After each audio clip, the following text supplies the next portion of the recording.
fame, power. Gold Roger, the king of the pirates, attained this and everything else the world had to offer. And his dying words drove countless souls to the seas. You want my treasure? You can have it. I left everything I gathered together in one place. Now you just have to find me. These words lured men to the grand line in pursuit of dreams greater than they'd ever dared to imagine. This is the time known as the Great Pirate Era. Come aboard and bring along all your hopes and dreams. Together we will find everything that we're looking for. One piece comes us left behind. You'll only slow us down. Your heart will be your guide.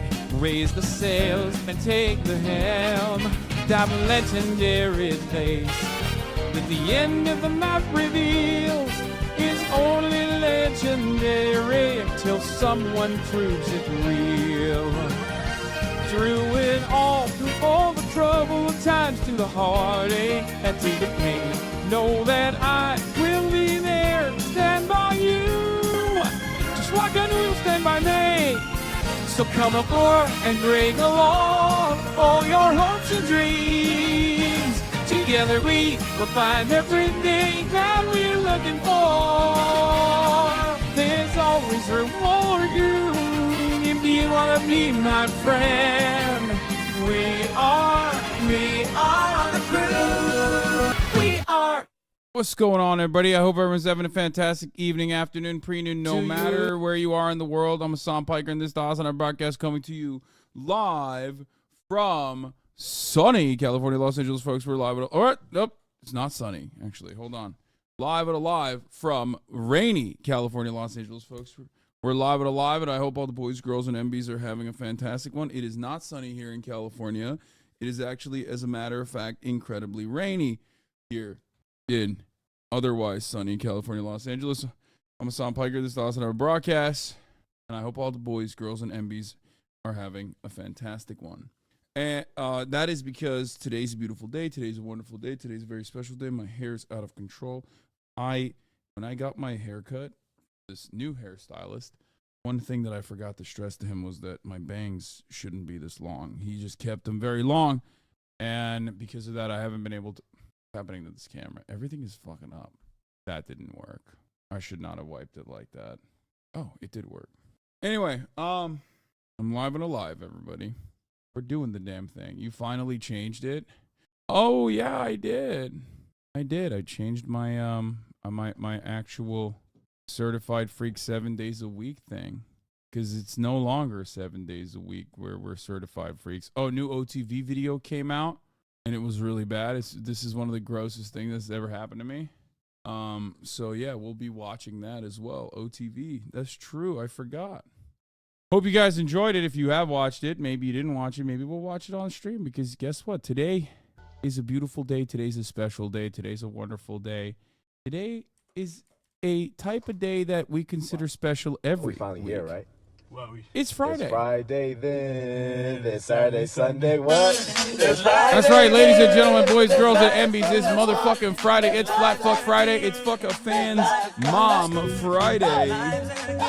It is Friday. It's Fry Slay. It's Fry Yay. It's all of those things. The day of celebration, a day to look back at and take for granted the many gains made by our forefathers in an effort to ensure that we could move towards a lifetime of progress, dignity, and autonomy in the workplace. That's right, it's the motherfucking weekend. Woo! I dream of a future where Fridays are also considered a part of the weekend, very much so, and we do this kind of activity and celebration on the Thursdays. But such a future is not currently possible. But regardless, Fridays mean immaculate fucking vibes. That's right. Friday, more like Friday, more like Fry Slay. That's what I'm gonna do. We're gonna try to keep up the motherfucking vibes as best as possible. 158 stops, 309 packages. Let's go. Congratulations. I know this is probably, it's weird because, like, you know, I got the work from homers who are in holiday mode, right? And when you're in holiday mode, it's just like every day is basically like a Friday. Every day is a half day. And then you have the delivery drivers and the distribution facility grunts that at this time around in the year are just fucking getting slammed. Hopefully I wish you all a very pleasant holiday season. Hopefully you can get a golden piss goblet, you know what I mean, at the Amazon distribution facility. Hopefully I wish you know, you guys will get a fucking pizza party bonus if you're working as an Amazon delivery driver, you know, that kind of thing. But yeah, 198 stops and 459 packages for me. Amazon Go for hating the holidays. Yeah, service and travel industry gets slammed pretty hard and expected to work throughout the holidays. Yeah. Speaking of offline TV, Kay Katamina is RPing. Kay Katamina is not offline TV. What the fuck? Myung is a part of the roomies. 135 stops, 237 packages. Okay, can I just say something? I'm seeing a lot of Amazon drivers in the fucking chat. What's going on, bro? And some of you motherfuckers have been subscribed for a year plus, 2 years, 3 years. What's happening? Maybe they are paying you motherfuckers too much. What's going on? What's happening? Y'all just have me in the fucking car, playing in the background, yelling? Get back to work, man. Get my fucking packages. No, I'm just kidding. Oh, man. Anyway, listen. Let's be for fucking real, okay? Most people come here for one thing and one thing only nowadays, and that is One Piece updates. That's right. It's the One Piece update time. That's the only reason why so many of you motherfuckers come in here, to be like, oh my God, what is happening in the world of Mugiwara? And let me tell you, oh my Lord, last night I had a bit of a One Piece style pirate adventure of my own, of my very own. Literally,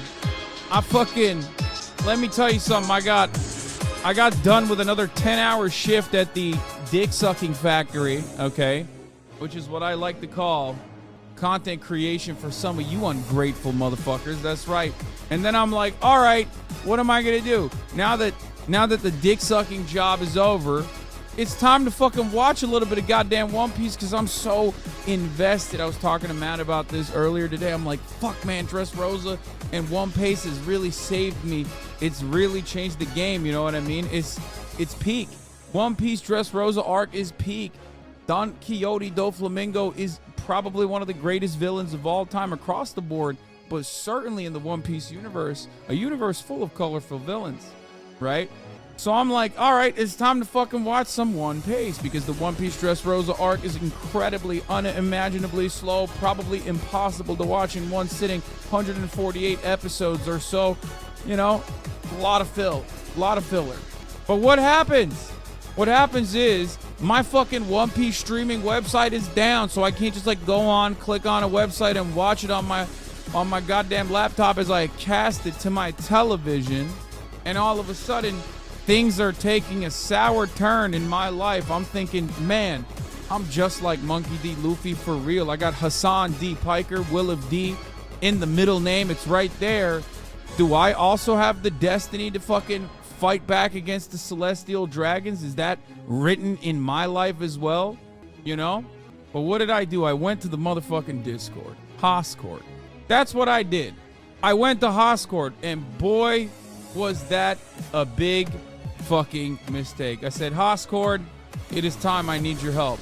I said, I come to you hand and knees on the ground. I come to you begging, Hoscord, I need help. A lot of you are also, just like me, shut-in fucking losers who don't do anything else other than watch fucking anime, jerk off, and listen to a dumbass talk about politics, right? So you must know how to fucking acquire One Piece, specifically One Piece. Not One Piece, One Piece, the fan-made edit that makes the One Piece saga much shorter and much easier to consume.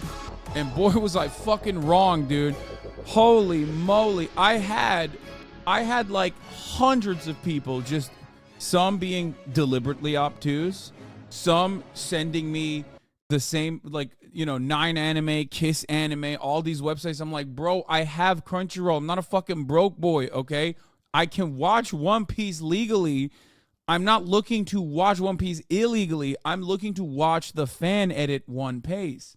And I kept repeating myself over and over again, thinking, right? Thinking that, like, perhaps people will understand my plight. And most people were just like, nope, I refuse to understand it. I refuse to fucking understand it. But then one guy came in the motherfucking clutch. I forget what his name is, but he was there. There were a lot of people who were sending me applications to download, torrent links, constantly sending me the One Piece fan website. It was Mallard Duck. Outside of Mallard Duck, there were so many goddamn motherfuckers in there being like, here, click on this website. And then you click on the website, and the website literally is like, hello, would you like to download every type of malware? If you want to watch One Piece on this website, you are going to have to give me your social security number, your mother's social security number, your mother's maiden name, what your first pet was. And it's just like, and I'm doing it. I'm like, I'm so desperate. I'm just going to watch One Piece. And it still didn't work. God damn it. I gave my social security number up until Mallard Duck came in the clutch and was like, download this fucking application called Streamio. And I was like, I don't know what that is, but it looks kind of professional, so it's fine. So I did that. I downloaded Streamio, and then I got the torrent link as well. And I put the torrent link inside of Streamio. And boom, I don't even need to torrent it any longer. I could just watch the Streamio on the Streamio fucking application. I could just watch the torrent link. I could stream it. Oh my Lord, dude. It was fucking fire. What a goddamn banger. I want to hug and kiss the dudes that made Streamio. Isn't that illegal though? Why didn't you use Telegram? Because I'm not a fucking pushing Z ass or I love watching Russian orcs die ass motherfucker. That's why I don't have Telegram, okay? Because you know who uses Telegram? Psychos, sickos, perverts. Telegram is where your WhatsApp watching grandparents actually get the information from. Those who radicalize your WhatsApp consuming grandparents are actually getting the consumer goods from Telegram first, straight to the tap. It's literally like the difference between aspirin and motherfucking heroin, dog. Black tar. That's why I don't go on Telegram, okay? I'm not interested in clicking on Telegram ever, okay? I know they have a Telegram group for the One Piece shit, but anyway. Bro, that's so fucking stupid. They use torrents to stream and your ISP will find out. Holy shit, use a VPN? Or Eastern Europeans. Every person with enough Russian friends is going to get Telegram. Yeah, exactly. So anyway, I, of course, didn't use Streamio because that's illegal and I would never do anything illegal. Get the fuck out of here, obviously. But I'm almost done with the Dressrosa arc. And god damn it, is it so fucking good. Zoro is such a bad motherfucker. Absolutely slicing and dicing. Learned how to do hockey. Everybody's got hockey now. And we've finally come to the last fight, the last battle. I don't know why they added this one fucking like starting battle before the Don Quixote do Flamengo face off with Monkey D. Luffy. I don't know why they added the fucking stupid ass Bellamy the hyena fight. I don't like that. I've never liked Bellamy. I think he sucks. I love Bartholomew. He is my fave. He is my GOAT. Bartholomew is me for real. I just think Bellamy is incredibly fucking annoying, and like his redemption thus far has not really been redeeming, right? Senior Pink's backstory was incredible. He is so hard-boiled. He's literally the most hard-boiled motherfucker out there, okay? If there's a guy that deserves a second chance, it's not Bellamy who sucks, but it's actually Senior Pink, okay? His backstory was so sad, dude. Senior Pink is also another one of these like incredible villains that you're just like, damn, dude, you're just a side villain, but you're the main course, baby. You're the main dish, okay? So fucking hard-boiled. Weird that his girlfriend's name is just Russian. I don't know what that is. And I don't mean like a Russian name, you know what I mean? I mean like his girlfriend's name literally is just Russian. I will say the one thing, because I'm watching One Piece and that is not dubbed, it's actually subbed. The one thing that I don't like about One Piece is, or the one thing I don't like about the sub over dub, I can't get over Frankie's voice, man. It fucking annoys me. A lot of the villain voices immediately improved. because like their laughter when it's in Japanese doesn't come across as annoying. But like Frankie has this kind of voice, and I don't like it. Like he just sounds awful. In the dub, at least, it's more like, "Hey, I'm Frankie." But when he's like a Japanese man doing the voice, it's like super. It's like, I think Frankie's voice in the dub sounds better. Doflamingo's voice on the sub, though, oh my god, it's so good. It's the same VA for Bon Clay. Frankie's voice actor is in his 70s. I think the English Frankie voice is better. The point is he's bombastic. Someone just said news ? And immediately got clapped. It's Friday, baby. Let me have a little bit, okay? Let me have a little bit. Am I not allowed? Heresy? Can I have a little bit of that?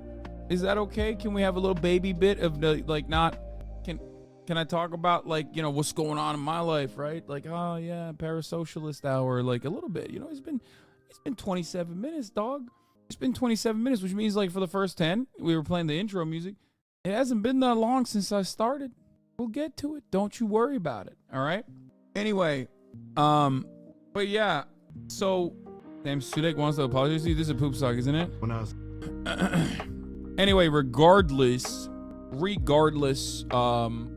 was I? So yeah, other than the One Piece stuff, like, I went to bed, I woke up late. The 10-hour streams have been fucking me up a little bit because, like, I have such a good, rigid regimen that ultimately I feel like, when anything changes,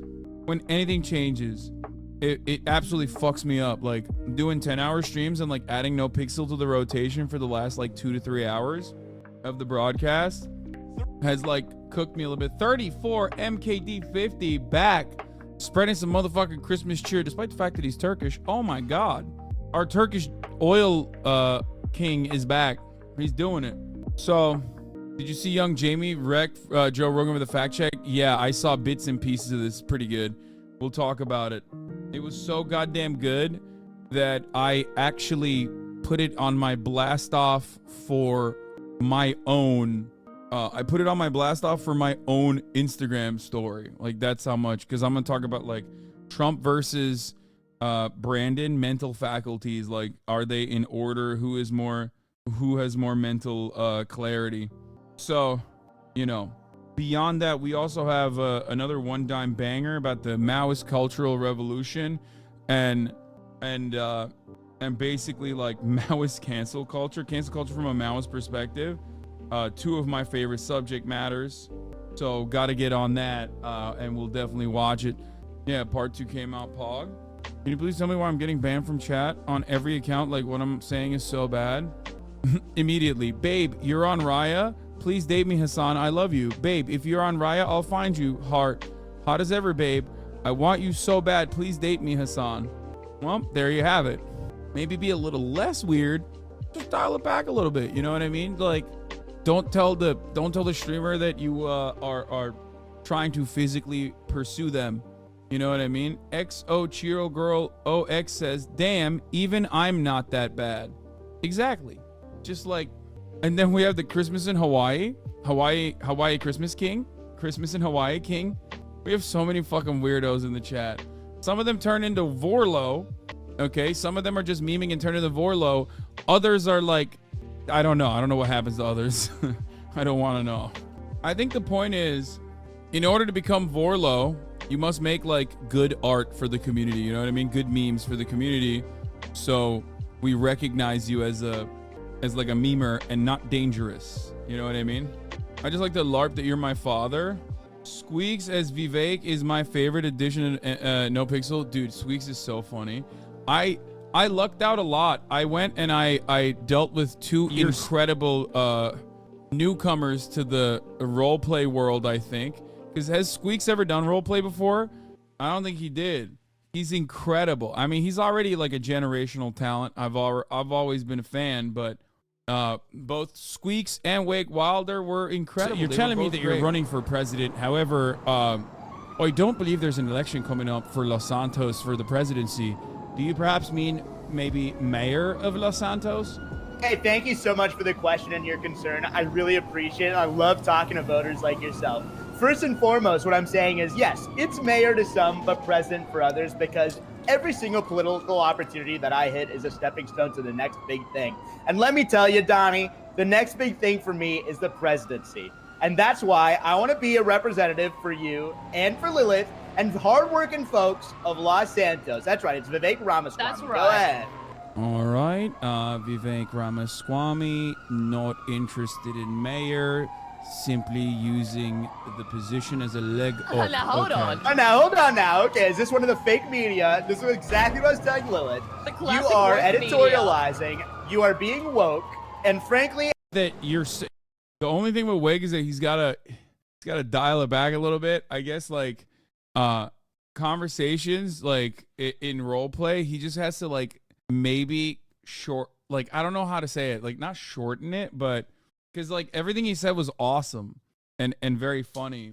It's just that like I don't know, backseat Annie. I mean, look, I can't tell him how to do his own thing. He's doing great. He's a great character. He's doing a lot of content. It's just that role play is like collaborative, in which case like people don't want to be rude or anything, but you can't like overwhelm the convo. That's it. But he's so good too. I got really lucky, like linking up with Vivek Ramaswamy and also with Wake's character as well. Right after Beef, you were the first to call Squeaks Vivek, right? By you, I mean chat. I always felt a little weird about doing it, but yes, I did make these jokes. But I think his community also pretty quickly started making those jokes too. I just only felt a little weird because like. Yeah, bro, he's brown. You know what I mean? Like, I don't want to be like, lol, brown guy. It's a little, I personally think, even if it fits the bill, you know what I mean? Even if it fits the bill, sometimes you don't want to fucking hit that line, right? You don't want to hit that line. It's just that, like, but he is very good-natured about that and has been, like, memeing about it nonstop. He does Vivek impressions so well, too. He even knew the edging stuff. Yeah. Start calling Assam Biden because they're old. Well, it's not the same. I'm white. And comparing me to a white guy is not going to hit the same as like being one of the few prominent brown, like, being one of the few relatively sizable brown content creators in an overwhelmingly white space and then immediately being called like, oh, you're just like the other Indian dude is... not great, but he likes it and he memes about it. So I think it's then it's like valid, but that's what I'm trying to say. At first I was like a little bit more reluctant to make those jokes because I didn't want it to come across like I was being racist. Anyway, Hassan kind of looks like a lens crafter's model from the early 90s. Wow. Thank you. So, big Biden move, pardon, cannabis possession convictions, shake the White House site. Yeah. 11 people. Chill. Okay. Calm down. I think it's like literally 11 people's sentences were commuted. Okay? You're making it seem like he's just busting motherfuckers out of jail. He's jailbreaking. Joe Rogan gets live fact tracked. We're going to be talking about that. Migrant crisis is super back. And then it's Friday Fun Day. Immaculate Friday vibes. Drama, news, memes, gaming, and more. Get in now. You didn't do the NIM Awards, but Squeaks' clip had me rolling. Oh, fuck. Is that too late to do the NIM Awards? I fucked up. Bad guy. Dude, I really don't. I always fucking miss out on. They're so mean for no reason. What the hell? What is this? My brother-in-law sent us homemade cookies this year in lieu of gifts because he doesn't have a job, which is fine. We don't need any gifts at all, but like the way these are decorated. Okay, first of all, you sent me a tweet with like 300 likes. I don't even know what's going on. Like, why are you sending this to me? It's the ratio. Yeah, okay, whatever. Yeah, people are mean online. Okay, I don't. Why do you ship your merch to Israel? Isn't it boycotted? Bro, this guy... Literally, okay, let me tell you something. This guy has been following since October 9th, okay? And the only thing he cares about is like whatever I'm consuming in this particular matter, maybe in this particular moment, maybe a little bit of anime takes, and then the rest of it is like, I saw something behind you, and that's not BDS. You're not following BDS. Like, I feel like this guy's only fucking contribution, his only contribution to the fucking discourse and like pro-Palestinian cause is making sure I'm following BDS or whatever he thinks is following BDS. Why do you ship your merch to Israel? Isn't it boycotted? First of all, I'm not boycotting the state of Israel. If there is a lefty Hasanabi head who wants to get fucking murked by some psychopathic far-right fascist Israeli for the crime of wearing a merch of mine that says like capitalism is bad or whatever, then they can very much do so. What the fuck? Motherfucker, sending merchandise to Israel is not and plays no role in like BDS, okay? As a matter of fact, I've also had plenty of Israelis, including prominent Israeli politician from the Knesset, Israeli conscientious objectors. I source a lot of my articles and source a lot of the stuff from Haaretz and other Israeli newspapers, Israeli researchers. I cover the Israeli-Palestinian conflict, or rather the this iteration of the continuation of Nakba from B'Tselem. You know, you're not right on this, lol. Actually, you need to read up. You're not right on this. Thank you, guys. I don't know if you know this, but I ship my merchandise also to, you know, red states as well. It doesn't really matter what the broader political opinion of the public is. I'm a firm believer that there are still going to always be people there that are good people, kind-hearted people on the right side of history, and there are. I'm like, dude, the way we're gonna fix the ethnic cleansing. The way we're going to fix the ethnic cleansing of Palestinians in Gaza is by making sure that the one Israeli Hasanabi head that wanted to fucking buy Hasanabi merch doesn't get it. Anyway, can you ship to Iran or Cuba? Unfortunately, we can't. I would love to. I don't think that there's any like Cuban Hasanabi heads that want to get that, or Iranian ones, but I don't believe we can. Man, that's crazy. People are trying to vilify letting people buy a fucking t-shirt. Yeah, I mean, it's stupid as fuck. It's also not like a political act at all. Also, remember, I have a deal with the Houthis, Monkey D. Houthi. Okay, I have a deal with them, and they are letting my merchandise pass through. Does anyone have a good blast off meme? By the way, we still haven't blasted off yet. Let me pop off real quick. The fuck is this? This is just me and Austin being gay in front of the World Trade Center.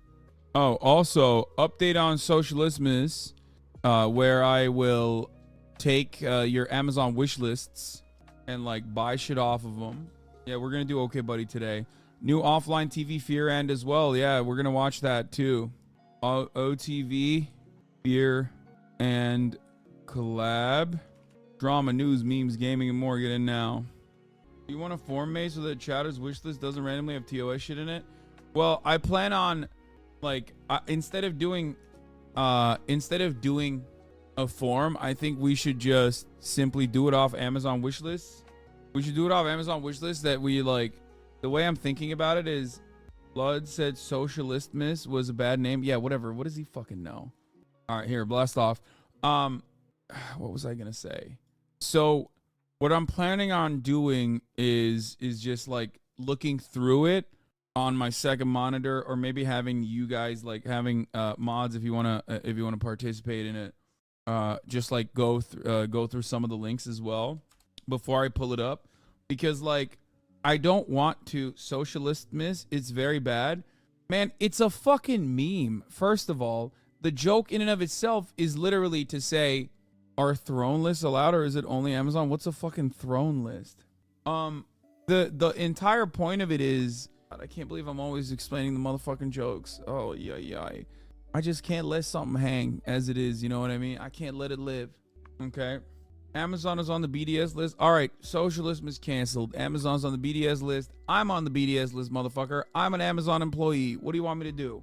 Oh my God.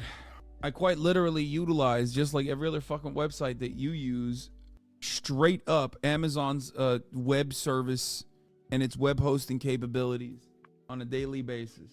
Unironically, one guy, I'm taking him out. Not sorry. No, don't take him out. No, he's doing it. He's doing activism. Okay.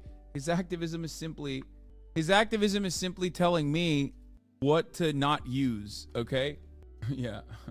These are the companies that are on the BDS list, by the way. And Amazon, if I'm not mistaken, is not one of them. But the pressure non-boycott targets are Amazon, Google, Expedia, Disney, Airbnb, and Booking.com.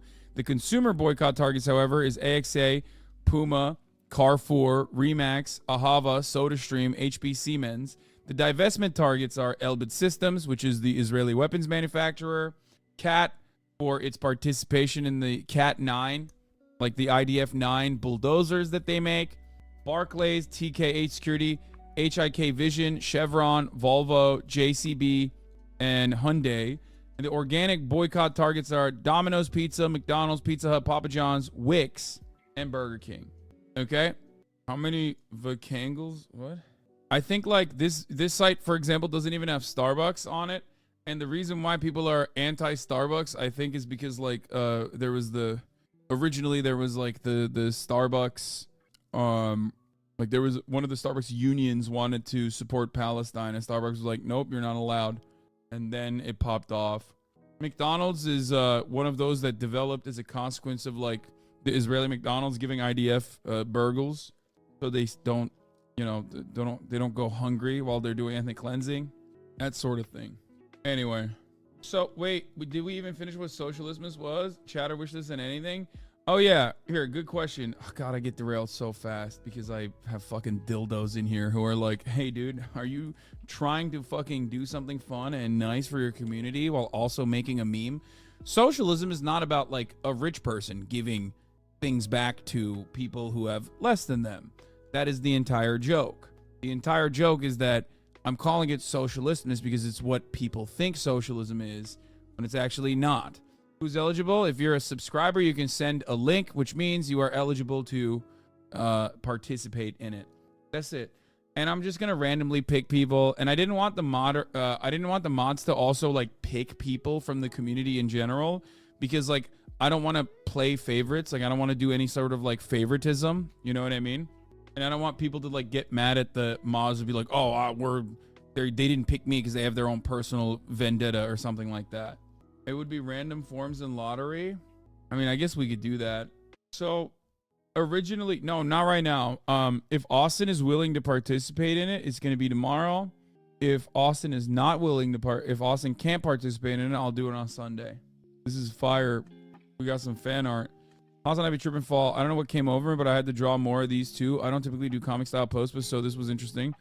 Whoa, careful, Mickey. You almost stepped on that dirty needle. You could have been hurt. Mr. Sullivan, this reminds me of a certain mission from Yakuza. Blah, blah, blah. Yakuza, blah, blah. Kazuma Kiryu, blah, blah, blah. So cool. God, he's so insufferable. I have to fuck him. What the fuck? This is so stupid. Does that count as raffling? I love the idea. Don't want to ban for something nice. Wait, what? Raffling? Bro, it's not like a legal thing, okay? There are no legal standards, and I'm not going to buy everything on your wish list either. I'm just going to randomly pick shit and then buy some. That's it. Oh my god. This is already making me feel like I shouldn't do this. Every other content creator does things like this all the time. Except this is the one community where this will be a fucking major problem, because people will be like, this is a sweepstakes law that you're violating or some shit. You know what I mean? And it's like, why? Why can't I do something fun and nice within the community? Like, yeah, this is literally the YouTube banner competition, because like it will become a ethical and moral conundrum, both from internal members of the community, but then also external haters who are waiting for any opportunity. You know what I mean? Most streamers don't read every single dumbass chatter. True. Anyway, here, blast off. Isn't this just Survivor Man bias? What? Survivor. Stop. You're not even trying. Now you're like trying to stunlock me by using wrong terminology. Survivor Man bias. I love that. That's funny. The fuggliest braid tubers are crackling their knuckles already. Anyway, there it is. All right, we're gonna do the Joe Rogan thing in a second, and we got some fun stuff lined up. Here is Sam realizing he bullied a kid who liked Naruto in 3rd grade. When I was in like 3rd grade or something, I made fun of a kid for liking Naruto. He was ahead of the game. I had no idea. I didn't come to that realization until much later. Until much freaking later in life. But enough of this. This is 100% something that I've noticed a lot. As like a lifelong anime watcher and manga reader who was very embarrassed by that fact, but also like kind of jokingly played along with the weebs are fucking unbearable meta, because weebs are really unbearable. Jesus Christ, fucking dial it back. You disgust me sometimes. I will say that anime has been incredibly, like, anime has had really just a pop off year after year after year after year moment in the Western world. Is actually what's going on. Is actually popping off. Anyway, it's like the best arc, the anime redemption arc. Yeah. Where's the BDS motherfucker now? He's gonna be like, bro, actually, I don't know if you know this, Sam Silek, also a part of BDS. I don't know if you know this, TikTok, also BDS. Also, anime is BDS across the board. Doesn't even fucking matter. Did you see that fucking Palestinian like anime rendition of the Al-Qassam Brigades? But in anime, literally still BDS, can't do it. Top of the hour ad break, BDS, can't subscribe. You have to see the ads, but you can't actually run the ad breaks either. Also BDS. Running ads, BDS. Chatter has his own list. Top of the hour ad break, however, is coming for you regardless. Now, you can't really boycott it, but you can avoid seeing the ad by subscribing for $5 or for free with a Twitch Prime, as long as you have an Amazon Prime account connected to your Twitch account. Okay? Here's a 3-minute ad break now. You can also get gifted a sub from 50 MKD 34 MKD 50. Oh my god, as soon as I said it, he gifted 50 tier 1 subs. Holy shit, 34 MKD 50 is back. Here's the 3-minute ad break now. No, I'm boycotting by using an ad blocker. Ad blocker, BDS. Are you buying stuff for us off our wish list, or are you buying the stuff we want for yourself? I'm confused. Wait, what? That would be a really, really funny thing if I was like, Socialistmas is where I buy the things that you want. There's like a orphaned chatter, okay? There's like an orphaned chatter in the chat who's like, I'm going to die if I don't get this. All I want is a Nintendo Switch for Christmas. And I'm like, oh, that's great. I have 2. I'm going to buy a 3rd one now. Fuck you, orphan chatter. That's like Ebenezer Scrooge ass shit. That's something that Soda would do, I feel like. I feel like Soda Poppin would do something like that. And then like the next stream, he would just like break all of the things that you wanted. You know what I mean? He's like, all right, on this Christmas, I'm going to play the role of Grinch. And then he's like, give me all your wish lists. And then I'm going to buy it for myself. The top most expensive item from all of your wish lists, I'm going to buy for myself. And then the next stream, I'm going to break them when they come in. Blood does this already. Lamau, he does?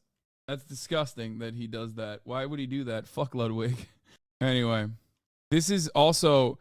we got read to filth, boys, okay? Can I just say, last night, I raided Cutie Cinderella. I don't know if you guys watched it or not, but I raided into Cutie Cinderella. She was making gingerbread houses with this fucking charlatan, okay? With this fraud wig, okay? Wow, Vivek actually makes really good points and is good for the USA. Now that I have your attention, cleanboys.com. The fuck is this? This is the... I saw the intro for this. You make Clean Boys merch? That's great. This is the cleanest motherfucking website of all time, dude. Jesus Christ. Good shit. I refuse to watch because women are on the BDS list. You want my GTA token? What is a GTA token? Charlie Hunnam ripping your Donio accent in Rebel Moon. Oh, yeah, I watched a little bit of Rebel Moon, and it seems promising. It seems promising, but like also not great at the same time. I don't know. All right. Congratulations, Blau, for the Clean Boys merch. Hopefully I'll be getting some. Amazon gave everyone a free sub to any GTA streamer. Nice. But anyway, last night I'm watching and I get read to filth. Okay, I'm Austin cutting off Cutie, who was just about to tell a story that was new, because I want to look at Hassan in the eyes and I want to say you wouldn't be a good bottom. Okay, ready? And so, can you start the story? Yeah. So I was on the phone with Maya the other day. Hassan, listen. I walk in this room, I can tell you would be a horrible bottom. Austin, bitch, shut up. Because he would be an amazing bottom. Can we not have this conversation for the 50? Well, cutie, I will. Would be hungry for all of it. Do you understand me? Will, who's more fuckable, me or Hassan? That's such a... You can't make me do that. You can't make me... Right. Maybe just all three of us. All right, and scene. Great. And I can't believe that they watched the podcast that much. Okay? That's it. That's all I'm going to say about this. This is how much he watches the motherfucking podcast. Look at Cutie's face. She knows it's all true. Literally, every single episode just had penis talk this entire episode. You know what's crazy? Though? I mean, it slaps. Damn, your biggest haters are your biggest fans. It hits. People love it, dude. People love the fucking pod. They do. The podcast currently is like I think like probably my best performing product that I'm putting out there. Consistently popping off. Consistently. Stavros finds new Twitch meta groundbreaking. Extra Emily's the GOAT of IRL. Ending homophobia with Ludwig and Aiden. A chat with Pokimane. Fear and Drama. Troye Sivan, sexiest man alive. I mean, and the episodes that, in my opinion, are the most consistent bangers are obviously the ones where we're all together, all four of us, which is quite difficult because Will Neff is constantly self-sucking. And then Cutie Cinderella is also constantly self-sucking too. It's just like, you know, as much as I shit on Austin frequently, I will admit, I'm gay. I find you hot, but I think you talk about gay sex way too much, bro. It gets to the point that you're making fun of it, considering you're never gonna do it. I love that the gay agenda has turned into, the gay agenda has now turned into, yeah, dude, you have to fuck me now. Okay, I'm sorry. You have to fuck me or I'm going to consider you homophobic. Sick and tired of this. This is like when people go, dude, yeah, you got to take your shirt off, man. I can't tell what your body fat percentage is. Breakdowns. Yeah. I'm gay and I like you humbling Austin's straight ass. Wait, did I read that correctly from Bussy Angel? It went away. I can't find it. You need to do flexibility training instead of getting collectively hotter so the self-suck causes less accidents. I agree. Anyway, so regardless, what was I saying? You forgot to thank someone, March. I'm gay and I like you humbling Austin straight ass. Oh, you did literally call Austin straight. I have a normie friend whose only real interaction with Twitch is XQC, but loves Fear and. Yeah, I think Fear and is like a very good, consistently very good podcast. I really appreciate it. I really enjoy it. And people seem to enjoy it a lot as well. Speaking of Fear and, the Fear and crew went up and went toe-to-toe with OTV on a special Christmas episode where we basically tortured one another. Hassan will defend, if you're going to use it as a joke as often as you do, Hassan will defend his jokes until death. Wouldn't bother trying to get through on that front. Well, I punch up. You're absolutely correct. I will defend the principles of joking till death. I agree. I think it's very good to do that. Like, not just my jokes in particular, but other people's jokes as well. So, you're not wrong. If you're going to use it as a joke as often as you do. Even Ludwig's cat has beef with you? Yeah, what the fuck's that about? Also, notice how Austin is the one who brought up the bottoming situation, not me, in that conversation. I'm just following along. And I don't know if you guys know this, but he's gay. Shh, don't tell anybody. He's the gay one. And he's the one who brought it up. Anyway, making white woman jokes is not punching up, bro. What? I don't know. All right, let's continue. Do you want to meow if you think Hassan is an evil man? Oh, okay. Or that's fucked up. That's child abuse. That's actually child abuse. He gagged me. Coots gagged me. Have you even met Coots? Fuck yeah, I've met Coots. You know what's crazy? I was listening to Cutie talk about like the pod in general and how much we talk about like gay stuff and Dixon stuff on the podcast. And it literally did make me feel like she unironically hates the podcast and is not just memeing. It made me kind of sad. I won't lie. It's the same episode every single time. People say this, but they love it. So what the fuck's going on? Here, for those of you who don't know, I actually did squash my beef with cats. Except, turns out, maybe it wasn't. So happy you finally got some pussy, King. Jesus Christ, this is funny. I'm like liking people's responses. Turns out Coots hated it as much as Mom hates your podcast. Yeah. The podcast is like a warm fireside chat, like a modern day FDR. That's crazy that you compared the Fear and podcast to a modern day fireside chat. Like, yeah. Austin is the FDR of being a selfish top. He's brought a real New Deal kind of vibe to being a selfish top. Anyway, you think FDR wouldn't have rated tits with Stavros? Lol, exactly. Love the pop, but the chairs look so uncomfortable in the new set. Will there be more comfortable chairs in the future? No, we're gonna make them less comfortable. Fuck you. Anyway, all right.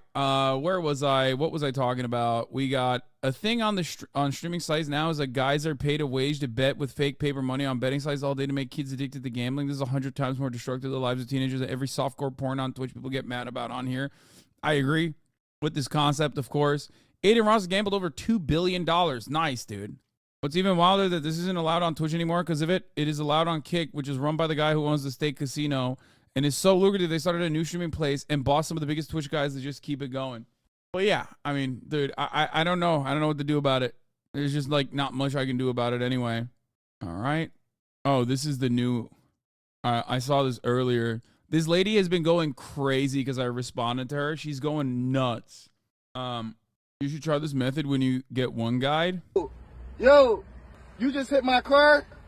You just hit my car? I tapped it. Just to say, don't stop right there. You stop right in the sidewalk. This is a tap. Bro, don't do that to my car, bro. What's wrong with you, bro? It's a way of talking to you. Don't stop in the middle of the sidewalk. Hi. Yo, this ain't real, is it? What's that? Is this real? You have a Is gun? this Are really you gonna take out a gun and shoot me now? Is this really happening? Yeah, I'm talking to you like an adult. One adult talk. Oh, that's new to you. Okay. So agree. All right, bro. Yo. He kind of diffused it while also being incredibly snarky. I love it. This, in my opinion, this is in line with that other dude that we saw, the r/atheist style dude with the fucking, with the ponytail being like, no, I will have both. I will have gay rights and economic liberties. Like, it's basically in the same vein as like refusing to be put in this like awkward confine that the other person with a fucking camera has placed upon you, and then not playing ball and just basically just going, no, I'm doing my own thing, actually. Sorry about that. Have a great day. I love that. I love that. I love that type of thing. I love that type of energy where it's like, what's going on? I feel like TikTok has rotted people's brains into thinking that like every conversation has to be a debate. Every conversation has to be a fucking debate, and the debate confines are designed by the guy who is like trying to milk content out of you. You know what I mean? Why? Why is that the way? I refuse. Where do we send the wish list? Just in your chat. I'm gonna lose my mind. It's not today. It's not today. It's not. The wish list is not today. Okay. I never said it was today. Nobody's reading the pinned message. Nobody knows how to read. LGBTQ rights or economic stability? Why can't you have both? You need to pick one. I refuse the question. You can't refuse the question. I do. But you can't. But I did. But you need to pick one. No, I don't. I just said you did. So what? Can you pick one? No, because they're both doable. No. Only one. I don't have to pick one because you can have both. But the answer is both is not an answer. It's not a... It's so great, especially because he has this like profound confidence here where he's just going, no, that's your thing. I don't want to do your thing. I want to do my thing, which means I can have both. Why not? Why can't we have both? Valid answer. I reject your question. You can't reject it. I just did. Can you pick one? I don't have to. Why? Because they're both completely doable. So LGBTQ rights or economic stability? Both. That's not an answer. Yes, it is. LGBTQ rights or economic stability? Because like what this guy is doing is presenting a false dichotomy. Okay? these issues are not like mutually exclusive. You can have both of these things, right? But the problem is, in a lot of instances, the way conversations work, you kind of always want to go along with the other person's framing, right? You want to always go along with the other person's framing, but it's a trap. There's no fucking reason to do that. I mean, this guy obviously doesn't play by the rules, okay? It's very clearly fall, and my dude's got his toes out. He's wearing jeans with open-toe sandals. So he's not exactly the type of dude who's playing by the rules at all. And that's what he didn't recognize. That's what this fine Jesus guy didn't recognize at all. Because, like, he's also wearing leather. He's wearing a leather jacket. So which one is it? You know what I mean? You got the leather jacket on and you got the open-toe sandals. Both. Are you trying to troll me? No. I'm just wondering which one you like more. I like them both. You can't have both. Yes, you can. Not in this question. Too bad. Why are you trolling me right now? Because I don't have to choose. All right, what if I had to ask you gender inclusivity or economic stability? You can have both. You can't. Why you make this so difficult? I'm trying to pass my final. Too bad. Which one do you pick? I'd pick them both. But that's not a valid answer. Too bad. Thank you. Thank you. Probably a self-report, but what's wrong with this guy's fit? Come on, brother. Did you just say was? I mean, there's nothing wrong with this guy's fit, really. Because, like, wear whatever the fuck you want, right? But also, come on, he's got the Bluetooth headset. He's got the most Reddit atheist haircut I've ever seen. He's got a leather jacket on with jeans with open toe sandals in the middle of fucking fall. What are we talking about? What's wrong with it is, like, why aren't you wearing boots or some shit? What's happening? Why you got the toes out? Anyway, his fit is designed for insulation and air circulation with leather protection. That's a weirdo biker fit. No biker's fucking wearing sandals. What are you talking about? Next time she say me or the PS5. Yeah. Anyway, he doesn't have socks on the other foot. I think he has a green thing on his thumb toe. But like a Band-Aid. So regardless, I mean, I guess he's doing temperature regulation as perfectly as he possibly can, right? So that's what's going on. But what I was trying to say is we're straying away from what the main point I was trying to make here. The main point I was trying to make here is that, like, you don't really have to accept the framing that disingenuous weirdos are presenting to you without a camera, with or without a camera. You can just, like, live your own life. And as long as you do it in a confident manner, you know, that's it. It's great. It's wonderful. It's awesome. I mean, you can play along if it's like a fun thing, right? Like the would you rather concept is supposed to be a fun thing with low stakes, right? Like, would you rather never get blowjobs the rest of your life or never eat hamburgers for the rest of your life? Like, that's, I mean, it's a devastating proposition, but like, obviously the stakes are low because it's like ridiculous. It's not like, would you rather have gay people be executed, but then you get health care? You know what I mean? Like, that framing on all of a sudden turns it into like a super serious subject for no fucking reason, you know? Gay son or thought daughter is a great example of this because it's like, it's teetering on the edge of, like, depending on who's presenting the dichotomy, it's teetering on the edge of like seriousness or completely unserious. And even in that situation, you could say both, which would be very cool. Yeah, I want a gay son and a thought daughter. I want my gay son to be a thought, and I want my thought daughter to be gay. What's up? More correctly, it's refusing to accept the premise of the question like these two things are mutually exclusive. Yes, my point is this, okay? A lot of people want to be polite. That's how, you know, normal human interactions work. And some people take advantage of that politeness by trying to spear dick a fucking narrative into that conversation, right? And that is the issue. So most people who want to maintain normal social standards go along with this false framing being presented oftentimes by a dude with a different reason, right? And it's not good. So you can reject debate lords. I like that people reject the framing that other people impose upon you. That's a cool thing. That's cool that people are just going, nah, not really. But you always have to do it in a very polite way, in a way that says, like, I'm standing on my own 2 feet. I'm confident. Speaking of people who are confident, and sometimes confidently incorrect, Joseph Robinette Rogan. Folks, it's been a long time since I watched a Joe Rogan video on this broadcast. I feel like he's fallen off a little bit. Like, he's so hyper invested in COVID stuff. He rarely ever has like cool people on. He did have Stavi Baby on recently, right? And you know, we're just gonna hit the Joe Rogan thing raw. No cute girl in the studio, none of that. Just hitting it raw. Just you and me, baby. You on the other side of that screen, whether you're on a laptop, on your phone as you're delivering Amazon packages across the neighborhood, and just me. We're watching this shit. Joe Rogan apparently had a little flub and was fact-checked again in real time by Mr. Jamie. Well, you know, there's people that voted for Biden that are doing it now. They're like, what did I do? Right. Like, what did I choose? Like, how is this guy? Yeah, you just can't listen to an interview or he's saying some of the stuff he said. Bro, this dude has literally a video game character from 2007 haircut. Like, I don't know if it's the low pixelation. I don't know what's going on. This is unironically Max Payne 1, okay? My dude's got the Max Payne 1 haircut. What the fuck? How does it stay like that? How does it stay like that? I feel like his hair is more powerful than the headphones. Like, you know how people go, haha, you have a head dent, right? Like, oh, you took your fucking headset off and you're like, oh, your hair and you're in the top of your dome, it's got a dent. It's like, no, this dude literally breaks the fucking headset with his hair.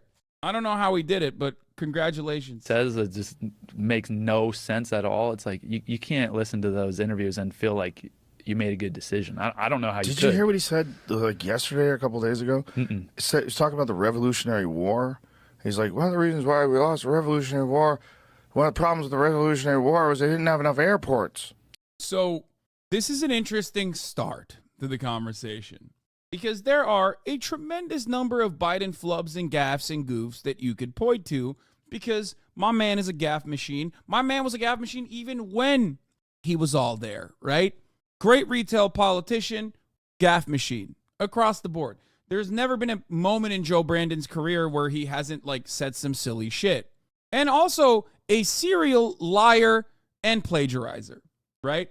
That's kind of his thing. That's always been his shtick. If you track Joe Biden's career, you would recognize that he's always popped off with like plagiarism and also embellishing his past in a way that is not dissimilar to George Santos in many ways. But recently, of course, he has, you know, he doesn't have the mental acuity that he used to have. He doesn't have the mental fortitude. He's not all there, right? In the way that you, as long as, you know, when you get older, in the way that you see your grandparents kind of start to not have the same light behind the eyes. So there's plenty of moments that you can point to with respect to Mr. Robinette Brandon, except Joseph Robinette Rogan posted something weird. So let's take a look at what happens here. Have you seen that? I saw that. Like, what the hell? Like, pull him. It's crazy. If you had any other job and you were talking like that, yeah, they would go, hey, you're done. A few moments later. The same stable genius that said the biggest problem we had in the Revolutionary War is we didn't have enough airports. Whoa.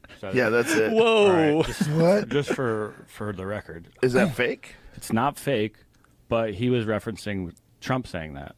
Here's what Trump saying it in 2019. Oh. Donald Trump said something about that. He didn't say Okay, so here's one thing that I find to be a massive mistake for the Biden campaign. Talking about Trump's mental fortitude. Now, I know there's a lot of Democratic Party dick riders in the chat who will unconditionally support the Democratic Party no matter what, and they will say things like, you know, Joe Biden is actually all there. This is a moment where Joe Rogan fucked up. But I have a different perspective on this. But I do love Joe Rogan fucking up like this and having Jamie live fact check. Jesus, he said a stable genius, and that's where the transcription. Let me hear what it says. What did he say? In June of 1775, the Continental Congress created a unified army out of the revolutionary forces encamped around Boston and New York, and named after the great George Washington, Commander-in-Chief. The Continental Army suffered a bitter winter of Valley Forge, found glory across the waters of the Delaware, and seized victory from Cornwallis of Yorktown. Our army manned the air, it ran the ramparts, it took over the airports, it did everything it had to do. Oh, okay. Yeah. What? Yo! Oh, the Revolutionary Army. So he fucked up. Yeah, he did. But I feel like Took over that's the airport. you can tell too. It sounds like a little different. He's like, you could tell he like messed up his words, but yeah, he's just. Oh yeah. Okay. Oh, never mind. Okay, got it. I don't know. Took over the airports. Well, that's Oh, come on, guys. Come on. You can say Trump says some dumb shit too. What the fuck? That's crazy. That's the thing about media these days. It's like right. Oh yeah, it's a much larger problem with media. Bitch, where are you at? You're at the Joe Rogan Experience. You are literally the media doing the wrong thing. Okay. So, what I was going to say about this piece is that there's a couple different things. First of all, you know what my perspective is, right? I do think that what do I always say? I say Donald Trump is delusional, but he's not demented, right? Whereas Joe Biden, on the other hand, comes across like he doesn't have the mental fortitude that he once had, but at least like the team holding it together demonstrates a level of stability. Now, that stability is still bad overall, like what you've seen during this saga of the Israeli ethnic cleansing of Gaza, right? That doesn't mean it's good policy, but it is actually stable. It is real stability. And it's not Brandon himself doing this stability, it's the people around him, right? So that's something to consider. Trump has always done stuff like this. He gets shit wrong all the time. But if you put Trump and Joe Biden side by side, toe to toe in a motherfucking jail cell where they're going for 30 minutes without any scripting, without any prompters, yeah, I think Trump is absolutely going to look like he is cognitively better than Joe Biden. Okay? What's really sad is that those are the two options in the United States of America in front of us. Okay? We have 800-year-old Joe Biden, who definitely is showing his age. And then you have like 799-year-old Donald Trump, who will be older than Joe Biden was when he ran for president and won, right? This time around, with definitely seemingly better mental acuity, however, is a fucking delusional, despotic psychopath who keeps getting worse and worse with his rhetoric this time around. The real argument is not 99% Hitler versus 100% Hitler. It's 99% demented versus 100% demented. Or both. Why not both? If you look at the stats, one is like 100% demented, one is 99% demented. If you look at the other stats, one is 100% Hitler, the other is 99% Hitler. It's great. It's great stuff overall. Wonderful that this is like the number one country. You know, we're the wealthiest nation on earth. We are the dominating force. We are the hegemonic superpower keeping this entire thing going. Certainly doesn't spell doom and gloom for the rest of the world and for ourselves. Regardless. No, right in George Santos. Yeah. Joe Biden is too old to be an effective president. Yeah, this is the classic conundrum. At age 78, when he took office in 2021, Joe Biden was too old to be an effective president. Donald Trump will make an excellent president when he takes office at age 78 in 2025. Exactly. I mean, I just mentioned that, right? Like, it's a race to the bottom in the worst ways possible. Donald Trump will be the same age, I think older, as a matter of fact, than Joe Biden was by a little bit when he ran and became the president. It's crazy. Anyway, why not both is literally what happened in German politics after the war, where we simply let multiple parties govern. If the numbers give no one a majority, USA should try that once to unify the country. Yeah. Okay. One is doing Hitler, one is saying Hitler, you know, in a poetic way. They complete each other.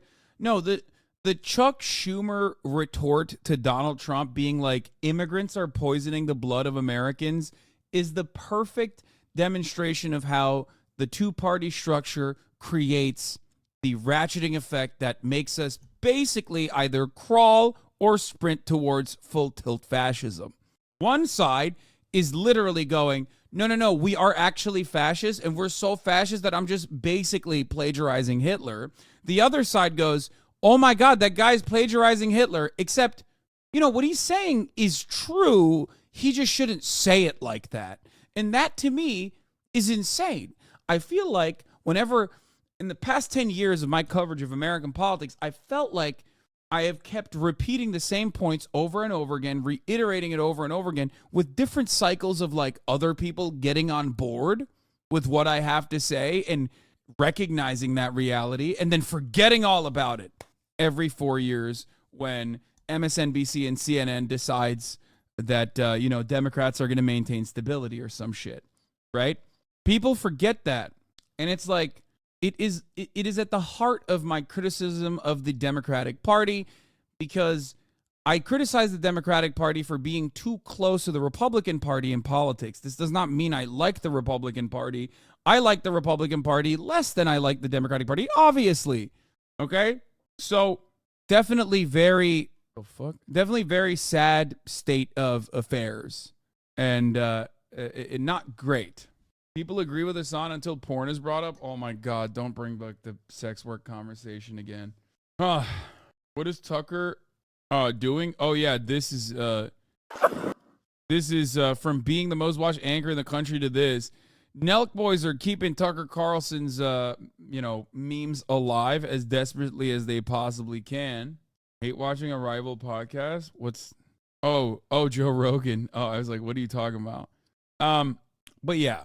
As far as the Joe Rogan thing goes, yeah, he got owned, right? He got owned, and that's great. That's fun to watch. And it's a really revealing moment. It's a really revealing moment where you look at the situation, he recognizes what's going on, and then he still is like kind of trying to defend the principles, right? And for me, revelatory is correct, actually. I know, but there's no reason to say revelatory. You could say revealing. It's easier. For me, it doesn't make sense on numerous issues. If I'm Joe Biden, I'm probably not trying to, if I'm Joe Biden or if I'm on Joe Biden's team, I'm probably not trying to talk about mental acuity at all across the board. I'm certainly not trying to lap Trump on that, because politics are very simple in many instances. In the way that people recognize you, there's a lot of feelings involved. There's a lot of just like not really thinking about things clearly and logically. It's mostly team sports. You either vote for Democrat because you're a Democrat, you feel Democrat, or you vote for Republican because your parents did and you feel a Republican, yada, yada, yada, right? And then beyond it, there's a lot of vibes at play. And when you look at the vibes of the situation, and when you look at it and you analyze like the Biden, the vibes that Biden is putting out there and the things that Biden is saying and the way that he performs, especially when he is unscripted for a very long period of time, when he has to respond to questions, right? When he has to sit there and respond to questions, when he's like off the cuff, it looks very sad. It's very rough. And that is part of the reason why 75% of the Democratic Party did not want him to run again. I don't know if those numbers have changed recently. I'm sure that like inevitably a lot of Democrats are going to fall in line. But that still leaves a lot of people who would have voted for the Democratic Party who just don't feel enthusiastic enough to vote for the Democratic Party. Okay? And that's a big flub. That's a big mistake. And one that we should be very familiar with the Democratic Party at this point. It's kind of their modus operandi. We did this with Hillary Clinton. Hillary Clinton, and pushing for Hillary Clinton as the candidate for the Democratic Party was a major mistake. Being incredibly confident about her chances destroying Donald Trump was a major mistake, right? Many voters would be motivated to vote against Trump. Nikki Haley would easily beat Biden, though. I don't know if that's the case. I mean, Nikki Haley would, in my opinion, have a pretty solid shot here. But Nikki Haley can't get it out. Nikki Haley can't get out of the Republican Party's primaries, this is something I've brought up a bunch. The Republican Party's incredibly aggressive, incredibly reactionary far-right base of support is the base that votes in the primaries. But that base, and if you feed into that base, is going to make you nasty and icky and not exactly likable to a broader audience. The general voter population is going to look at that and go, ugh, that's too much instability for me. I remember the Trump administration. I remember the Trump years. I don't like that. I don't want to be a part of that. Okay? So also the Dem strategy is supposed to be business as usual, but that doesn't land when your incumbent candidate for that is barely held together on a good day. Biden is the little personification of the Dems' crumbling strategy.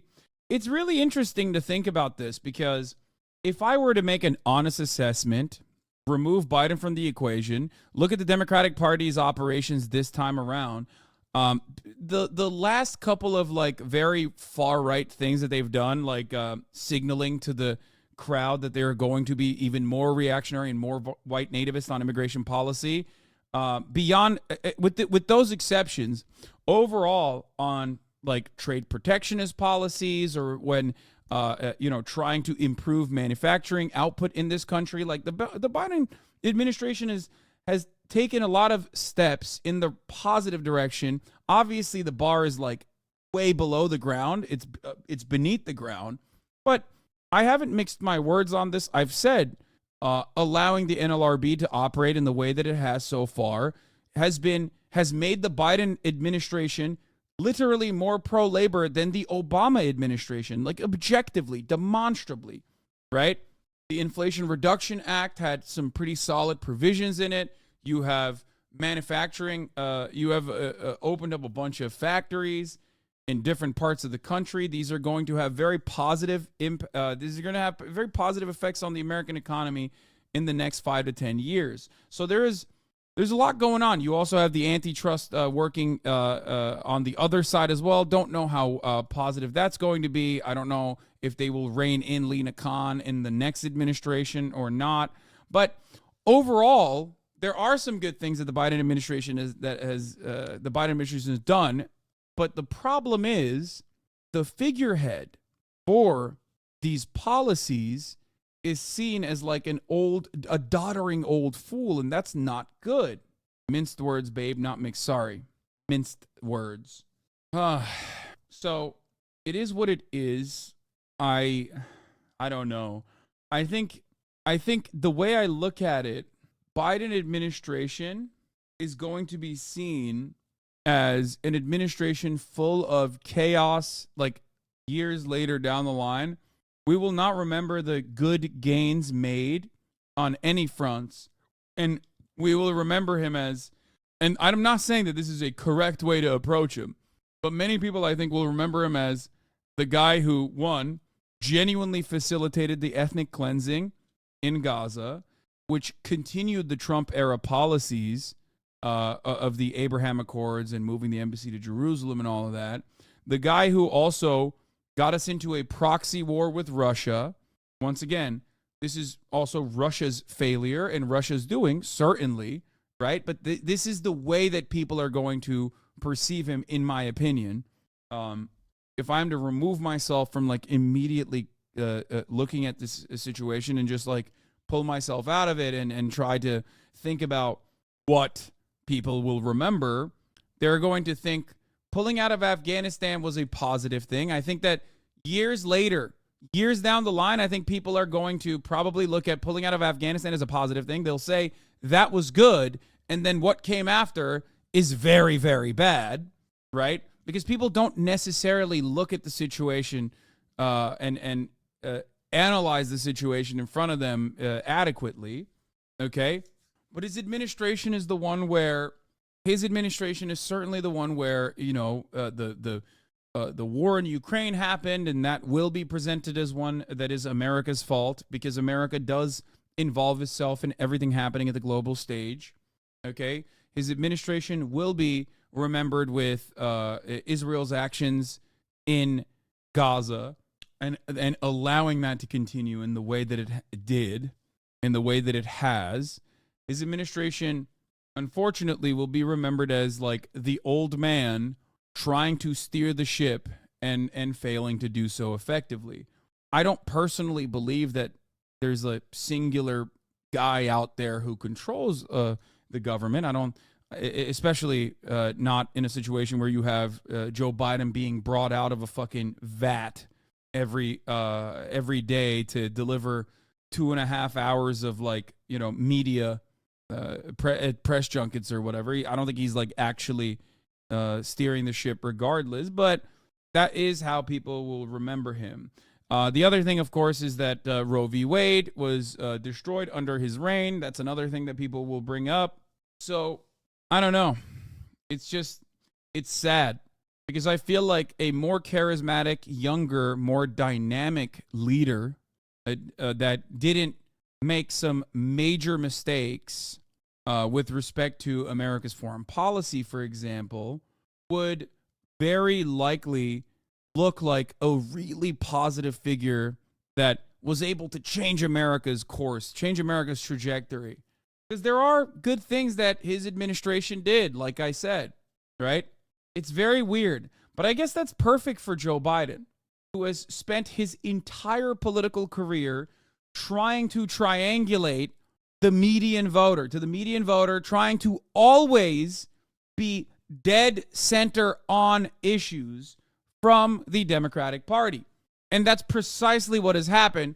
And of course, it means that he is, due to the material conditions and what those conditions demand from the adults in the room, like what kind of economic stability measures have to be put in place, that is going to make whoever is steering the ship look like they are more progressive than prior administrations.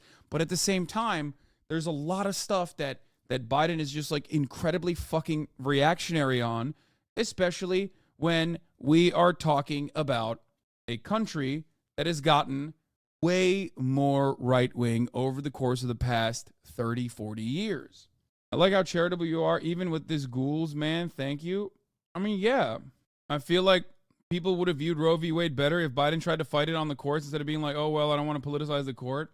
I think a court battle should have been fought. Court packing should have been something to at least implement or try to implement. And those who say Sinema and Manchin fucked Biden over don't understand how inside baseball is played, right?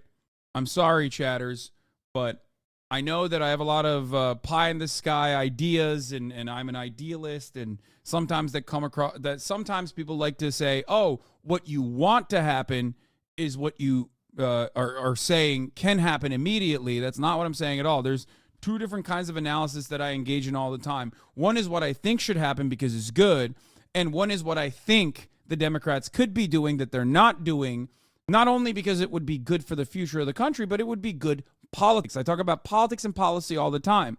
Republicans have bad policy, but very good politics. They love playing politics. Democrats, on the other hand, are supposed to have good policies.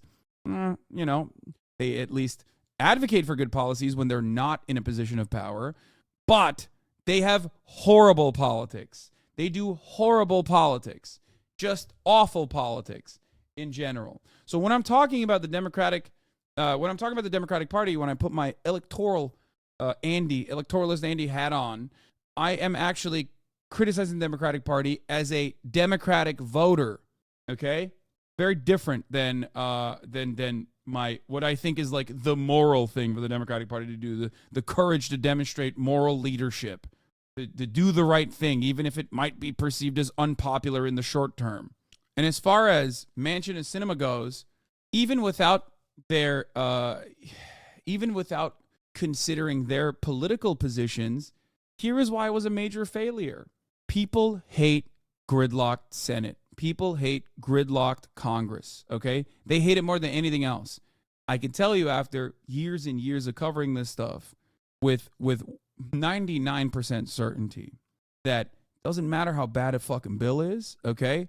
If you pass it fast, if you pass it swiftly, you will not expend a lot of political capital for passing it. Obviously, if the bill's impact or the changes made ruin people's lives in ways that they can experience, that's a little different.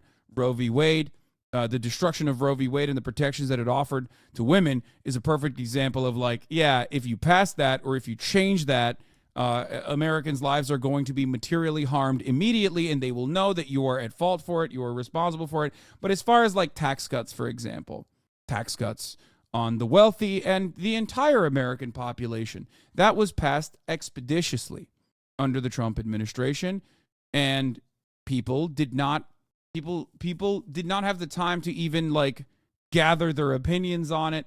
And in comparison to how much political capital was expended to pass that, right?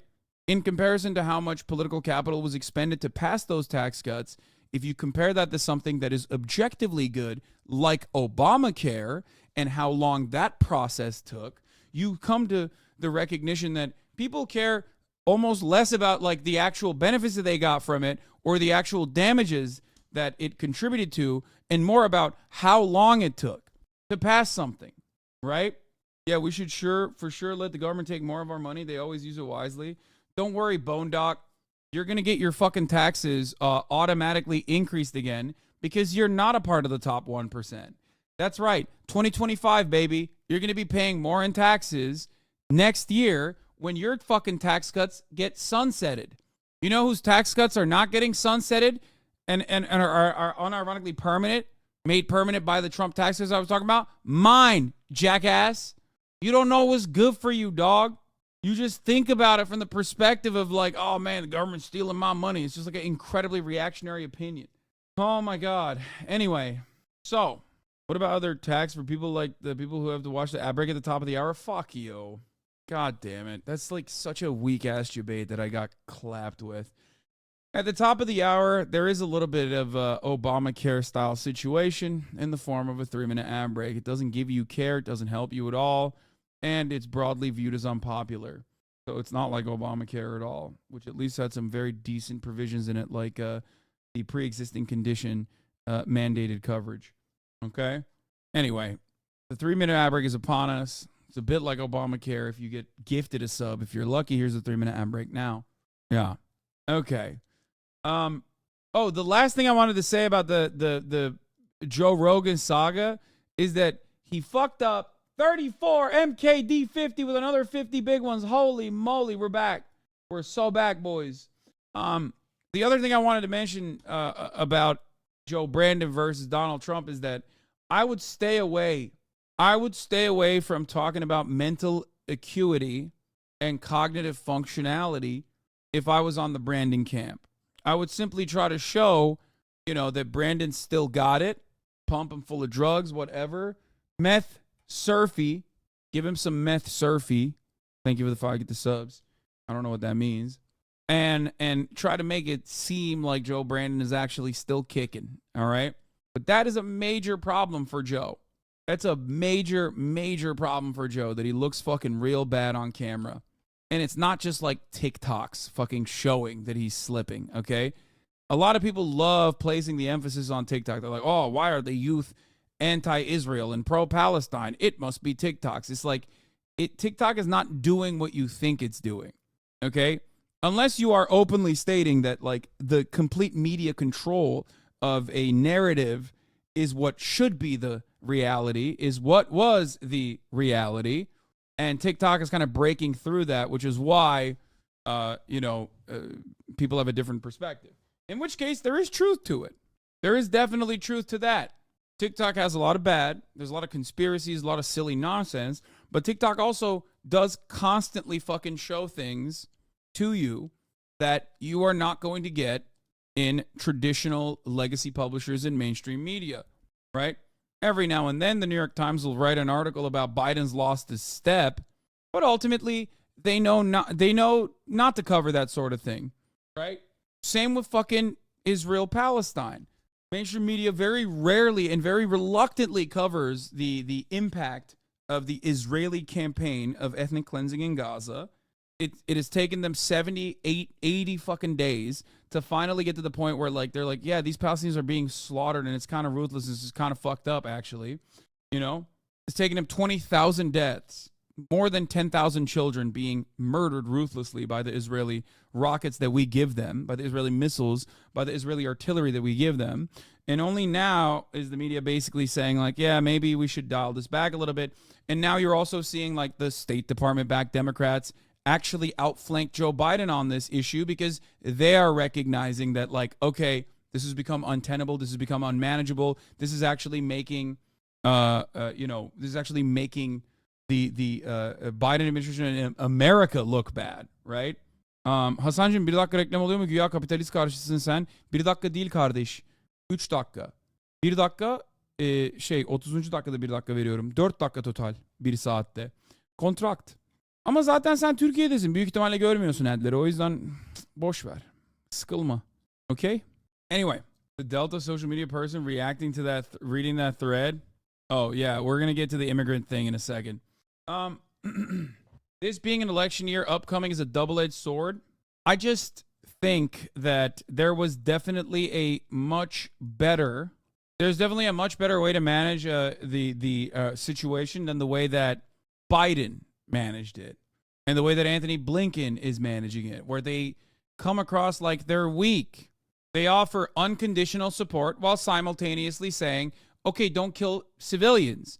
But because they can't control the narrative across the board that no civilians are being killed, because we have more unfettered access to actually seeing the civilians being ruthlessly slaughtered directly due to independent media, due to the fact that everyone has a fucking, camera phone, a phone with a camera on it, and access to the internet, it's very different than prior versions of any other conflict that has played itself out around the planet. That's it. And I think that a lot of the older individuals within the State Department and within the Biden administration have not really ever considered what that reality looks like and how to work on manipulating the new methods of information dissemination instead of just hyper relying on the older television watchers, which do still comprise the majority of voters, right? Those are the people who still vote.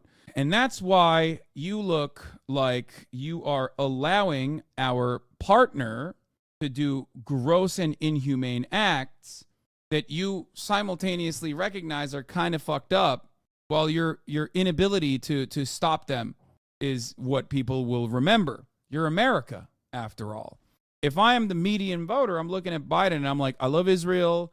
I've always loved Israel. Israel can do nothing wrong. That's what television tells me as well. But also, it does seem like Israel's getting a little ahead of itself. And then the Biden administration keeps saying, don't kill civilians. But then now I'm seeing like some of these reports and it doesn't look like Israel's, doing great stuff here. Maybe what's going on? Are we just like are we the paper tiger now? Are we not allowed to control our allies now? Like, what the fuck is this shit about? You are looking cucked for no particular reason, right? You're looking cucked. And this is like even an older voter looks at it and feels like that, right? So that's what's really odd. I think there is a much better way to try and manage the situation than the way that the Biden administration has managed it, right? And it's going to get worse. As the death toll increases, it's going to get worse. As the death toll increases and there's more reports on what Israel is doing, and people see dead children plastered in the media and major media, and they see Biden both simultaneously saying, don't kill civilians, Jack, but also saying Israel is doing the right thing and Israel has to exist in the way that it does and has to be violent or whatever. Biden is basically backing himself into an unmanageable corner where he's looking like the college campus presidents, okay? Being grilled by the likes of Elisa Stefanik. What do I mean by this? College campus presidents agree with Elisa Stefanik that, yes, being pro-Palestinian is anti-Semitic, but they also have to maintain some level of free speech at their campuses, at their universities, right? So they end up taking the worst position possible. Yes, saying Free Palestine is anti-Semitic and calling for the genocide of Jews, but yes, that should be allowed on college campuses. That's the worst position you can take Because the broadest majority of the public is going to look at that and go, what the fuck are you saying that you should be able to call for the genocide of Jews on college campuses? What are you, stupid? No, you shouldn't be able to do that, right? The real way to deal with this is to say, no, it's not allowed to fucking say that you can call for the genocide of Jews on college campuses. And no, pro-Palestinian demonstrations are not doing what you say they're doing, okay? Biden should say, Israel has to stop killing Palestinians with our weapons. We are going to stop giving Israel weapons if they continue killing civilians. That's it. We have that power. The Israeli administration knows we have that power and is taking advantage of Biden's ultra-Zionism and taking advantage of Biden's, horrible approval rating to do whatever the fuck they want, okay? That's the problem. Because the Israeli government is a separate government. They are a far-right government. The Israeli government is led by a coalition of monstrous, reactionary, right-wing psychopaths. Okay? And those guys don't give a fuck about the Democratic Party. They don't care about the Democratic Party. They like Donald Trump. Donald Trump is the most popular politician in Israel. Joe Biden is pretty popular too in Israel right now. But Donald Trump is the most popular politician in Israel. Okay? So for Benjamin Netanyahu, he fucking loves having a right-wing guy in power. So he doesn't matter if he contradicts Biden every step of the fucking way and actually hurts Biden's chances of being reelected. Because he knows that if it's not Biden, who is very pro-Israel regardless, it's going to be Trump, who is even more pro-Israel. So he's cooling.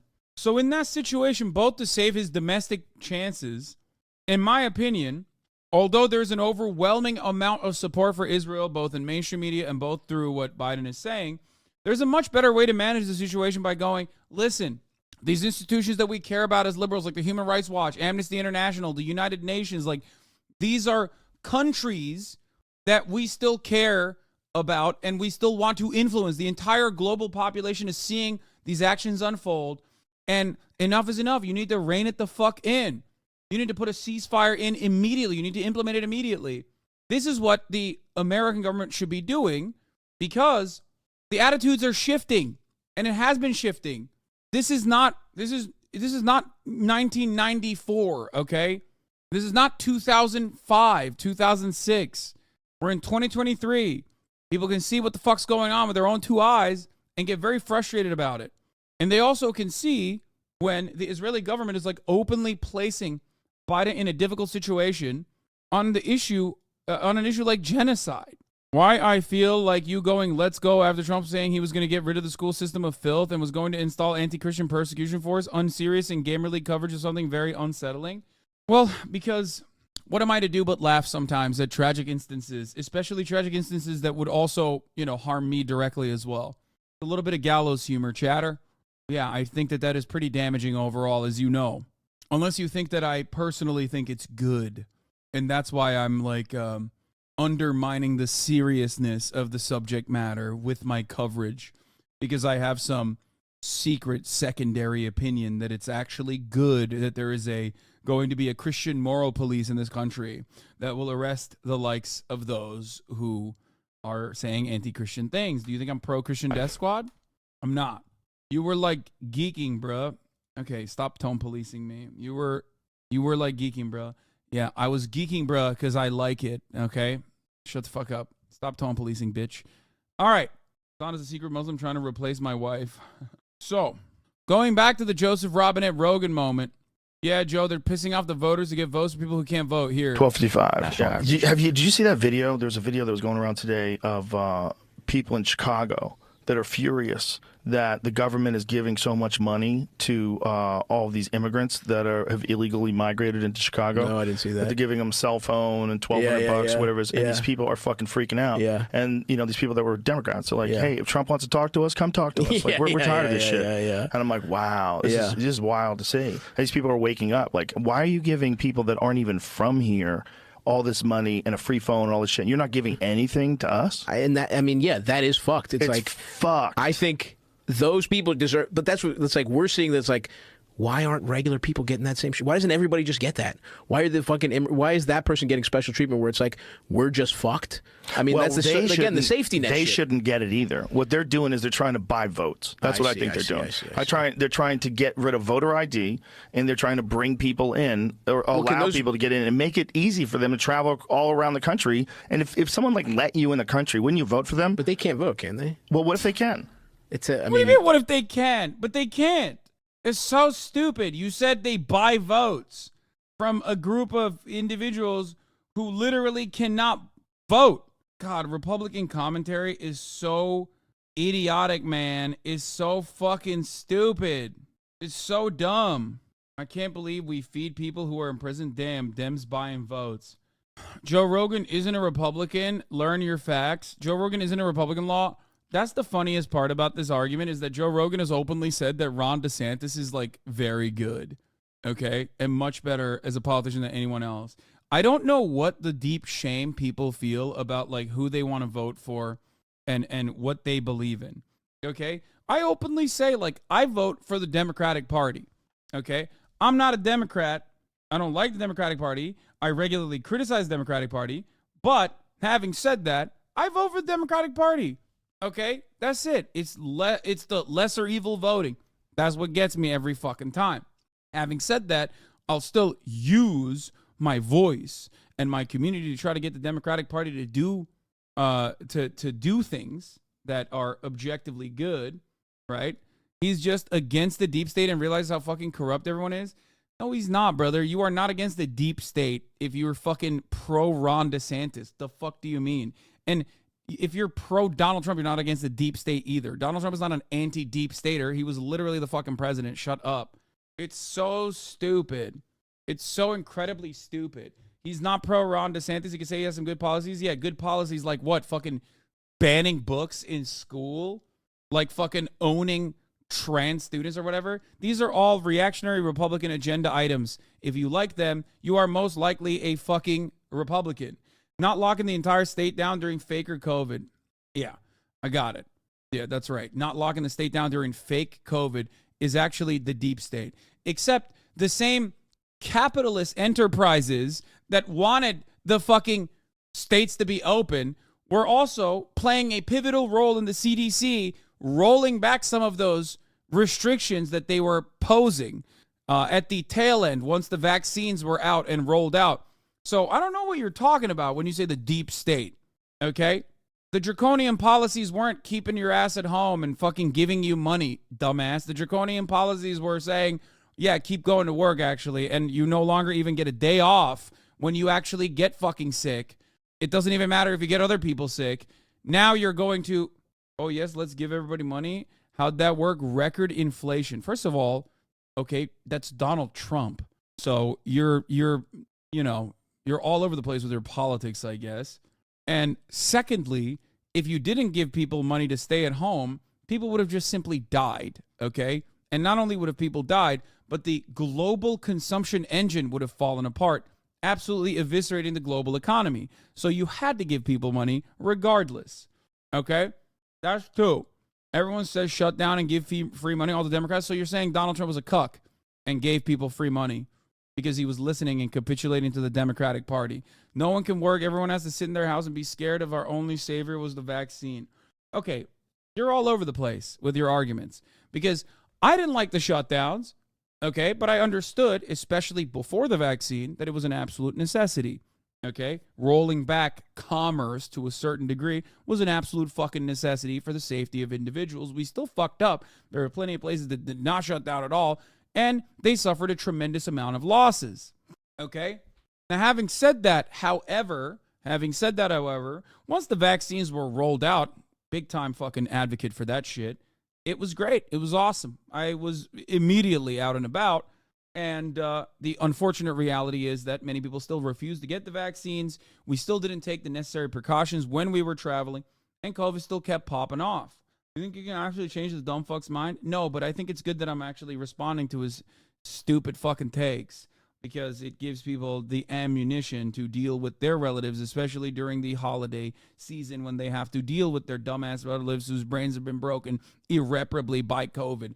and they will never actually recover from that and have become like insanely conspiratorial weirdos.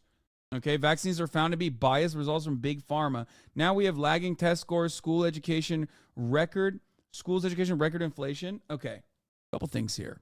One, lagging test scores. Brother, the American education has been dog water for the past multiple decades. As a direct consequence, at least if you compare it to on the global stage, other countries that actually do have decent, adequate, as a matter of fact, very good public education, there's a real reason for why America's education has always been an abject failure. It predates COVID, and COVID simply made things worse. Okay? So that's number one. Number two, when you talk about like schools, education, record inflation, you're just like you're just pointing to COVID, not realizing that this problem was absolutely worse. COVID exacerbated all these issues. Yes, brother, if your fucking leg is broken already, okay, and then you're forced to run on it, you're going to damage it further in comparison to someone who doesn't have a fucking broken leg and is running alongside you. Yes, COVID made a lot of these other issues worse. Certainly. It was a fucking global pandemic, dumbass. It's funny because I'm a liberal, but can realize when I get conned by the government, fake COVID death reporting. Yeah, it sucks that like people who consider themselves to be liberals were so fucking brain broken that they think that like all of these, extra deaths were just made up. Okay? Thank God we have modern medicine that kept your stupid ass alive, regardless of your backwards ass, antiquated ass perspectives. Thank God. You should thank God every fucking day that there are doctors out there who, in spite of your refusal to listen to them, will still save your stupid ass when you are stuck. Okay? Thousands were people with many comorbidities and other issues, but it's not because of COVID. Yeah, it's so weird because those people still had those comorbidities in a country where, we are riddled with comorbidities. I wonder why we have so many issues with our health, by the way. Wonder why our life expectancy is like lower than other nations in the other OECD nations. Let's not even think about that further. Even fucking Cuba has lapped us on life expectancy despite the fucking unjustifiable blockade. But yeah. Fauci and liberals should have said this during COVID. We don't know the true effects, but we know it affects the respiratory system. Stay healthy, take vitamins, exercise, eat healthy. Yeah, famously, that's actually what the Fauci, the liberals and the Fauci governance, the Fauci mandate dictated was don't fucking stay healthy, don't eat vitamins. Actually, we hate that. Eat bad food and be deeply, deeply fucking unhealthy. That's what they always said. Instead, they said, wait in your house with the vaccine because that's what my pharma buddy says the only situation. Oh, God, you're so fucking stupid. All right, whatever. They didn't say that, lol. They closed all the parks, lol. Of course. They did not want people to fucking gather in areas. Also, you act like healthy, fit people didn't get fucking owned by COVID too. They certainly did. It doesn't matter. And the idea that you, as a silly Billy, think that you can get a handle on a global pandemic better than fucking epidemiologists and better than healthcare professionals is so stupid. But unfortunately, we have to do that in the United States of America because every single American is a fucking baboon brain dipshit who thinks their opinion, just like a fucking snowflake is unique, must be respected because after all, they are exceptional. Okay? I'm an American. I'm exceptional. You have to listen to what I'm saying. Even though I have no fucking clue what I'm saying. I watched a couple fucking I watched a couple Joe Rogan videos and other videos. I read a couple things on Facebook, and it totally blew my mind. I felt like I found access to this new trove, this treasure trove of information that nobody's in on, and now you have to sit here and fucking duke it out when there are real medical professionals trying to handle the situation as best as they possibly can with limited information at the time. Does it have to be 100% correct? It's not going to be 100% correct. Okay? It's never going to be 100% correct. They have to maintain the best safety standards they possibly can maintain because their goal is to ensure the maximum amount of people surviving a global pandemic.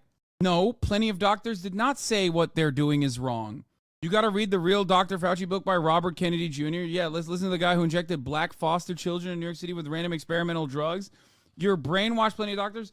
No, they weren't. You're talking about a bunch of fucking charlatan anti-vaxxers who have always existed. Shut the fuck up. God damn, my man said read Jeffrey Epstein's butt buddy, fucking Robert Kennedy Jr., Mr. fucking I love going on fossil hunts with Ghislaine Maxwell. Shut the fuck up. Get the fuck out of here, dude. I love this guy literally being like, yeah, RFK Jr. is actually anti-deep state. Mr. I have all of the exact same positions as Joe Biden on Israel, on every other issue for the Democratic Party, with the exception of vaccines.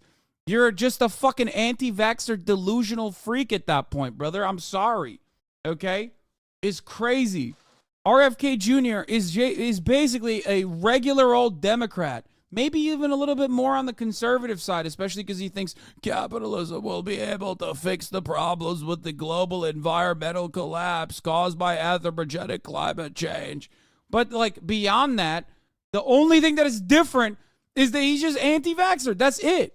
He's just an anti-vaxxer. He's a regular old Democrat who's anti-vaxxer. That's all it took for you. A drug that couldn't clear FDA approval except for emergency use. Oh my fucking Lord, dude. Yeah, RFK Jr., I am so silenced, even though I go on TV shows all the time and also beyond that wrote a book. Yeah, RFK Jr., who also said Ashkenazi Jews and the Chinese created the COVID pandemic specifically to avoid killing the Ashkenazi Jews and the Chinese. I'm Robert F. Kennedy Jr. Yeah.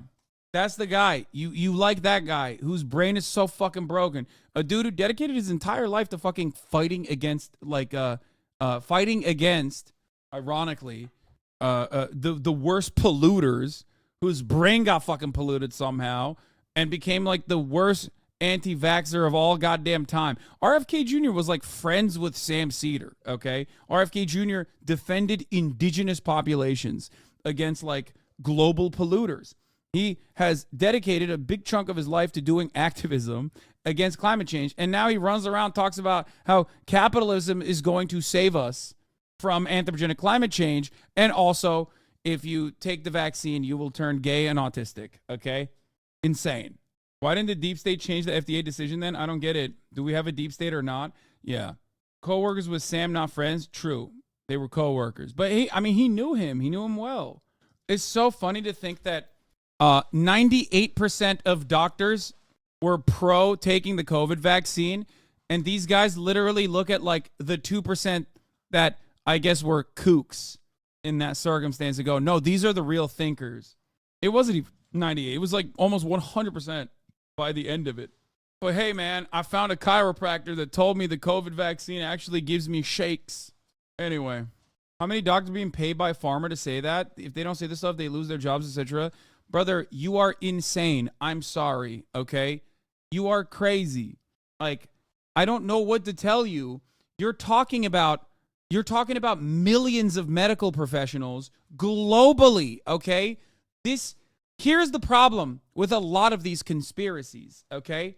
There is a level of there is like a finite amount of people that you can keep up a conspiracy with, okay? You cannot motivate people across the planet to do something that is that sinister without like real revelations, okay? You just can't do that. There is not a thing that you can do. You can engage in conspiracies, and some conspiracy theories I like to talk about as well. There's obviously my favorite one being Jeffrey Epstein. We talked about it quite a bit with Brace Belden yesterday, right? I do not believe that Jeffrey Epstein killed himself, and I do believe that Jeffrey Epstein most likely was an intelligence asset, okay? There are plenty of conspiracies, like conspiracy in the regular term, conspire, okay, that do happen, especially within our intelligence community, 1,000%, okay? But the idea that there is this genuine deep state that operated in unison and collaborated with every fucking every country on the planet, where every medical professional on the planet almost universally was in support of a fucking vaccine, is insane. a vaccine that is supposed to kill people, which it never fucking did, by the way. We're all supposed to die, right? We were going to die any moment now. And then they kept pushing it. They kept pushing the buck back. Remember when all these motherfuckers were like, yeah, by the way, if you got the vaccine, you're going to die. I'm so sorry. Any moment now, everyone's supposed to die. So much so that people were like doing the died suddenly meta, right? All the fucking externalities, all of the additional deaths that the CDC tracked, that's all fake. But also, someone who plays high school sports died. That's real. That's because of the vaccine. We got it. Now, we die in 5 to 10 years of heart complications now? Yeah, exactly. We die in 5 to 10 years of heart complications now. And by the way, not in a number that is like unimaginably high. Half of the fucking people also literally had COVID, which demonstrably causes palpitations and things of that nature amongst people who did get it. But yeah, it must be the vaccines that is causing people to die, even though so many people got vaccinated and they're not dying. Just look at what the insurance companies are saying about the deaths. Are they lying too? Wait, what? Are insurance companies lying about what? Insurance companies are motivated to make money. They won't like reveal information that's incorrect. Anyway, why are there so many anti-vax chatters still?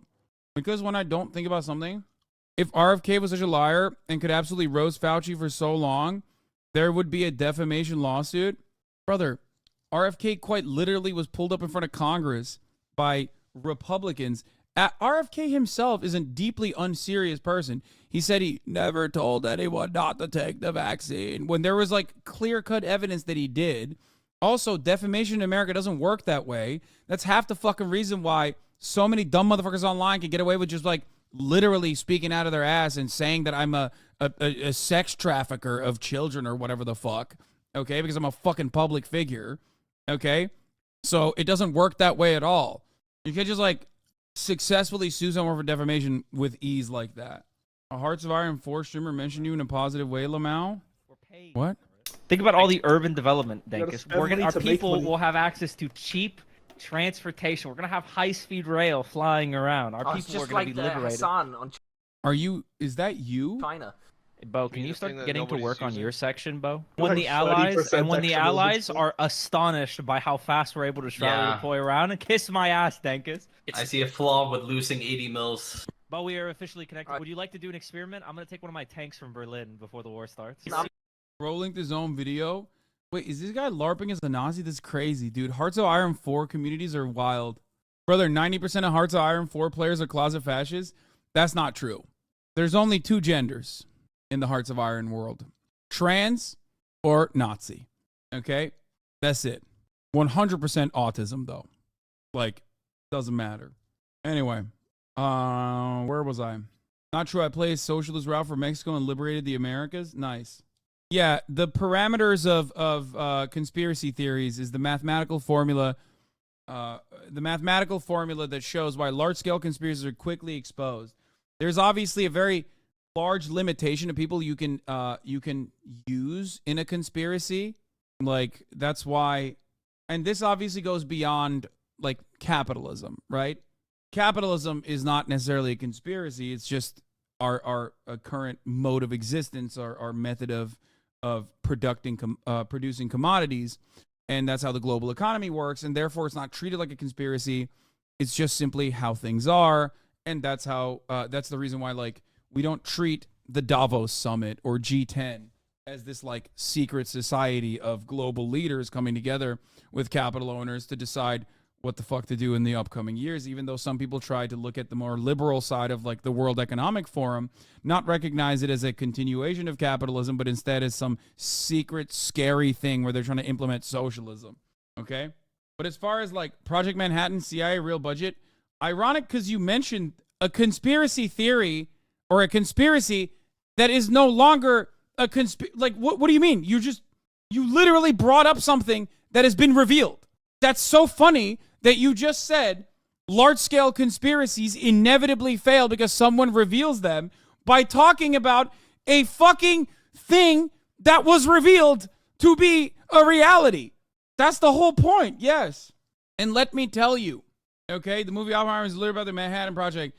Yeah, the hilarious part about this is that, like, the hilarious part about this is that The reason why the moon landing could not have been staged is because there were 410,000 people involved, okay? Like, if you just simply look at the amount of people that would be involved in, like, maintaining a conspiracy theories like this, it would be impossible. It would be impossible to keep it a secret. Soviets also would have called out the U.S. if it were fake. Since the moon landing took place some 50 years ago, the hoax would have probably been revealed by now. Here's the mathematical formula. People believe that the Earth is round for 2,000 years, but have they all been duped? Rapper B.O.B. certainly thinks so. He spent the past week trying to convince his 2.3 million followers that the Earth is in fact flat. You don't have to look far online to come across these so-called flat earthers who argue that since the planet feels flat and looks flat, how could it possibly be round? Whether it's the belief that the Earth is flat, the man has never landed on the moon, or that the governments are hiding evidence of aliens, conspiracy theories have a way of resonating with unusually large groups of people. To scientifically disprove these theories, David Robert Grimes, a physicist at Oxford University, developed a mathematical equation. Grimes focused on our 4 well-known conspiracies for his formula. The moon landing was faked, vaccinations are unsafe, climate change is a lie propagated by scientists. Now, remember, this is in 2016 when he's talking about vaccines. So therefore, the number of like anti-vaxxers or the number of unsafe vaccination formula was much smaller at the time. So you might be confused by that because anti-vaxxers are not a new phenomenon. They have existed for a very long fucking time. It's just that they really popped off after COVID because every single person in times of chaos, economic instability, and an uncertainty about our future looks for easy solutions to our answers. And it's obviously much more difficult to describe to people the processes under which we exist and how things work. And it's much easier to go, oh no, there's a secret group of villains out there that are actually manipulating everyone so you get fucking vaccinated and then somehow die. And then I guess step 3 on this equation is success. I don't know. Don't think too further. Don't think too much into it, okay? Don't even think about it. And the cure for cancer is being withheld by Big Pharma. The formula measures the success. Yeah, like even this is something that I should agree with, right? The cure for cancer is being withheld by Big Pharma. I don't like Big Pharma. I criticize Big Pharma all the time. This is a very classic, I would say, dare I say, socialist argument, okay? This is something that is like, I would say, a leftist conspiracy theory, that the cure for cancer is being withheld by Big Pharma because they want to make money. That's why they don't actually want to legitimately fix any problems. And that part is definitely true. But I don't agree with that. I don't believe that at all. I think that they would absolutely... Wait, hold on. I have to text my mom. That's a more logical argument, though. It could be very true. Big Pharma profits from treatment more than the cure. It doesn't matter. Because the reality is... the reality is that it is not a conspiracy rather than it is a thing that publicly funded researchers are definitely looking into and haven't been able to solve. I do not believe that it's a cure that's being withheld, though. I don't. There's no fucking singular public researcher out there that would hide the truth about a world-changing medical innovation like that. It's just not a thing. However, there are vaccines for cancer. For example, lung cancer, this much is true, like in Cuba, a collaborative project between American doctors and Cuban doctors, specifically led by Cuban doctors, have created a lung cancer vaccine. And yet, you don't hear about it. Cancer is also not one thing. There are hundreds of kinds. Yes. What is this? Supreme Court rejects Jack Smith's request for justice to quickly hear Trump's immunity dispute? Oh, shit. You really think that the cancer vaccine had not been found before by profit orgs who said, fuck it, no money there? No, absolutely not. You want to know why? Because for-profit organizations don't find fucking cures, dog. Big leaps in innovation don't come from the fucking for-profit side of the sector. It comes from publicly funded research. Also, cancer across the board is not the same. There are so many different cancers. Like one type of cancer vaccine doesn't fit all different forms of cancer.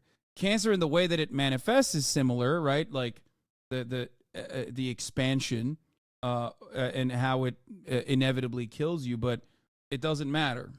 Anyway, the point I was trying to make is this. What we do, however, see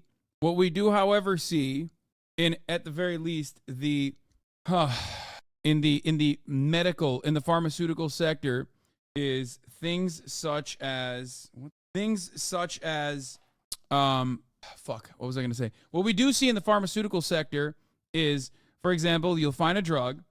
That drug may have a likelihood of having some kind of secondary cure, okay?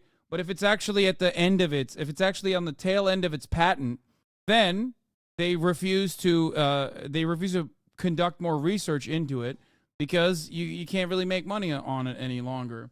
It's patent cycling is what most for-profit pharmaceutical corporations are interested in. So there is, I guess, some level of truth to the broadest way of looking at this, the broadest way of approaching this subject. But as far as the rest of this goes, no, I don't think that that's how this works at all. There is no, I don't think that they're like people are hiding the cure about a cancer that they found somehow. Anyway, Grimes also tested his formula on conspiracies that ended up being real. These included the U.S. government was watching us all. Thank you, Edward Snowden. And the infamous Tuskegee syphilis experiment, in which the cure for syphilis, penicillin, was purposely withheld from African Americans by public health officials. The study, published in PLOS ONE on the viability of conspiratorial beliefs, concludes that it's quite difficult for a conspiracy to remain under wraps for long. The moon landing hoax, which would have involved an estimated 405,000 people, would have unraveled after 3 years and 8 months, according to Grimes' calculations. Grimes also estimated that the maximum number of people who could have been involved in a generic conspiracy before it unraveled for a conspiracy the last 5 years, Grimes reckons no more than 2,521 people can take part in it. Bro is using a 2016 Quartz article to make a shitty point. What? In 2000, conservatives shit on libs for being anti-vax. Wait, what? No, anti-vaxxers has been a phenomenon that reaches across the aisle permanently. What the fuck are you talking about? No, there's always been crunchy granola liberals. And there's always been, dude, what the fuck? What are you talking about? This is not a shitty point at all. This is actually a perfectly valid way to counter the argument that large-scale conspiracies absolutely can be held tightly. Also, then you turned around and gave me the shittiest fucking enlightened centrist position on what? That COVID vaccines actually are secretly killing people? What do I always tell you? What you're supposed to look at is who thrives and how they thrive. What fucking good would the COVID vaccines do to those who own capital if it literally killed damn near the entirety of the fucking population? What are you saying? COVID vaccines are akin to the type of COVID vaccines that we gave to cattle. Okay? Certainly. There is truth to that. It's because our bosses wanted us to get the fuck back to work.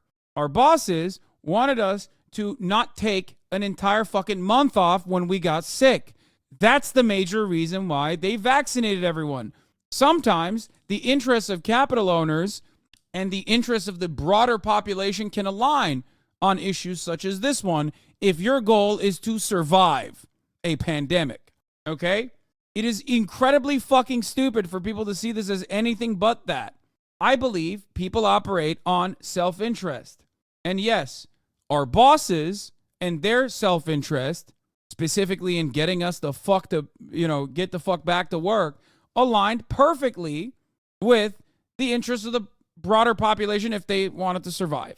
Okay? That's it. Very stupid. And the strangest part about this is that, it hasn't changed. The anti-vaxxer conspiracies have always been the same. They've always been profoundly damaging the public health. They have... the methods have not changed as far as disseminating this kind of misinformation. But as economic instability worsens, or in times of genuine economic instability like a global fucking pandemic, you get more and more people to sign off on this dumbass idea. Fuck me, dude. But they're talking about not having voter ID. But you have what do you think that they were talking about it in New York? They were going to try to make it so that if you weren't a citizen, you could still vote in New York. Interesting. That was something that was discussed, right? I don't know, because my dad Google can't that thing vote. about New York. I think it was discussed, but I don't know that's attempts to have. Anyway, the most important thing to understand is if the Chicago residents also got that Rogan would also hate it and consider buying of votes. It's funny, I think Stav is about as good as anyone I've seen disagree with Rogan using the tone of agreement. Rogan was on his pandemic made workers lazy shit again. Nature, man. And I think I prefer what you're saying is let's cover our bases, which we don't do right now. Right. And I think the thing that I think just as likely for if you give somebody free money, they're not going to do shit. We're fucking trapped in this opposite thing where it's like people have to fucking work hard as shit to barely make it. Yeah. Where it's like that zapping all that human potential too, because those people are just surviving at shit that they don't have time to fucking, because they 100%. just have to make rent. Fucking everything is Right. more expensive. Right. You don't have any time to fucking, and I. This is another great point. If the vaccine was going to kill us all and the rich or the elites were doing it intentionally, then why were the rich and the elites among the first to get vaccinated? Remember all those stories about rich people trying to buy their way to the front of the line? Yes, exactly. But don't fucking, no. Don't ask that to the dumb motherfucker whose life is shit, who thinks that he's in on a fucking conspiracy. Okay? It's so stupid. Guys like that anti-vax shatter show up here to be annoying because they have worn everyone else's patience thin being this way for damn near 4 years. Type of guy that makes you start eating lunch in your car at work. Yeah. I mean, that's like, they got to go somewhere. They've been profoundly fucking annoying. They've lost all their friends and family. Their only way of like feeling alive at this point is basically duking it out with motherfuckers and trying to get them to listen to what they have to say, like they're speaking the fucking truth when no one has died. Why does it trigger you so much, though, Hassan? Why does dumb shit trigger me so much? That's a silly question. Reactionary policies that lead to people unironically promoting idiotic, wrong pieces of misinformation that damage public health initiatives is always going to be something that I fight back against. I mean, I argue against people for way sillier shit than this. It's so dumb. I want to bring people back to reality desperately. That is why I talk about this kind of thing all the goddamn time, because I don't want those people to be like fucking psychopathic losers who fall deeper and deeper into the pit of conspiracy. Well, it is true. You're so stun-locked. That's why I said you're trying to make a shitty point. Chatters are dumb as fuck. Oh, got it, dude. You're fucking so enlightened that you're now saying that it's because the chatters are stupid that I'm making a shitty point. That's what it is. I'm far from being a conspiracy theorist, but something we can actually agree on is that the vaccine resulted in serious side effects. Wow, fucking... I'm done. I'm done reading fucking vaccine shit. Let's move on.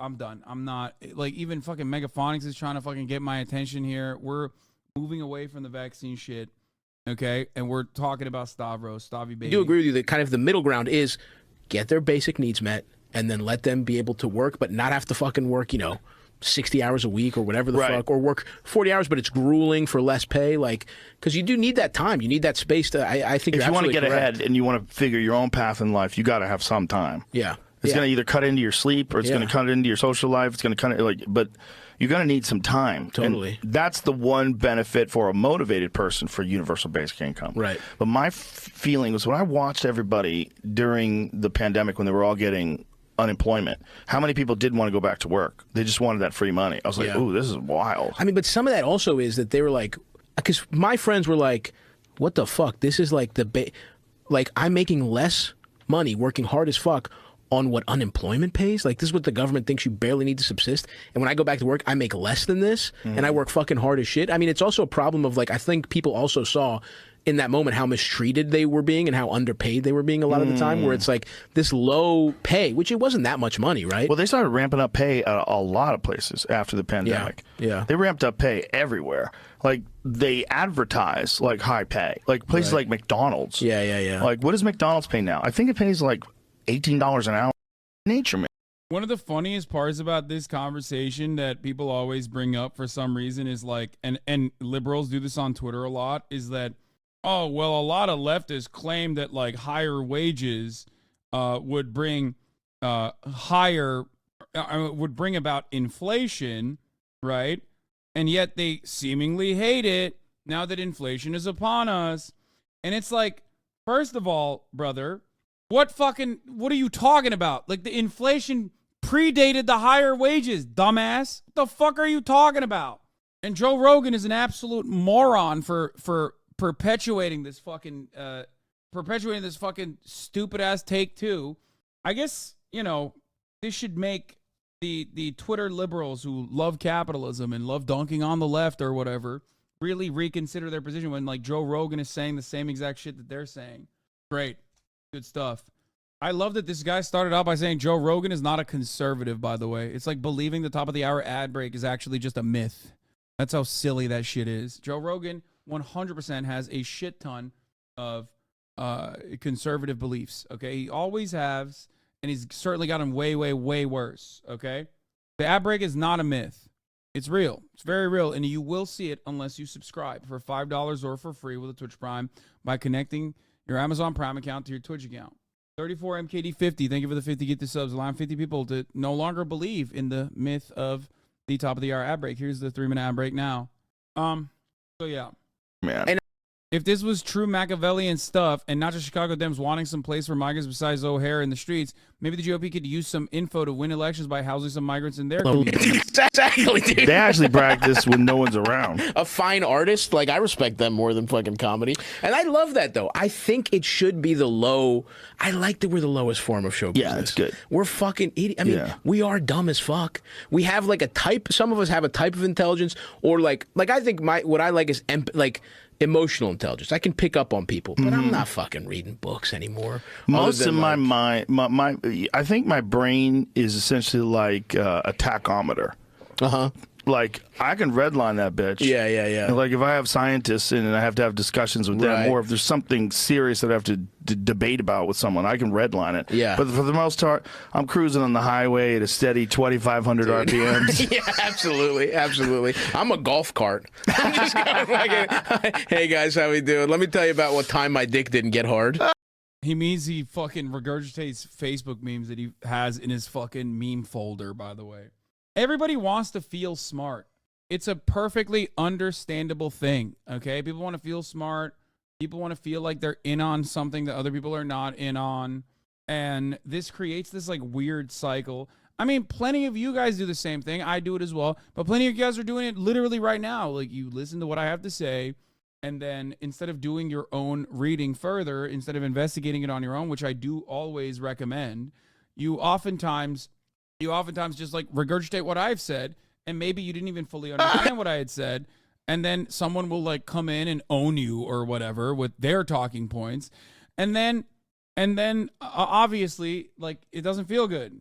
But that is, you got to do more investigating beyond what I'm saying. Bro, please, you're not smart.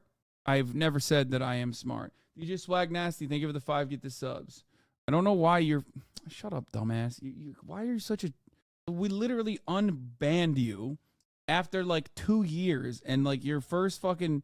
You have non-stop been fucking trolling. I've never said I'm a smart person. Yeah, but when you explain stuff, it's in detail for the most part, but yeah.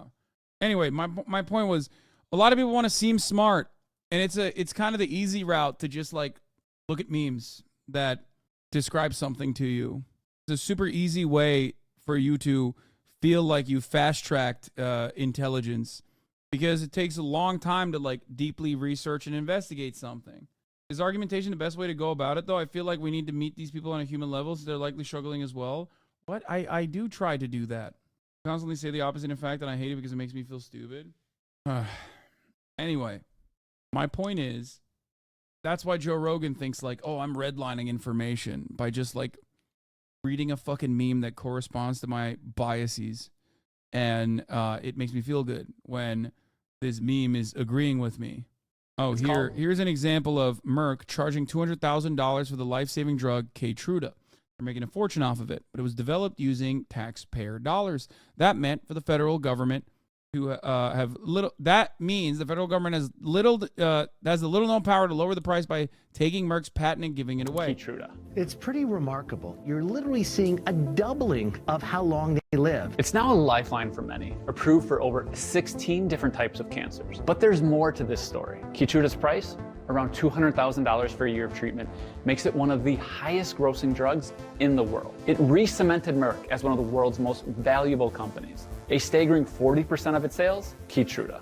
This is the American dream of medical innovation, isn't it? Companies invest heavily in research, and when they strike gold, the profits are astronomical. But here's the truth. Public funds laid the groundwork for Merck's reinvention. That's right. The groundbreaking technology fueling this transformation was funded by you, the American taxpayer. This story is about more than just developing drugs. It's about how big corporations build empires on public research meant for the greater good, using legal moves to block competition and keep prices high. And it's about what the government could finally do to fix it. The government spends billions on scientific research each year, and we let companies. I was on Keytruda for my cancer. It would have been around $150K. The hospital did subsidize it since I was a research case. You mean if the hospital didn't subsidize it? Use it. Congress passed a law called the Bayh-Dole Act and basically said that all the hundreds of billions of dollars that the federal government invests in basic research, if a private sector actor uses that there is nothing, in my opinion, more singularly evil than paywalling healthcare. That I will always stand on that. Like, I think that is unironically just as vile and gross, if not even more vile, than waging war for profit. What do I mean by this? Because in the United States of America, there are still there are still people that look at war and go, yeah, that's not great. Okay? But I feel as though there are more people that genuinely find this to be fucked up and gross, but overall see it as like a cost associated with living under the bountiful abundance of capitalism. Like, this is not seen as an act of violence in the same way that war is. War is seen as an act of violence, but a justifiable one in many instances, depending on how much your brain has been broken by manufactured consent. But this is not seen as an act of violence at all. research to create a new patent. It has the ability to go take that patent to market and make money off of it. Think of it like this. The government discovers electricity, and then private companies then use that knowledge to invent and profit from light bulbs. But with Keytruda and dozens of other drugs, the government was also part of inventing the light bulb. Back in the late 90s, a researcher with federal funding discovered how our immune system makes its moves. Joining forces with a Japanese professor, they had a breakthrough and snagged 6 patents. A Dutch conglomerate and a nonprofit then used An even worse exploitation of pharma patents was fucking Joe Biden rejecting to relax TRIPS patent protection for the COVID vaccine. India and South Africa were literally begging them to do it to make vaccines for cheap. Yeah. I mean, that's the other part. Like, anti-vaxxers fucking hate Bill Gates, but then forget that, like, Bill Gates did not want to release the patents for the COVID vaccine early on so that India could make it on the cheap. You know? It's so fucking stupid. Those patents to create what becomes Keytruda. You'll notice that Merck hasn't been involved so far. The early development was done primarily in academic institutions that were funded by governments and charities. It was through acquisitions of companies that Merck ended up owning rights that were related to the drug. In 2009, Merck acquired Schering-Plough, who previously bought the human science division of that Dutch conglomerate I mentioned. In the closet. By the way, this is always how it works, dude. Publicly funded research hits big on medical innovation. Publicly funded research is like a smaller operation. Smaller operation of scientists get bought out once they actually do have new innovation, novel chemical compounds. Larger pharmaceutical company buys out the novel chemical compound creating smaller pharmaceutical company, and then they engage in an act of patent recycling where for the lifeline of that patent, for the continuation of the lifeline of that patent, all they're spending their money on is to find new delivery mechanisms that will, and other loopholes that will allow them to maintain that pharmaceutical patent. It's always the case. That is always how it works in perpetuity. It's really, really, really fucking frustrating. As it collecting dust was Keytruda. They thought this drug wasn't any good at all. And then Bristol Myers had success with a very similar mechanism for a different drug. Then Merck went back and looked at Keytruda and brought it out to the market. And Merck brings it to the market in a big way. They work with the government to fast track its development, with the government paying about a quarter of the bill. The FDA approves it in 2014. And the thing is, Merck didn't invent Keytruda. They bought a company that did using government-funded research. Their big task, getting FDA approval, which is more about paperwork. But one thing Merck did do was set the price, which is now almost $200,000. It's imposing a big cost on the overall healthcare system. It raises the cost of insurance premiums. It raises the cost of taxes if you pay for it through Medicare or Medicaid. It's sucking money out of the healthcare system. Right now, 1 out of every $5 spent on insurance premiums goes towards prescription drugs, and it's rising faster than any other medical expense, largely because of groundbreaking but expensive drugs like Keytruda. In the most recent month, the sales were over $2 billion in 1 month. Analysts predict it to reach nearly $3 billion a month. These massive sales numbers are enabled by one thing: keeping competitors away. Merck does this with patents, which let them be the only ones to sell Keytruda for 20 years. When their time's up, others can make similar drugs, which usually makes them cheaper. Keytruda's key patents expire in 2028, but Merck is trying to build a fortress of nearly 130 patents protecting every conceivable angle of Keytruda from competition. About a quarter of these are around the drug itself. The rest, well, 40% of these patents detail its production process, and another quarter secure its role in combating specific diseases. They're even reaching out into the cosmos. All of this to keep competition out. But how can the government stop this? Bro, the price is unjustifiable. It is an inelastic commodity. This is criminal. This is anti-human. I love how Cal Cunningham goes from fucking being an absolute dumbass to like actually popping off with real smart takes in a matter of moments. A 30-second ban whipped this dude into shape so fucking fast. I gotta keep banning motherfuckers. That's all this has taught me. What this has taught me is I am firmly holding my position that bans are good. Okay, quickest reformation of all time, quickest rehabilitation of all time. We did it, boys. We did it, Joe. Okay. If a company is charging an unreasonable price, that is a basis for the federal government to march in and to license that patent to some other company or to some nonprofit entity that could charge far less for that product. Remember the development of Keytruda I mentioned before, and those 6 key patents? The federal government retains the ability under this Bayh-Dole Act to march in, which is really to say, we're taking this patent, and instead of you having the exclusive right to use the patented product, we're going to license it to somebody else who can potentially bring it to market on more reasonable terms. Recently, the Biden administration threatened to use these rights to lower the price of drugs developed with federal funds. What we have here from the Biden administration for the first time is a set of guidelines that says to the agencies, if you think that the prices that are being charged for these federally backed products is too high, you can use your marching authority to license that to somebody else who will provide it more cheaply. We think it's important that we finance research into these important life-saving drugs, but we're going to make sure that we're paying a reasonable price for them because it's going to be a life or death difference for a lot of people. And just like that, Keytruda's patent wall could come crashing down. Other companies can start selling cheaper versions of the same drug. Marching rights could be the sledgehammer. This marching authority, in my opinion, is one of the most potent tools that the federal government has to help lower the cost of prescription drugs. The hope behind all of this is that that will lead preemptively to companies charging more fair prices, or at least not unreasonable prices, again, for products that we, the federal taxpayer, have helped finance. Now, of course, the question is going to be, are they actually going to use the authority that they've now granted themselves to march in on a drug or not? That'll be the next question. God damn it. Oh my God. Is that a salad you got on the side? I always have a salad. Oh yeah, Alex Press saw the clip, chat.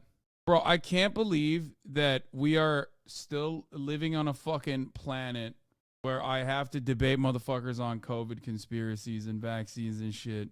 What a sad state of affairs, man. Here, here's some funny stuff. Are the best journalists that we've had on for sure. Yeah, fuck you, Alex Press. Yeah, exactly. What does she do? It's just labor stuff. What is she doing? Oh, yeah, cool. Well, why don't you get a job then instead of writing about jobs? Yeah, I know. It's like, oh, Alex Press. I'm a journalist. That's my last name. Okay. You know her real last. Yeah, her real last name is Dershowitz. Oh, it's true. She doesn't like that she changed it in order to get into Yale. Yeah. Are the best journalists? Oh man. Just got back from my grandparents' house. I showed Hassan mustache area to my grandpa and said he's the prettiest man I've ever seen. He rizzed up my grandpa with a mustache. That's crazy. Journalist. Anyway, what are we eating tonight? Same shit I eat every day. So the Supreme Court has rejected Jack Smith's request for justice to quickly hear Trump's immunity dispute. They just did this. This is breaking news. He is Where is it? Where the fuck was I going to talk about? There's also from Madison, Wisconsin. Wisconsin Supreme Court has overturned the Wisconsin Supreme Court. What? Your days are numbered as soon as people see Vivil on Pike Talk? What the hell is... What are you saying? Wisconsin's new woke Supreme Court doing the damn thing. Overturning Republican-drawn legislative maps. Orders new ones in big win for the Democrats. And SCOTUS knows it will end up for them anyways. What was the reason? Well, let's see what they are saying about it on CNN. Okay, they're talking about Gaza. What about MSNBC? An ad? No, not for Wisconsin. I'm talking about the Supreme Court decision, the United States Supreme Court decision. I can't speak for why Jack Smith refuses to state that he wants to get this in before the election, although that's quite clearly the case. I think any fair-minded observer understands that's exactly why he's pushing so hard. But he refuses to say it because it would be contrary to DOJ policy to say, I'm taking actions with the election in mind. And Brianna, this was the weakness in Jack Smith's briefing. He said over and over, yes, this is a very momentous, important case. Of course it is. But that's not the question when it comes to whether it needs to be expedited. When it comes to the question of whether it needs to be expedited, it's, is there a need for speed here? And because Jack Smith was unwilling or unable to say, I'm trying to get this in before the election, all he was able to give was a bunch of generalities. And apparently the court found that unpersuasive, and they've rejected his motion. And as Evan said, as a result now, this will go to the Court of Appeals and then perhaps to the Supreme Court, but it's absolutely going to cause delay. We do begin with a new both sides will still have the option of appealing an eventual ruling by the D.C. Court of Appeals up to the High Court, but the court's move is a major victory for Trump, whose strategy of delay in the criminal case included mounting a protracted fight over the immunity question, which must be settled before his case goes to trial. An expedited review of the issue is already underway at the D.C. Circuit, which has scheduled oral arguments for January 9. The election subversion trial is currently set to begin in March. The real question is what happens then. Assuming the Court of Appeals rejects Trump's claim, will it keep the trial on hold pending further review for the Supreme Court, or will it allow the trial to go forward and force Trump to seek a stay from the Supreme Court? It's still possible that the trial begins on March 4th, but the Supreme Court's apparent willingness to let the D.C. Circuit go first makes it at least somewhat and perhaps significantly less likely. I feel like they don't want to do something that will come across super broad, I guess, and maybe they want to play a role in the delaying, and ultimately this turns back into let the people decide whether or not he truly is or has done something illegal. Because if he has truly done something illegal, then the people would vote against him, type of situation.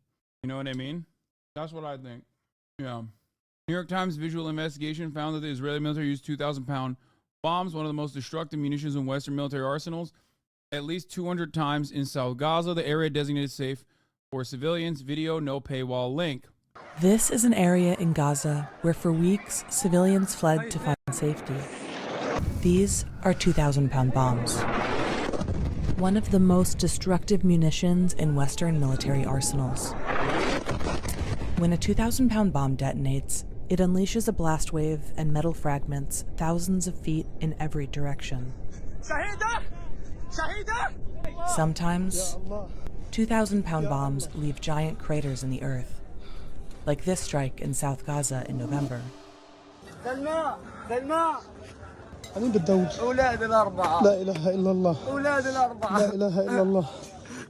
Munitions experts say 2,000-pound bombs are almost never used by the U.S. military anymore in densely...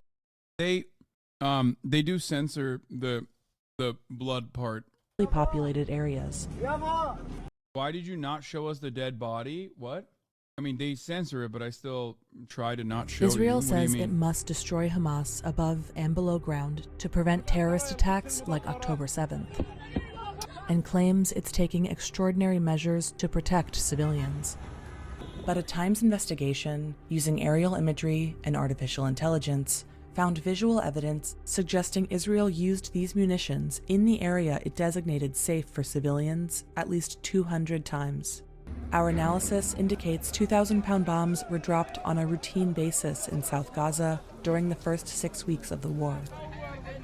And it suggests that even for those who followed every Israeli evacuation order and advisory, there was still no safety to be found in a war zone that's more dangerous for civilians than any in recent history.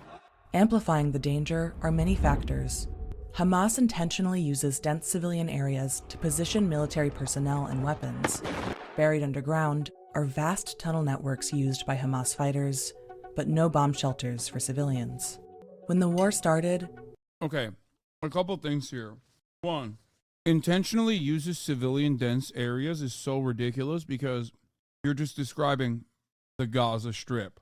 It's already densely populated. Also, oh my God, this literally goes back to exactly what I was talking about with reservists. These guys are just cops, man.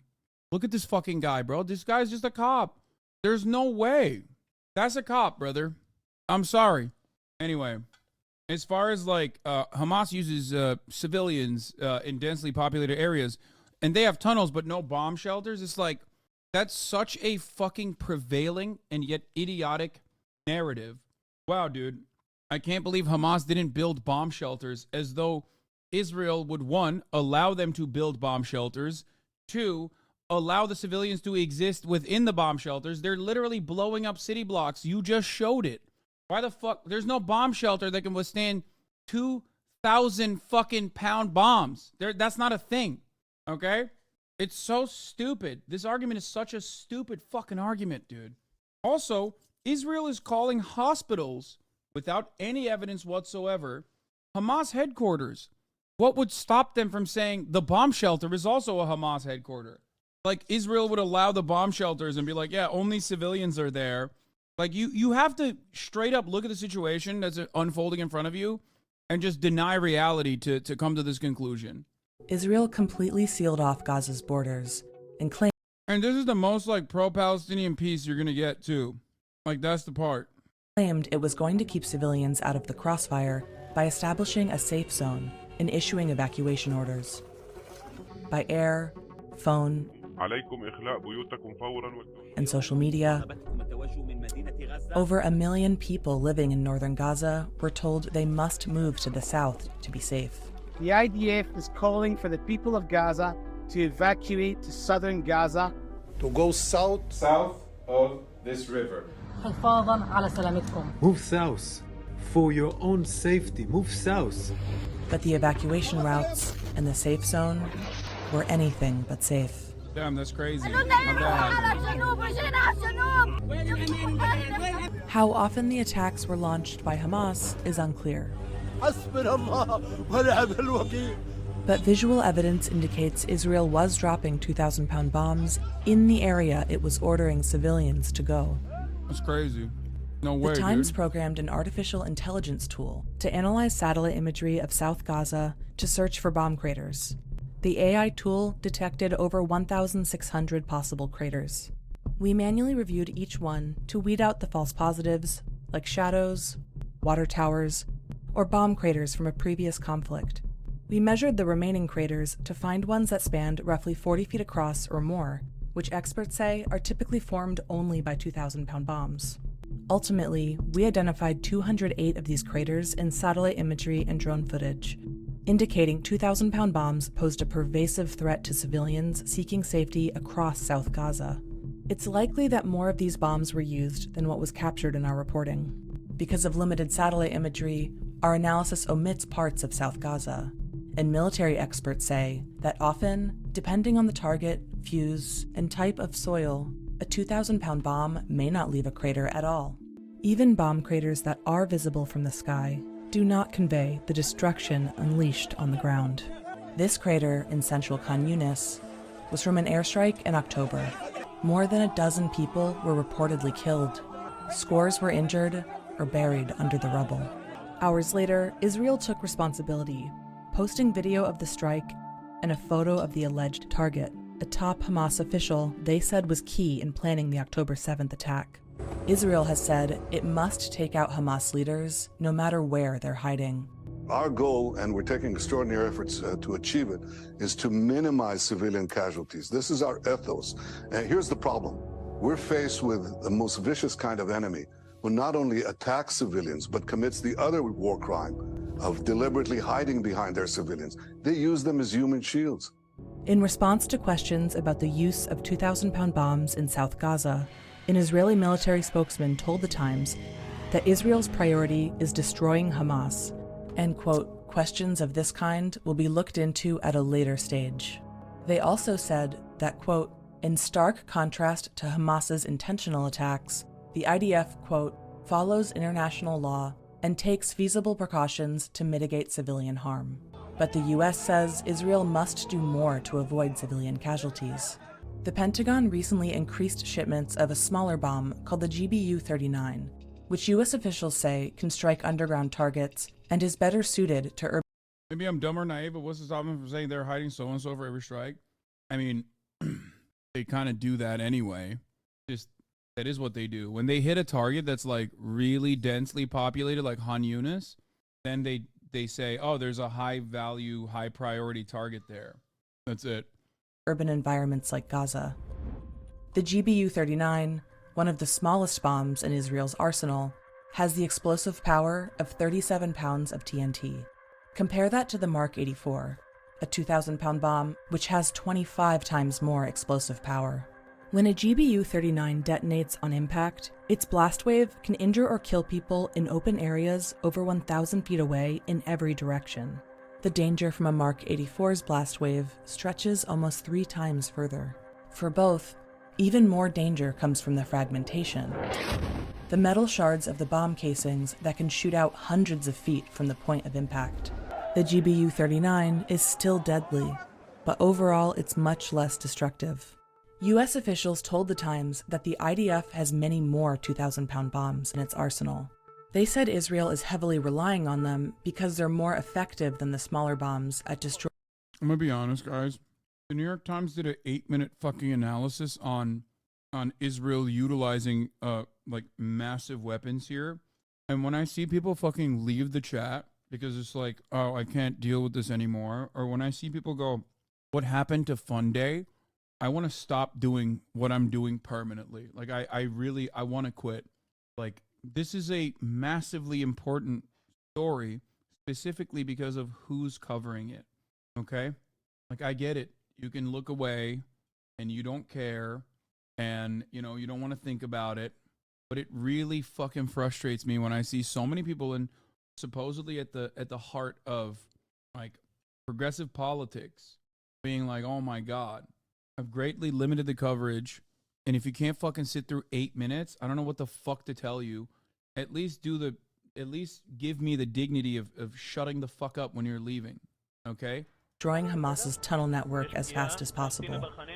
The officials also said that in the Gaza war, Israel has demonstrated a higher tolerance than the U.S. military for causing civilian casualties. But the U.S. has not stopped supplying weapons to Israel. Since the war in Gaza began, the U.S. has sent more than 5,000 2,000-pound bombs.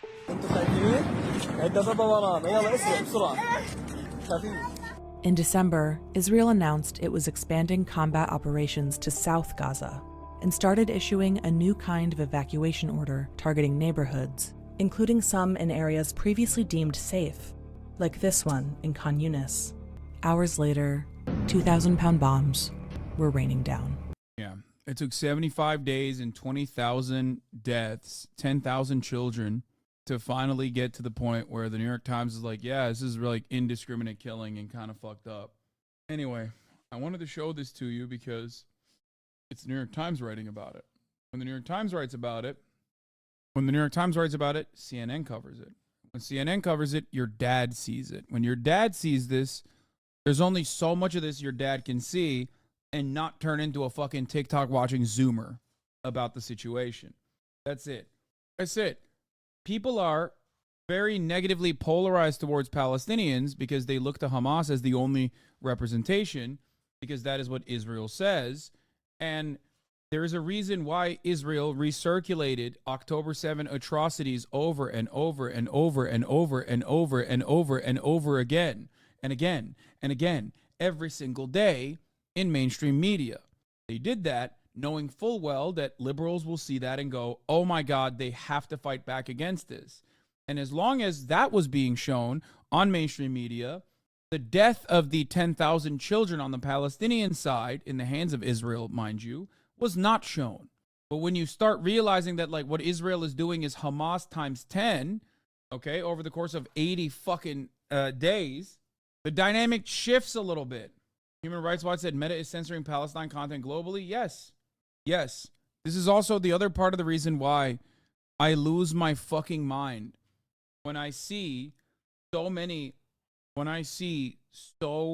many people get upset at like one fraction of a fucking coverage that this deserves, like simply a fraction of the coverage that this deserves. And it's like, bro, there are very few avenues where you can get this information out. Okay? I sent my family member the New York Times interactive piece about the satellite imagery showing Israel's damage in Gaza, and that TikTok we watched about the Israeli settler turned anti-Zionist, and they chalked it up to anecdotal evidence and took absolutely none of it to heart. The soullessness and callousness is actually shocking. Yeah, I mean, you're trying to unwind 50, 60 years of propaganda. It's just like on every front, there are initiatives to silence motherfuckers. It could be something as simple as derailment. It could be literally something as stupid as like Reddit comments. Like, people value propaganda a lot more than this community does, weirdly enough, despite the fact that you come here and I talk about the value of propaganda all the time. So go ahead. You know, you might give up on that front. You might not think it's important. Those in positions of power, however, certainly see the value of it. You know? Anyway. Yeah, speaking of propaganda, the IDF is so bad at it, obviously, which we're going to move on from, but where is this? Am I blocked by this person? Oh, I am blocked by this person. IDF soldier in a teenage girl's room in Gaza opens her iPad, sees who her hero is, whose photo she chooses for its wallpaper. Wait for it. This is such funny shit. They do this all the time. יש פה אייפד שמצאנו כנראה של איזה נערה מתבגרת. עכשיו, מה אתה חושב שהיא תשים בתור תמונת שומר מסך? איזה נועה קילה או משהו, כן? קבל. This is so funny. Just like no scratches, perfect iPad. Like, dude, if you're going to do that, don't show this behind it. You know what I mean? It's a fully charged iPad. When you put it in a room that you've fucking blown up and destroyed, and it's perfectly clean and it's fucking fully charged, you ruin it. You ruin the propaganda. Look at this. It's like fucking almost completely charged. It's also so stupid. I said this so many fucking times. Like, they don't need Adolf Hitler to hate Israel, okay? They don't need to be like, oh yeah, I hate Jewish people in the same way that Adolf Hitler did. Like, that's not a Palestinian thing at all, okay? The Israeli government is fucking killing them with the Star of David slapped on to the fucking tanks. What are you talking about? They don't need to be like, wow, I got radicalized by reading this like European guy with a very European perspective into hating Israel and into assuming that Israel is like representative of Jewish people. It's so fucking stupid.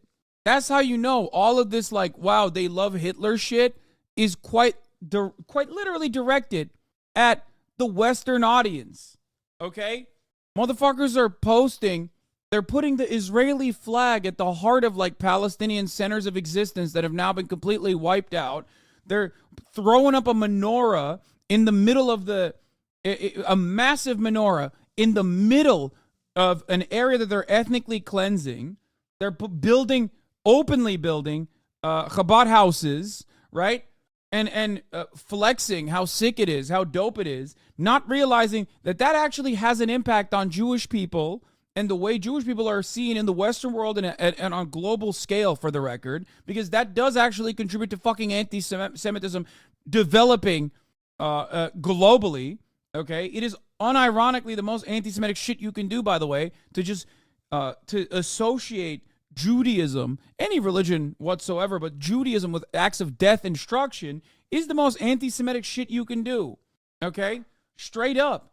It's literally no fucking different than ISIS being like, we're doing all this shit because we love Islam. Except the difference is, ain't nobody in the fucking Western world's going, fuck yeah, I ride with ISIS, they're for me. And there are, unironically, Zionists, both of the Christian variety and even the Jewish variety, that look at what Israel is doing, which is identical to ISIS, and go, no, they are doing it for Judaism, actually, and it's fucking sick. It's mind-boggling to me. It's completely unimaginable. And then this, too, they found another Mein Kampf copy. Unironically, Israel probably purchased the most copies of Mein Kampf. Yeah, and it's also... like, it's always just, like, the clearest annotated fucking Mein Kampf you've ever seen, which I already brought up, like, as far as the argument goes, like, the Palestinians don't fucking need to learn about Hitler to be like, I don't like what Israel is doing. They're fucking killing me. Look behind the Mein Kampf. What do you think is more radicalizing? Reading fucking Hitler's words or that hole you see on the fucking building, on the side of the building? What radicalizes someone? Which one is it, guys? This is pure projection. This is for people living in a comfortable situation. This is propaganda created for the Western world because the Western world doesn't understand how radicalizing having your fucking house blown up could look like because they're never going to experience it. But they absolutely do get radicalized by feeling like they've been hurt and having like some kind of spiritual damage that they have to cope with, and then reading fucking Hitler and being like, this guy's got some good ideas. That's why they're tailoring this argument to the Western world. The other side of this is that, no, it is not appropriate to kill motherfuckers because they read Mein Kampf. I don't believe that either. That's why I say I believe in universal healthcare, which includes even fucking Nazis. I despise Nazis. I hate them. But like, yes, they should still get healthcare. Here's why. Because when you create an environment where there isn't a lot of economic volatility, economic instability, when you meet people's material conditions and offer them robust safety nets, you make it less likely for them to become Nazis to begin with. But yeah, it's so stupid. They're like, wow, these guys sure love Hitler. Seems that's why they fucking hate you, man. Because they read Hitler in Arabic. Why they always finding like maximum Hitler content in every bomb scene? It's not even remotely believable. It's so fucking stupid. And like, there is no world in which what Israel is doing is justifiable, even if they were to find a fucking annotated copy of Mein Kampf in every fucking living room, dog. What are we talking about? The fuck are we talking about?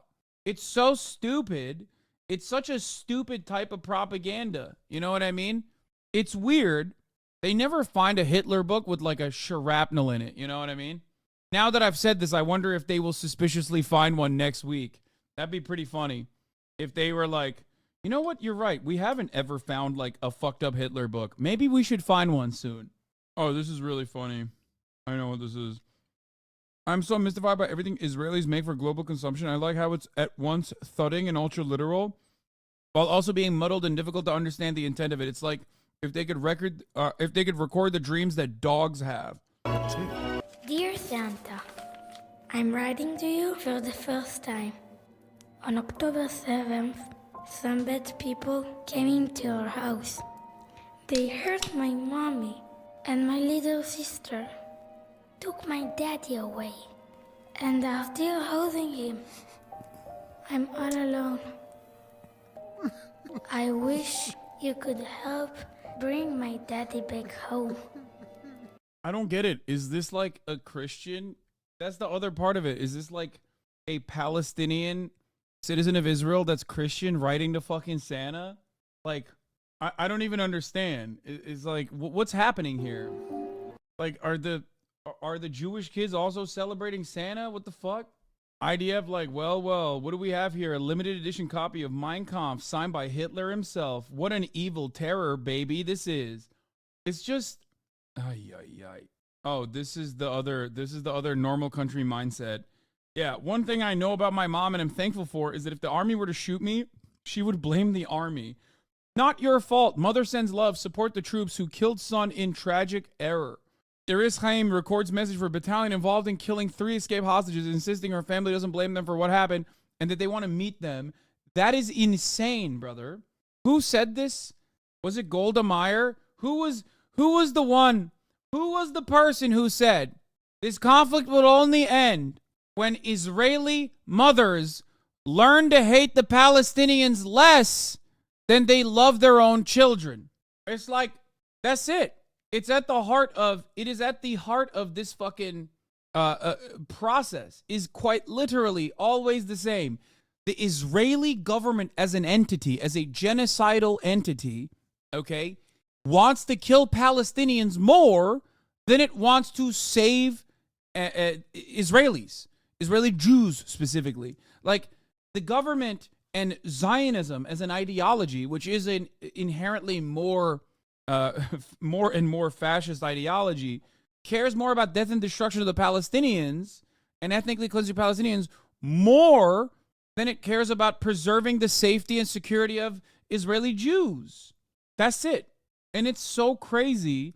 And unfortunately, given how the cycle of radicalization occurs and how it fucking reinforces itself over and over again, a lot of Israeli people just don't see it. That's not true. What's not true?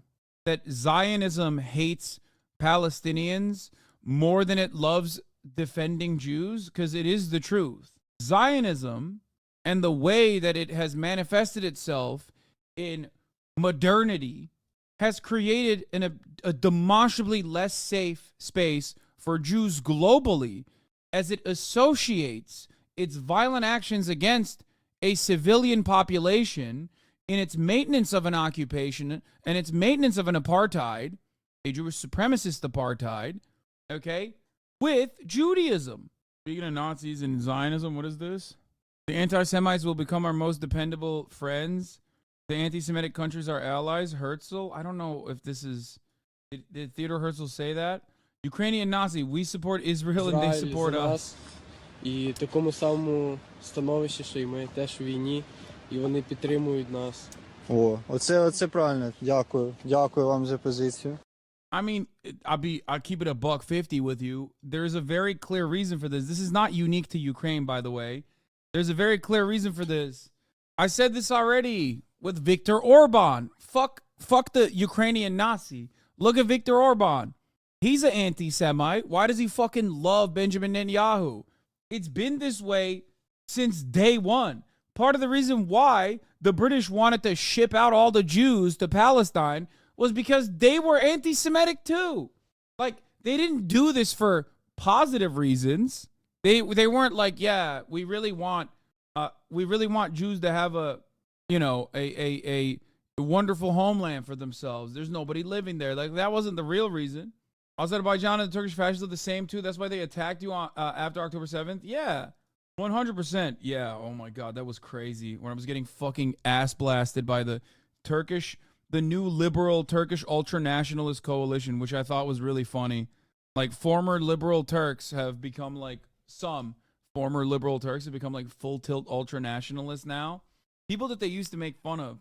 And they were, oh my God, they were going so crazy. They kept saying like, I am a deep state asset for America, while ironically taking the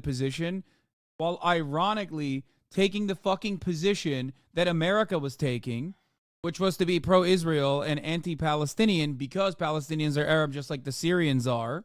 And then now, because they're so fucking embarrassed, they're pretending that they have always been supporting Palestine because they're so fucking embarrassed, because like 98% of Turks are like, yeah, what the fuck are you talking about? No, I'm not even remotely kidding. They were trying to say I'm like Enes Kanter, who had an identical position to what they believed.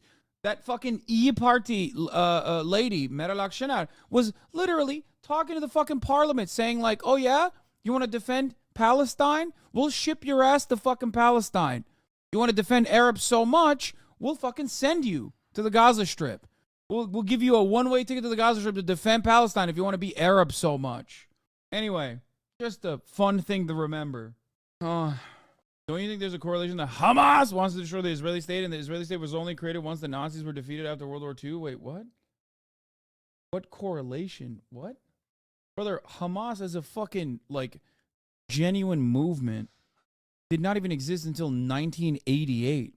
Okay? The fuck do you mean? Aren't Aussies supporting Israel so they got each other's backs? Yeah, of course. And Turkey as a government is also supporting Israel too.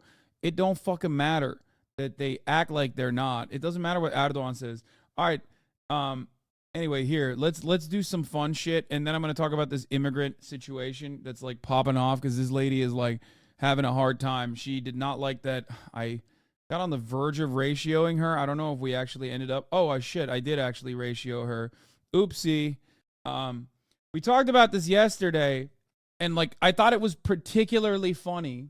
Oh, fascist Turks then, fascist Turks then. Her konuda Türkiye Filistin'in arkasında Filistin hiçbir konuda What is this? Turkey's behind Palestine on every Türkiye'nin arkasında değil. Biz buna bir son vereceğiz. Filistin desteğimizi istiyorsa kazanmak zorunda artık. Throwing up the wolf. Damn, dude, what a fucking sick edit, dog. Ümit Özdağ, Filistin desteğimizi kazanmak zorunda edit.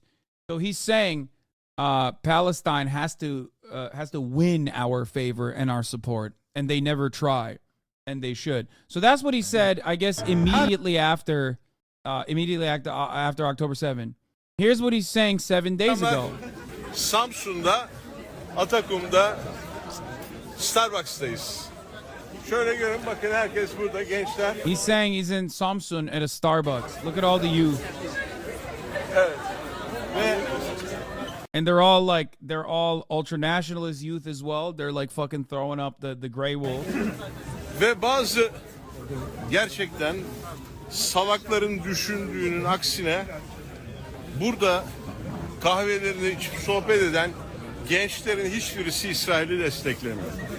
And he's saying contrary to the popular opinion of idiots, none of the youth here that's drinking coffee at Starbucks actually supports Israel. So here's the thing, okay? Wait, is this MHP? Aren't they tight with Erdogan? No. This is a separate subsect of the ultranationalists. I don't think Ümit Özdağ MHP değil. Ne hangi parti Özdağ? No. There's different types of iyi mi? O da Zafer Partisi. So there's different types. It's a parliamentary system. So there's different types of like ultranationalists in Turkey, which is really funny to describe to an American population.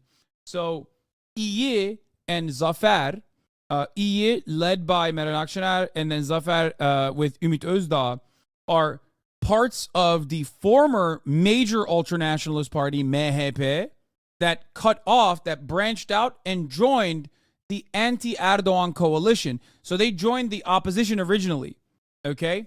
So they originally were ultranationalists. They separated from the ultranationalists and were like, we are still ultranationalists. We still throw up the gray wolf, but we're not pro-Erdogan. Because MHP, the major ultranationalist party, was the major ultranationalist party has been, suckling on Erdogan's teat in perpetuity.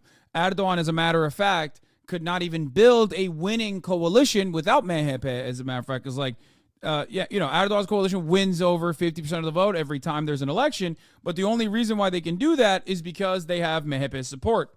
So these guys originally did that, and they fragmented. Yes, Indibi is correct. They fragmented from MHP as İyi. Özdağ fragmented from İyi to form Zafer. Zafer is basically far right. İyi is far right, branded as secular right-wing nationalist, but with more moderate policies. Yeah. And I think this guy, the Zafer faction, actually is like also not even necessarily anti-Erdogan, as far as I understand. They are all deep state, if you ask me. That's kind of funny. Very Putin-esque form of governance, There is a lot of similarities, I would say, between Vladimir Putin and Recep Tayyip Erdogan in the way that they're both like hyper-capitalist and work to simply reorganize politics and society in a way that just benefits them directly and individually. Abi özür dilerim ama adın Kutalper. Yani bilmiyorum doğru mu söylüyorsun, yalan mı söylüyorsun bana. Bu adam aslında Erdoğan'ın karşıtı dediğin zaman. Yani adın gerçekten Kutalp mi yoksa adını sadece username'ini Kutalp yaptın mı başka bir nedenden dolayı bilmiyorum. Anyway. But I don't know. Abi karşı koalisyondaydı. Zafer Partisi, this guy is fully against Erdoğan. Maybe. I doğru söylüyorsundur belki. Bilmiyorum. Ben gerçekten bilmiyorum bunun yeterince olduğunu. Yeterince bilgim yok yani Zafer Partisi ile ilgili. Doğruyu söylemek gerekirse. Türk politikasına o kadar fazla bakmıyorum.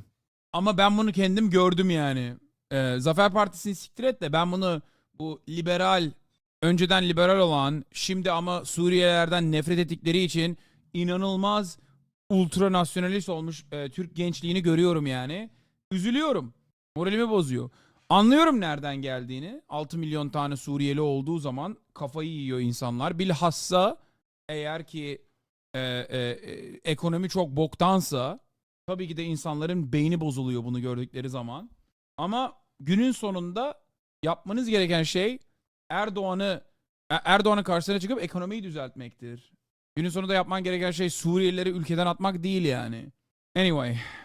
Yani bu Amerika'da da benim için geçerli. Aynı şey. Bunu biz de burada Meksikalılara yapıyoruz. Guatemalalılara yapıyoruz. Aynı boku burada yiyoruz biz de. Gerçi rakamlar biraz daha değişik doğruyu söylemek gerekirse ama yani nasyonalizm bu işi düzeltecek bir şey değil. Hiçbir zaman nasyonalizmle düzeltemezsin bu problemi. Sağcı politikası hiçbir boktan yaramaz. Kimseye yaramaz. Sana da yaramaz. Suriyelilere de yaramaz. Kimseye yaramaz. Aynen bu şekilde devam edersin. Man, shut the fuck up, Slatty Matty. You are saying some dumb fucking shit that you don't know what the fuck you're saying, okay? Dumbass Americans thinking Fethullah Gülen is vamp, okay?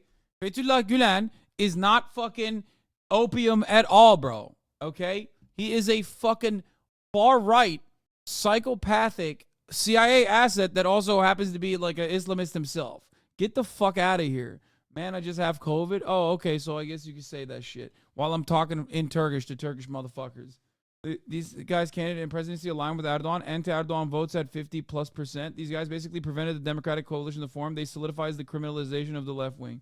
Oh, so my suspicion is not incorrect. Got it.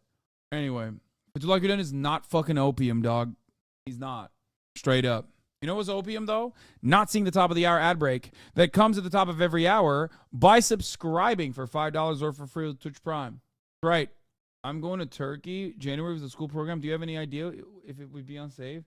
Bitch, Turkey is more unsafe for me, a Turkish citizen that has, you know, all of his family living there, than it is for you, a random tourist. Turkey desperately needs random tourists to come to Turkey. They would never fucking mistreat you. It is super fucking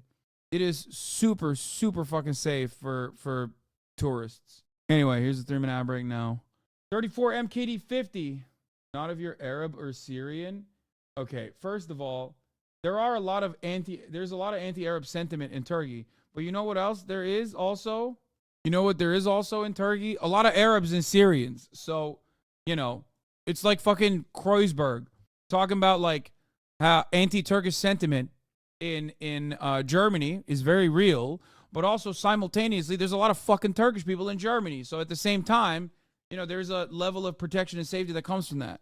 And I would say the same exists in Turkey as well. There's a lot of anti-Arab sentiment in Turkey, but then there's also a lot of Arabs in Turkey, you know? Also, if you're a tourist, it don't fucking matter. They want money. Anyway, look at this fucking shit. Nelk Boys trying to hype up Tucker Carlson. What is that? Gentlemen, you've lost control. This is the greatest day. If I run for it. This is incredible, gentlemen. I stand in awe before this. This is a conventional tin of Zyn. This is the largest Zyn tin in the world. The volume of nicotine in here could save the world. There's enough nicotine in this container to alter the course of history. That's how you negotiate a ceasefire. 100%. And just drop this in, and everyone's like, you know what? I'll calm down. What is this? Yeah, bro. This person said Dems and Dem donors should really not overlook what is happening here. The Nelk Boys, super popular group of mid-20s YouTubers who used to make prank videos, are making Tucker and several other neo-fascist media personalities cool information for young male audiences. So, here's what I gotta say about that. The Nelk Boys are quite interesting because they are one of the few massive content creators that very openly say political shit, right? Like, you don't see a Nelk Boys equivalent genuinely come out and be like, yeah, dog, I fucking love Joe Biden. You know what I mean? I fucking ride for Joe Biden. That shit is sick. There are media campaigns that the White House conducts every now and then where they bring like, they used to bring like Tyler and a bunch of other YouTubers like to the White House and shit. Okay? But this is like a much more organic collaboration. And that doesn't really happen in the same way right now.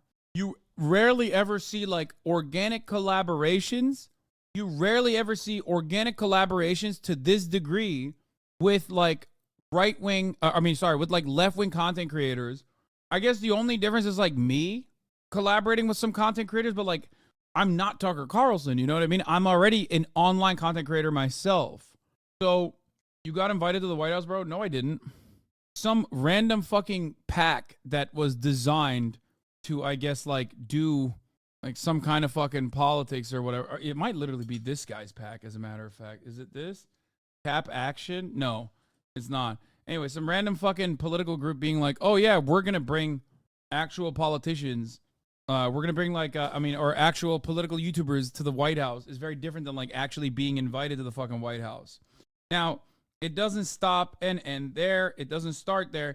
I obviously collaborated with AOC, but I am a content creator myself in that situation. I'm a political content creator.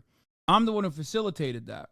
So I rarely ever see this kind of thing from like a Mr. Beast. Some YouTubers are blaming you for them not being invited to the White House. It was insane. I know, dude, because obviously everyone wants to present false narratives.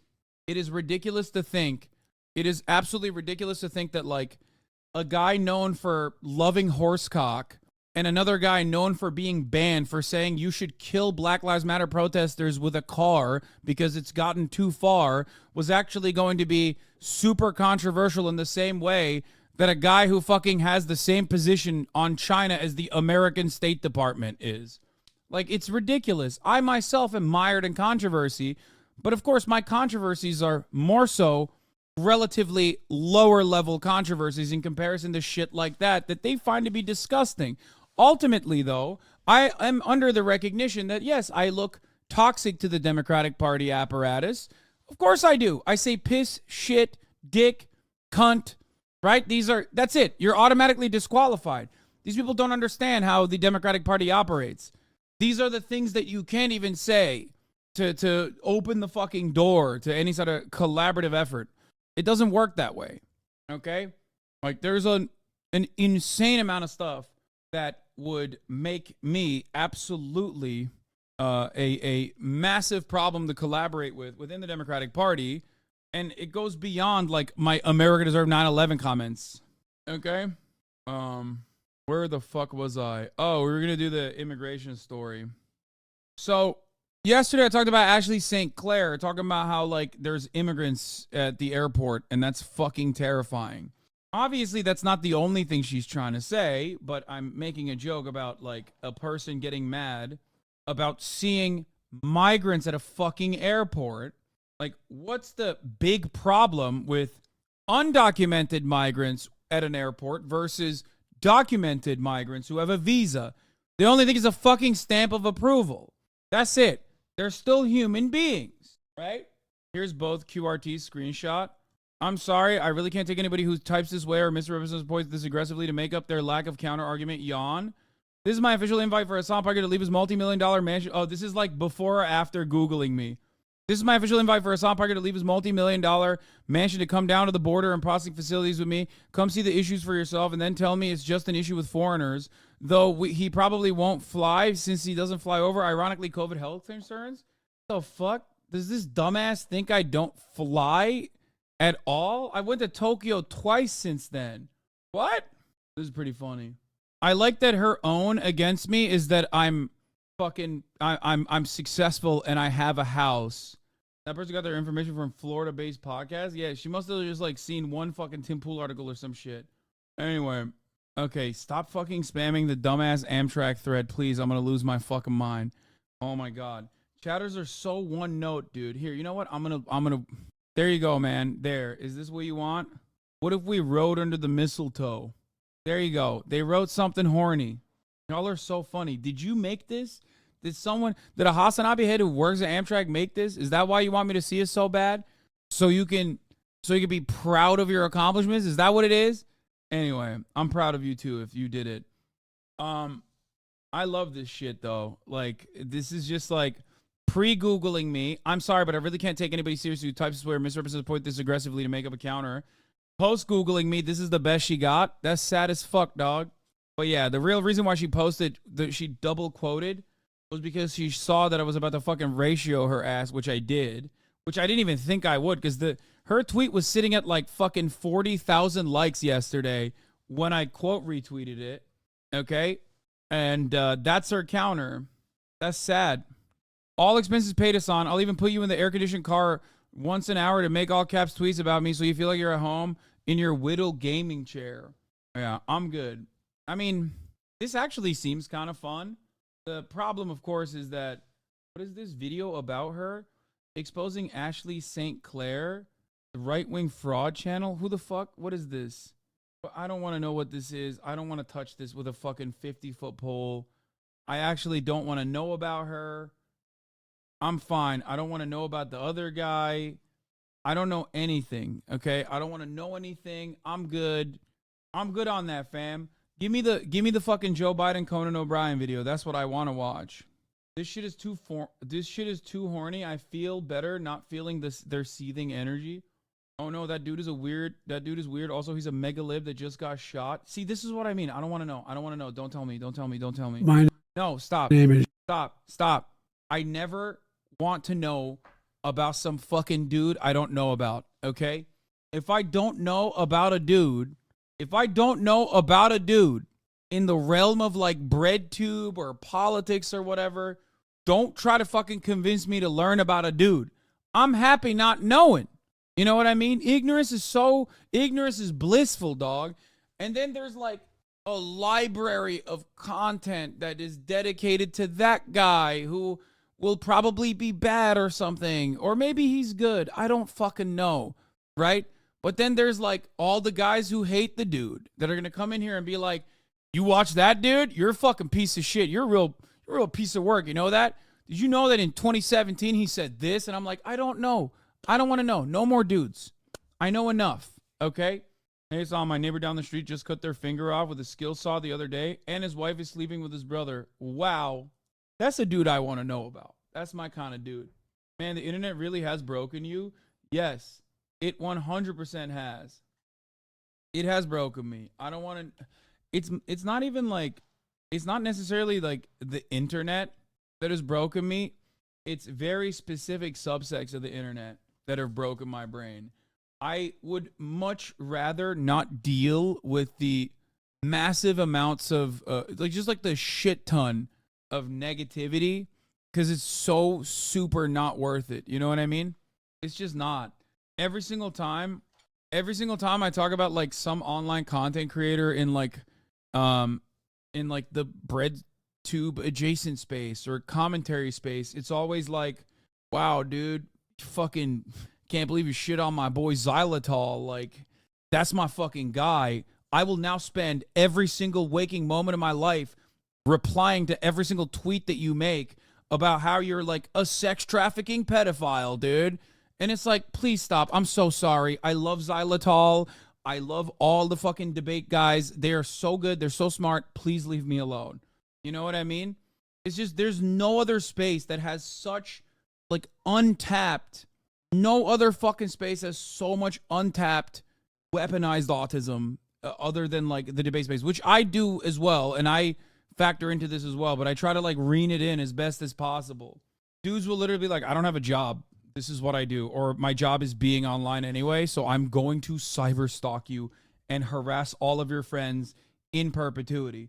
Oh, do you raid Caroline Kwan? Ooh, turns out she also does politics. I'm going to cyber stalk her too now. Oh, is one of your mods also a streamer, Frogan? I'm going to cyber stalk her too. Oh, did somebody at one point that you collaborated with a bunch said an off-colored remark about white people? Oh, that's it. Going on the cyber stalk list. 39 Dav, you are my enemy in perpetuity. I will never let that go. It's like, please, bro, please, just let it go. Please. Leave me alone. Leave these people alone. All because I said some fucking off-color remark about xylitol. Okay? Or whatever the fuck. Bro, you literally go out of your way not to weaponize us, and there's so many people in here. I know, because I just don't want to deal with it. I don't want to deal with it. And I think people do take my... I do think people take my good-natured ways on this kind of issue and my reluctance to talk about them, and I think they mistake it.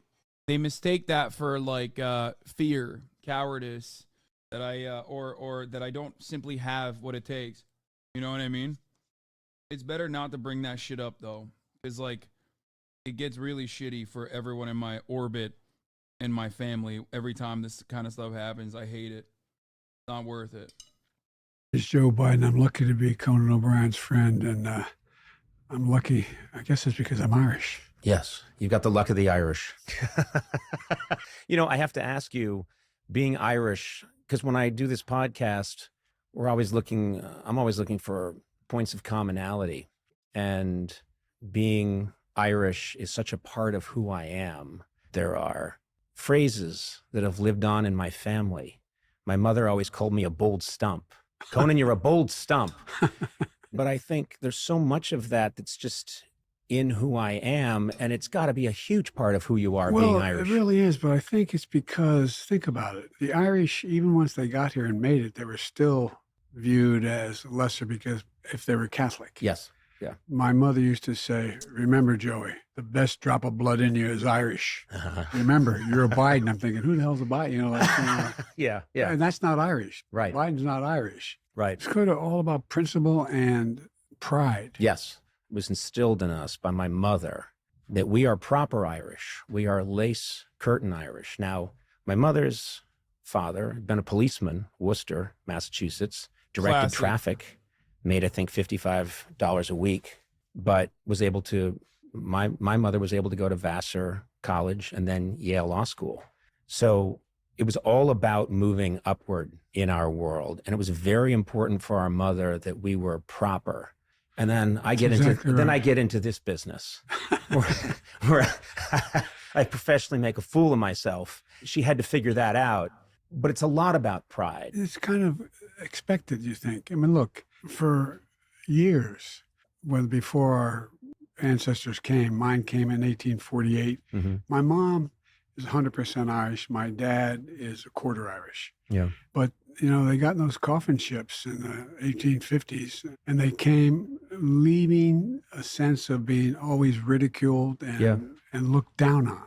And there was an enormous pride in, you know, in our literature. Yeah. Whether you were a farmer or a poet, there was always, it's just something about, look, we know who we are. Yeah. We know who we are. My mother used to say, Joey, never bow, never bend, never yield, never. She sounds tough. My mother was 5'1". 5'1". 5'1", almost 5'2", and she was everybody's mother confessor. I show a picture of my mom. You got to come over to the Oval after this is over. If you. He is correct though. His mom is actually dope as fuck. Like famously. I wish he was like a fraction as cool as his mom, who refused to stay in a room that the fucking Queen had stayed in, or was it refused to stay in a room that Margaret Thatcher had stayed in? Yeah. It's fucking sick. She was actually sick. I wish Joe was at least remotely as sick. But he's not. It's funny, you're offering that and your staff is all saying no, absolutely not. Well, because you know what? They've looked into my record. Well, they looked into mine too, so we're okay. But there's a picture of my mom by my desk, and my mom is holding Barack's hand on the night we get announced out in Chicago, a million people, et cetera. And my mother was everybody's mother confessor. Everybody would go to my mom for advice. And so my mom, she was hearing somebody's confession, figuratively speaking. She'd sit so you could see her profile when you came in the door, and she'd go like this, like keep moving. Keep moving. Keep it moving. I called her, and I said, the president asked me to be considered being vice president. I don't want to do that. I said, Barack, I don't want to be vice president. Right. Finally, he said, well, damn, it's only you. There are no other choices. And no, that's what he said to me. And so he said, go home and talk it over with your family. I was on a train. It was when he became the de facto nominee in August. Mm-hmm. So I go home, sit everybody down. Everybody wants me to do it. I didn't want to do it. I looked at my mom, who was living with him because my dad had passed. And she said, Joey, she said, let me get to something. Remember I called you and I asked you about what kind of guy he was, and you said he was honest and smart. I said, yeah, let me get this straight, honey. The first black man has a chance to be president, says he needs you, you told him no? Wow. I said, whoa. Anyway, there's a picture of my mom when she wasn't even supposed to be out with 1 million people out in Chicago when we got announced. And we walked down, she walks off the stage, and there's a picture of her grabbing Barack's hand. She says, come on, honey, it's going to be okay. It's such a funny thing to explain because, like, are you saying that you couldn't come to that conclusion on your own at the age of, like, 74? Or what was he, like, fucking 68? I don't know how old he was at the time. Like, that's really stupid, man. Why would you fucking do that? I know you're trying to hype up your mom, but, like, what? Like, so your 100-year-old mother was the one who got you to come to terms with that? She walks out. That's fantastic. No, that was my mom. But I mean, that's it doesn't matter what you achieve in this life. I mean, this is a big moment for me. I'm a huge history buff. I am an amateur presidential historian, and I've interviewed presidents in my day, but never a sitting U.S. president. So I want to get it on the record that this is a huge honor for me. It's a big deal. But I love that whoever you're talking to, and one of the reasons that I love doing this podcast so much of us are the same.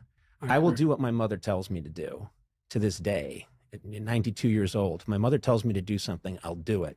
She may not like the way It's crazy how old Conan looks. It kind of makes me sad. I do it. But no matter what I've achieved in this life, it's fascinating to me that you were waffling on the vice presidency, and your mother said you're doing it. She said, this guy says he wants your help, and you told him no? But my mother and my father was a really honorable guy. His phrase was, you're a man of your word. Without your word, you're not a man. Remember that. Remember that. That was my dad. Yeah. Everything with him was about the notion of just being honorable and straight. Never lectured it, just did it. It's funny how we keep these people with us. I have on my desk, I did a performance at the Kennedy Library, in Massachusetts. And my parents were in the audience, and someone snapped a picture of the both of them laughing. They sent it to me, and I have that on my desk because I think that's the only reason I do what I do. It really did start when I was a kid. Yes, this podcast is entirely about, like, irrelevant shit. They are not going to touch Israel. They're not going to touch politics even, like real politics. It's a way to make Joe Biden come across like he's still there. And also, yeah, it's supposed to be like a feel-good podcast for sure, but it doesn't matter. The real reason why Joe Brandon did it is so that he can look like he still got it. In the 60s, in a high chair, making them laugh. That was my first audience, and those are the people And judging by what I heard from liberals and the way that they were presenting this podcast, I thought Joe Biden would look very dynamic here. And it turns out, no, he still looks old as fuck when he's doing this thing with his eyes. Like, he's like, yeah, that's right. My mother was a real tough cookie. Told me, black man asked you that he needs your help. First black man to be president. And you said no. It's like, God damn. Trying to impress, and I'm still trying to impress them, Well, it's interesting. How many kids in the family? There's 6 of us. When my dad died, everybody thought that I should be the one to do the eulogy. We all I don't know if is the Botox or like when he tries to like talk and like raise his eyebrows. Like there's just something about it that just rubs me the wrong way. Like it makes me feel like this is not a normal person that I'm watching. all sat and wrote it, the 4 kids. Mm-hmm. What stunned me was, and my dad was a man who came up in the 30s in high school and was, you didn't Maybe he got the John Fetterman head transplant, dude. tell your daughter how much you loved her and always hugging her. You just, Oh, that's it. Yeah, it's generational. It Generational. didn't There's happen. something about Conan that I don't like. Same as Fallon. You could not put Conan O'Brien with Jimmy Fallon. Are you nuts? No. Conan O'Brien is the best to do it. In our generation of late night talk show hosts, it's Conan O'Brien, #1, above and beyond, like multiple cuts above every other comparable talk show host. Like not even close. He is so fucking good at his job. Brilliant. He's smart. He's funny. He doesn't have the best politics. I certainly don't think so. I mean, I think he is you glazing because he went to West Bank. No, Conan O'Brien's fucking politics on Israel-Palestine aren't good. What are you, crazy? What the fuck? And like one of his producers apparently is Henry Kissinger's son, but he's good. He's charismatic. He's good. He's funny. He's smart. Jimmy Fallon is none of those things. Jimmy Fallon is the American version of that British guy that everybody hates. I don't even remember his name. Jimmy Fallon is not not only is Jimmy Fallon not funny, but he's terrifying. Like, I have never been able to look at a Jimmy Fallon video and thought, oh, there's something manageable here. It's like there's something very sad and very scary, I would say, distressing about the way Fallon approaches comedy. I don't know what it is. It's very much, it just feels like a lizard person wearing a human suit. Like, you say he's like a golden retriever hosting a human talk show, but like, not really. I think that's an act. I think I look at that and I find that to be very disingenuous. But so what amazed me is the different relationship he had with each one of us. Mm-hmm. My sister Valerie he loved her and adored her, thought she was beautiful, and she is, but he never say it. He didn't say it out loud. So when we're writing the eulogy together, all of us, or my brother Jimmy, who was more like my dad than any of us, he said, well, talk about the time Dad took me flying as a pilot. Mm-hmm. Took you flying. Yeah. But he said, now don't tell anybody. He went down to Newcastle County Airport, rented an airplane. None of us ever knew it. Right. I mean, so the different... You all saw different versions of it. Yeah. Yeah. I mean, it really wasn't my dad. He didn't preach it. He just did it. It was about integrity. You had to be honest. Is there more? I have a topic I wanted to bring up with you, which is near and dear to my heart because it's been the root of this podcast I've been doing for about 5 years. I get to talk to a lot of, quote, important people that have achieved amazing things. And when I try to get them to talk about the things that they thought of as maybe a disability or a problem when they were younger that helped fuel them, that when they were younger, they desperately wished it would go away. They thought of it as a weakness. But when they look at the span of their life now, they see that actually he's going to talk about his stutter. And I know you've talked about this, but when you were growing up and stuttered, and it must have been the fuel in some ways to have pushed you forward. Well, when I was a kid... You've got this problem licked, by the way. For me, it was, I was really lucky. He was faking.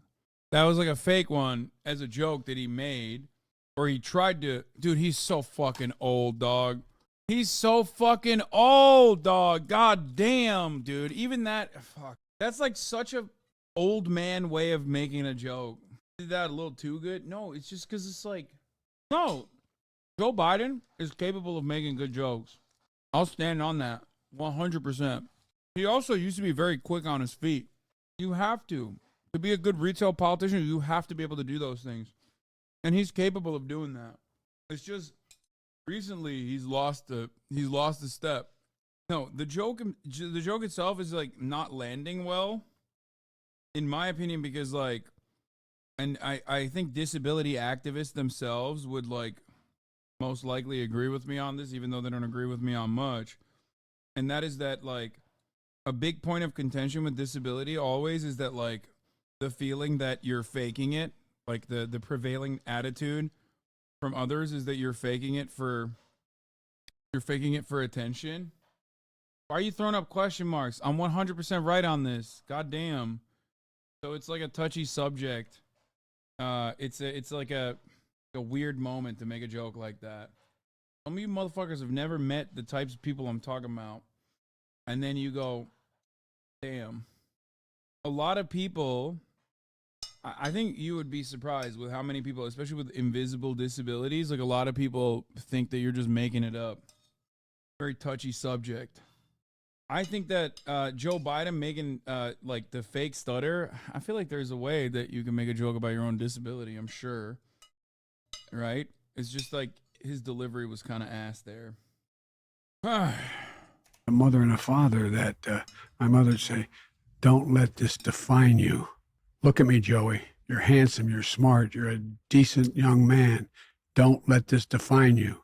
Taught me how to fight. There used to be a joke when I was growing up in grade school and high school that, you could beat up Biden, but he'd hurt you going down. Right. The point was that it made me realize in our family, this is God's truth, Conan, 4 of us, we were never allowed to make fun of anyone, no matter how mean they were to us, if they had something they couldn't overcome. Right. Swear to God, if you did, you get your rear end kicked when you went home. not a joke. And so it taught me that there's a lot of people dealing with dilemmas that take away their pride, their dignity. I don't know whether it's a thing that pushed me about like, for example, even though I was a stutterer, I ended up being elected the class president kind of thing. I mean, but it wasn't, I didn't run for that reason. It was something about your dignity and your pride. Yeah. It doesn't just manifest itself in terms of an impediment. You can, for example, when we were kids. What do you mean then? Why did he fight desegregation? It's because he didn't want his children growing up in a racial jungle. That much he made very clear. Those are his words, okay? He didn't want his children growing up in a racial jungle alongside super predators who want to come into your house and knock your wife upside of the head, knock your son out, who deserved to go to perma-jail, okay? He was just a young 45-year-old man when he said those things. You can't judge a kid. True. Yeah, knock your wife in the head with a lead pipe and, beat up your son and daughter. You told me I was lying about hearing the fork. It's there, bro. Not to stop eating cheddar. Just want you to know I'm not crazy, bro. You took that with you for months. You kept that resentment for months. And then you waited for one moment where you think you heard it, and it took you this long. No, it's fine. Okay, use this power for good. Okay? Please, I beg of you. This is what I mean. When I say I have the same type of community, but they just like hyper-focus on me and shit that bothers them about me instead of like, I don't know, our enemies, okay? Our intellectual, ideological enemies. Well, hard times financially for my dad. I love I you, remember Chatters. being invited to, I was talking this about my sister last night, my best friend, and we were going to a cotillion at Mount Pleasant High School, which was rated the best high school in Delaware, in an area that was not overwhelming, but affluent area. Mm-hmm. And we lived in, not bad area, but a less affluent area. Mm-hmm. And I was invited to the cotillion, and I went to the Catholic school, St. Helena's in that district. And it was, just a little different. I remember being invited, and I was anxious to go. And my mom, Biden said without orderly integration, his children would grow up in a jungle, the jungle being a racial jungle. The context was about integration, not anti-immigration. Wait, what? That's what we said. What are you talking about? Yeah, we're talking about his efforts to combat desegregation. We know, Chatter. He was also anti-busing. He called it forced busing. I never said he was anti-immigration.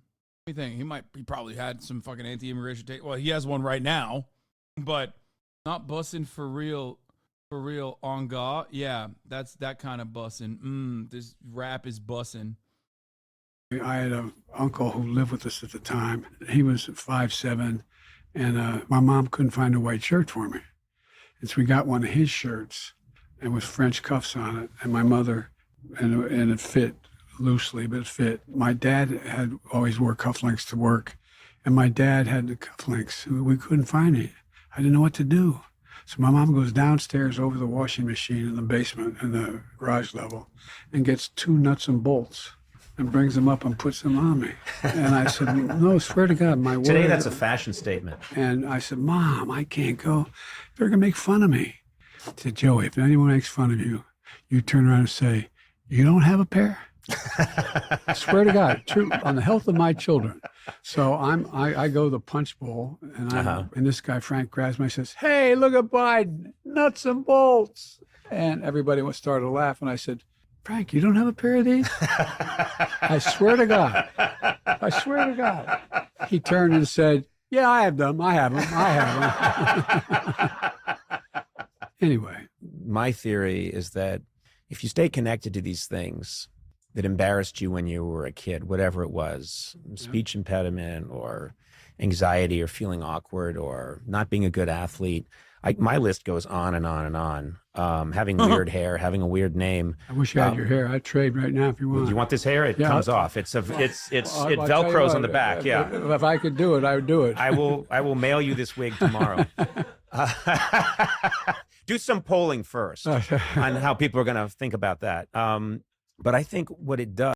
I feel like this is wild to talk about because, like, I do love Conan, but also Like, he just kind of comes across as like a dude with no problems. You know what I mean? I know they're very real to him, and I'm sure that it like played a role in his development, but I don't know. It just, you don't have to have problems, by the way. I still, you know, I still like Conan. I will continue liking Conan. It's just that, are you talking about being a ginger? Anti-ginger discrimination is real?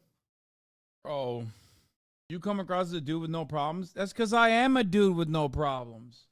Like, that's my thing. It's just like, I'm a dude with no problems. Like, I was fat as fuck when I was growing up, but I wouldn't like hold that as like something akin to like growing up black in a white neighborhood or something. You know what I mean? Is that it gives you empathy. I think empathy comes from a sense, if you've felt that pain, if you see someone else and you sense that maybe they're feeling that pain, you're awakened to it. And that's, I think, the superpower that comes from it is you have... I'm certain you're right. When I got elected, I was down here hiring staff. I was using Senator Kennedy's office over in the Capitol to interview staff. And I got a phone call from my fire department. They put a young woman on the phone, and she said, there's been an accident. You got to come home December 18th. I wasn't sworn in yet. And he said, there's been your wife is Christmas shop with your kids. My kids were then 13 months old, almost 3 and almost 4. And she was so nervous. She said, they're dead. And I was enraged. Like, do you understand what I mean? Do you get it? Like, Conan was like, yeah, I grew up ginger. And then Joe Biden's like, every one of my loved ones died in a fiery car crash. And then my only son, that wasn't a massive fuck up, literally also died from brain cancer. You know what I mean? Like, when you're like, oh, I grew up ginger, talking, like, sitting across from the fucking crypt keeper, who is basically like, his life story is a tragedy. You know what I mean? Like, so much horrible shit has happened to him. And also, he simultaneously can't even really experience, like, the culmination of all of his goals, his objectives, right? He wants to be president his whole life. Finally gets that opportunity, and, like, finally fucking gets that opportunity, and it's like he can't even enjoy it because his brain is fried. It's such a monkey's paw situation. Like monkey's paw curls, and you get there and you don't even fucking recognize that you're there. Anyway. But I remember going out of the Capitol, looking up in the dome. I swear to God, I'm embarrassed about it. But and the guy, God damn. This is so funny. I'm generally on your side, but as someone who is conventionally attractive and struggles with body dysmorphia, you perfectly understand how you don't have any problems in order to suffer. And then Chatter wrote this 3 times. And finally came to the conclusion on his own. Actually, right, I kind of get what you mean now, Keck. Wait. Sometimes you got to let chatters ride, dude, until they ride and ride and ride and get to the conclusion, you know? Also, this is such a funny pause frame. It's great. I just screamed and didn't know when my boys were alive. They were badly injured, skull fracture, and Bo had every bone in his body broken. Virtually, he was in a body cast. Arms, legs, anyway. What I learned, though, is that after that, when I'd show up at a friend's viewing, a family viewing, and they'd stop everything. The family would stop, even if they didn't know, and they'd come to me, just come to me. And I realized what they're really saying is he lost what we lost, and he made it. He's still walking. Yeah. People have to know that you can persevere, you know? Yeah. And if you made it through, they think, well, maybe I can't. Maybe I will. I spend a lot of time over my career with families that are going through tough times. Yeah. Because you know, he really is the mourner in chief, bro. Solace. And I want to make clear, I was really lucky. Yeah. I had enormous help. By the time I came home, my sister and husband had given up their apartment and already moved in to help me raise the kids. My brother did. We have an expression in our family for real. If you have to ask, it's too late. If you have to ask, it's too late. Never had to ask. And think of the people gone through the stuff that we're talking about. They're heroes. They get up every day, put one foot in front of the other, and do it by themselves. So I had an enormous advantage dealing with my things I went through. I try to impart that to my kids, that whatever you're going through, even if you're miserable right now, it's going to yield something later on. Of course, what you're describing is the worst thing anybody can describe. And what they're going through usually is something extremely minor. The scale of it, it's... Damn, bro, I can't believe how traumatic your life was. Thank God you're, assisting. The fuck? Thank God you're assisting in the trauma.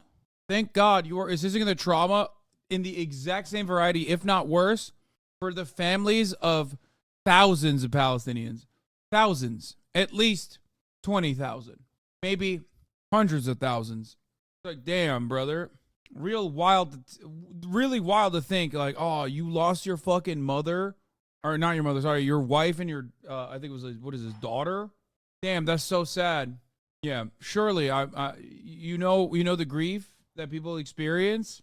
Man, now think about that for Palestinians. Because you're facilitating in that times a million for them every fucking day. That you don't put an end to this ongoing ethnic cleansing campaign. All right. It's the same principle, which is... Absolutely. The scale varies, but the help needed. I wanted to read you a quote. It's a quote that I love. It's by Vladimir Lenin. I don't think he gets quoted a lot here at the White House, but I'm going to go for it. There are decades where nothing happens and weeks where everything happens. Yo! That's one of my favorite Lenin quotes. Come on. That's great. That's like something I repeat so fucking much. Almost as much as the top of the hour ad break is here. Like, that's like, two of the things that I say all the goddamn time. At the top of the hour, there's a 3-minute ad break. If you no longer want to see those ads, all you need to do is subscribe for $5 or for free with a Twitch Prime.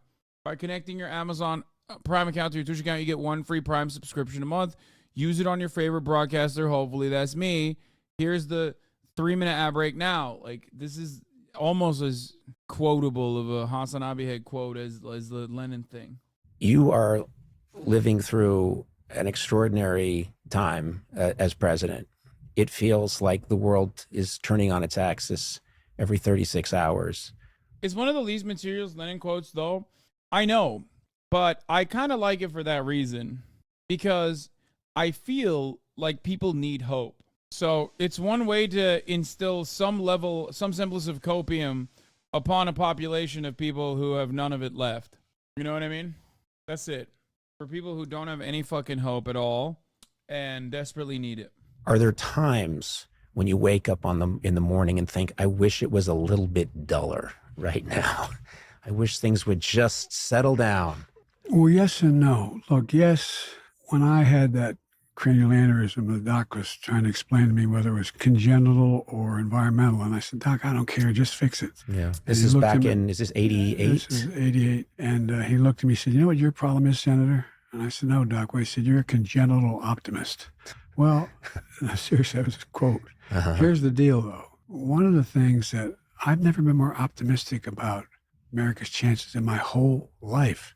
I wasn't going to run again because I just lost my son. He should be sitting being interviewed, not me. He was the Attorney General, Bronze Star winner, major in the U.S. Army. Anyway. Yeah.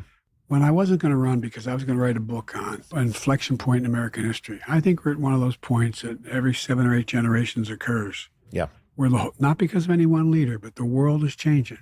Everything's in motion. And what we do in the last couple of years, the next 3 or 4 years, is going to determine the course of the country and the world for the next 5 or 6 decades. I believe that with every fiber of my being. Yeah. If we prevent Ukraine from collapsing, if we continue, I've worked like hell, not just me, to hold NATO together tightly. It's never been this tight. Expand it. We have an opportunity to change the dynamic in Europe for generations. Yeah. My mother, God love her, I remember going to identify my family. They actually said, Joey, out of everything terrible, something good will happen if you look hard enough for it. I thought it was the cruelest thing she ever said to me. Yeah. But look what's going on in the Middle East now. Yeah. You know, I was able to get a resolution passed through the G20, the 20 leaders of the 20 largest nations, to build a railroad from Riyadh all the way through into Saudi Arabia, Jordan, up through Israel, all the way up until into Europe.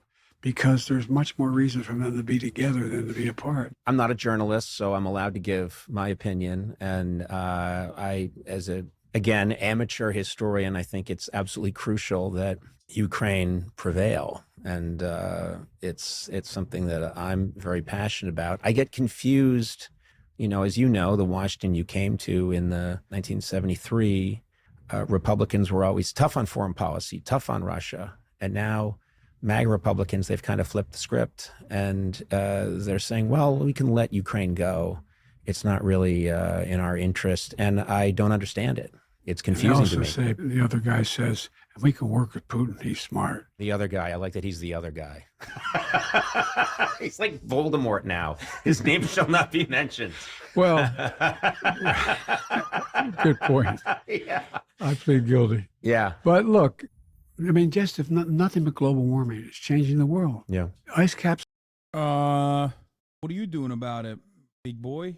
are melting. That's true. But guess what brings that along with? Now you got China and Russia and the North Pole trying to circumvent the globe, change the dynamic in the region. I mean, the things that are happening, for example, the idea that we're having to rebuild infrastructure, but some countries don't have the capacity to do it. Mm-hmm. I've been met now twice. I've had the leaders of the Pacific nations come and be with me here because they're worried about going underwater and not making it. Yeah. Just go down the list. But I think, maybe because I'm that congenital optimist, when I told my staff a couple years ago I was going to bring South Korea and Japan together, they looked at me like, now, look, I know a fair amount about foreign policy. I have more experience than any president's ever had. Doesn't mean I'm good or bad. Just I know these, heads of state. It's a small world. It's getting smaller and smaller. Yeah.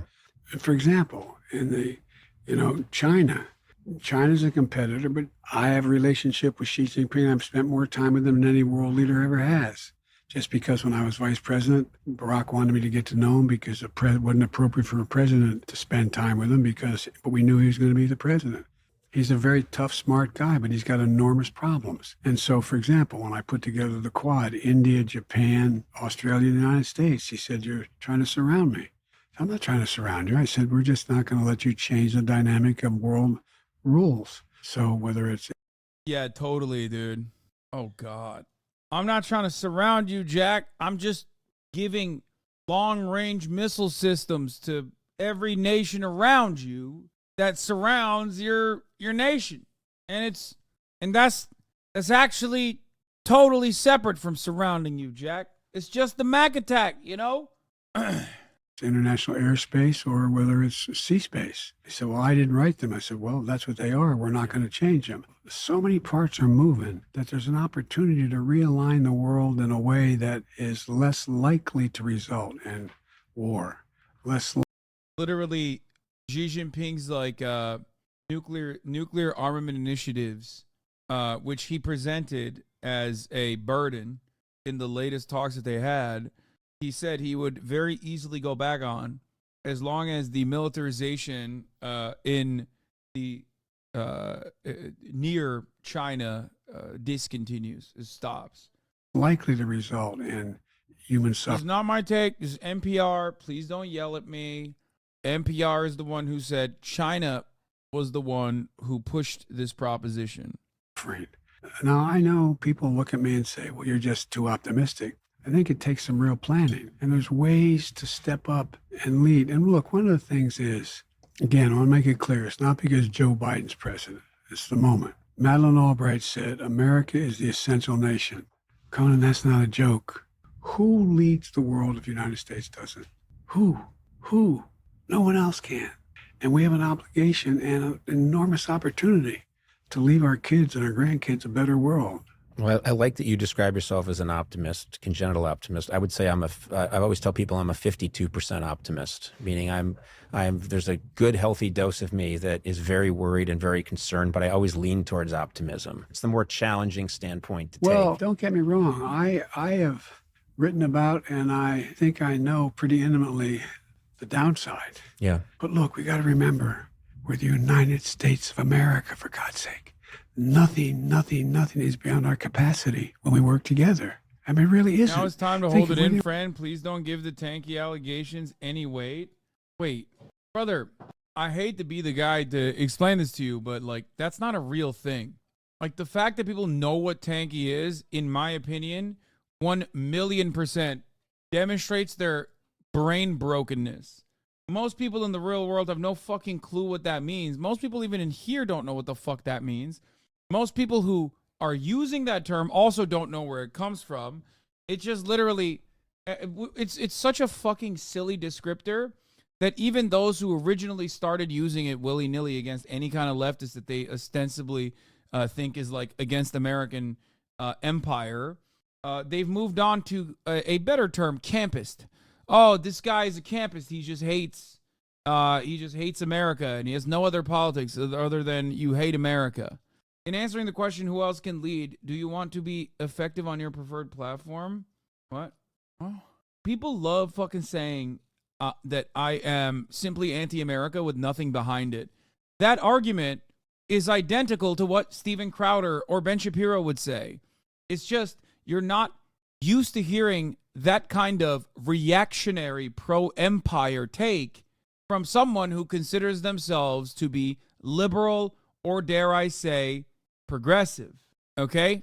It's a very stupid way to approach the subject matter, and I don't know, it blows my mind how many liberals unironically, like a bunch of fucking hyenas in unison, have taken up positions that liberals in 2000, in the year 2000, in the pre-9/11 era, would look at with sheer disgust. No matter how much certain liberals loved capitalism, okay, and loved liberal democracy, there was still a very valid constituency of anti-war liberals in the Democratic Party. They are so gone.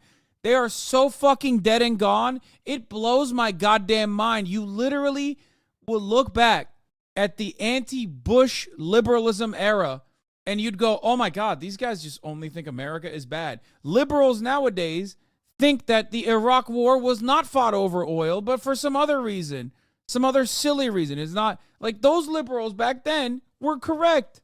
We didn't agree on much, but at least we recognized together collectively that the Iraq war was fucking bullshit. And it was done for oil. And it was done to extract natural resources. There is now no fucking anti-war party in this goddamn country. Like, Gravel is a bit of a kooky, rest in peace, rest in power to Mike Gravel. He was a bit of a kooky guy, right? He was always a bit of a kooky guy. What better irony than like some of the fucking Mike Gravel kids became the biggest war perverts of all time. What a legacy, dude.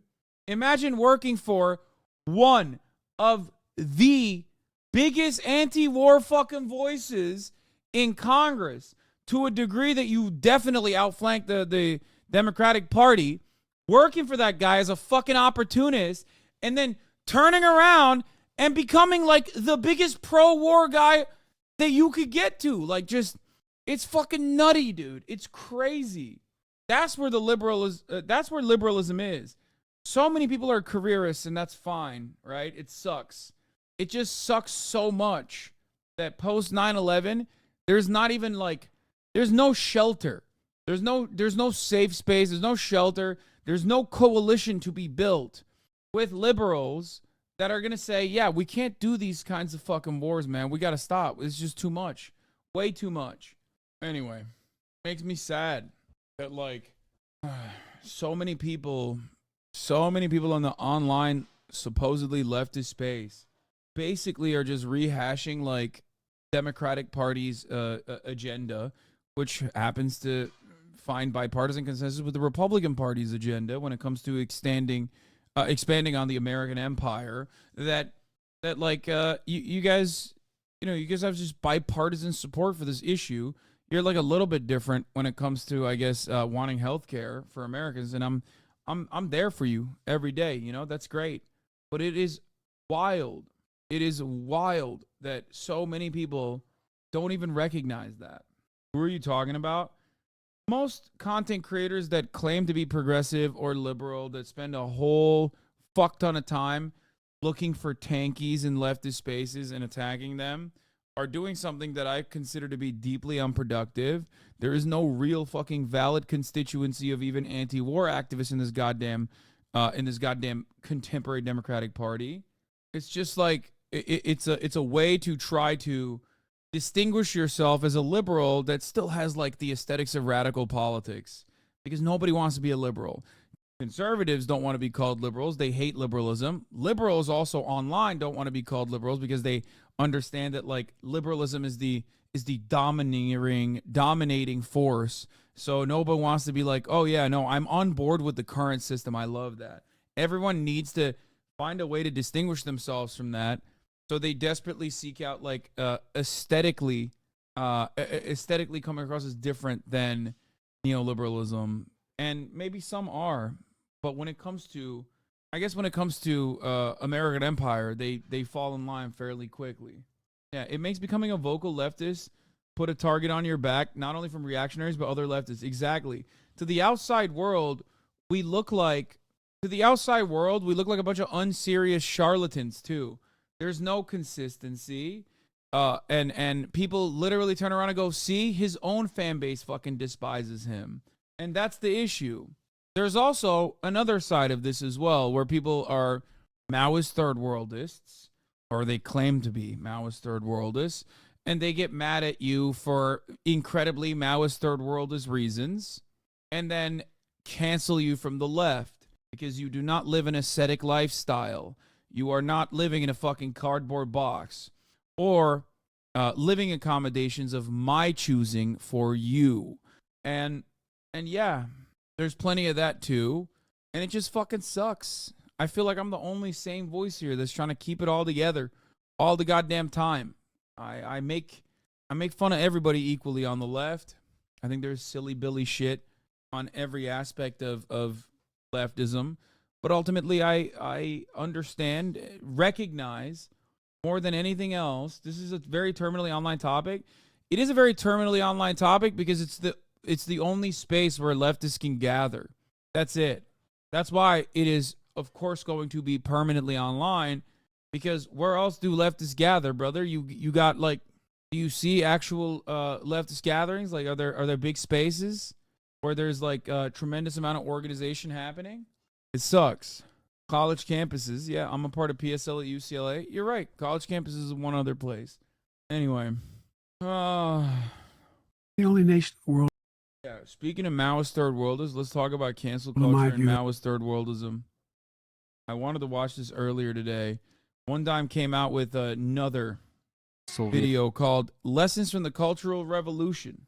Line countries. China during the Cultural Revolution. And then after that, I will do the fun, despite technological limitations, Cuba's gaming space. And then after that, we'll get to the fun videos. Okay, here.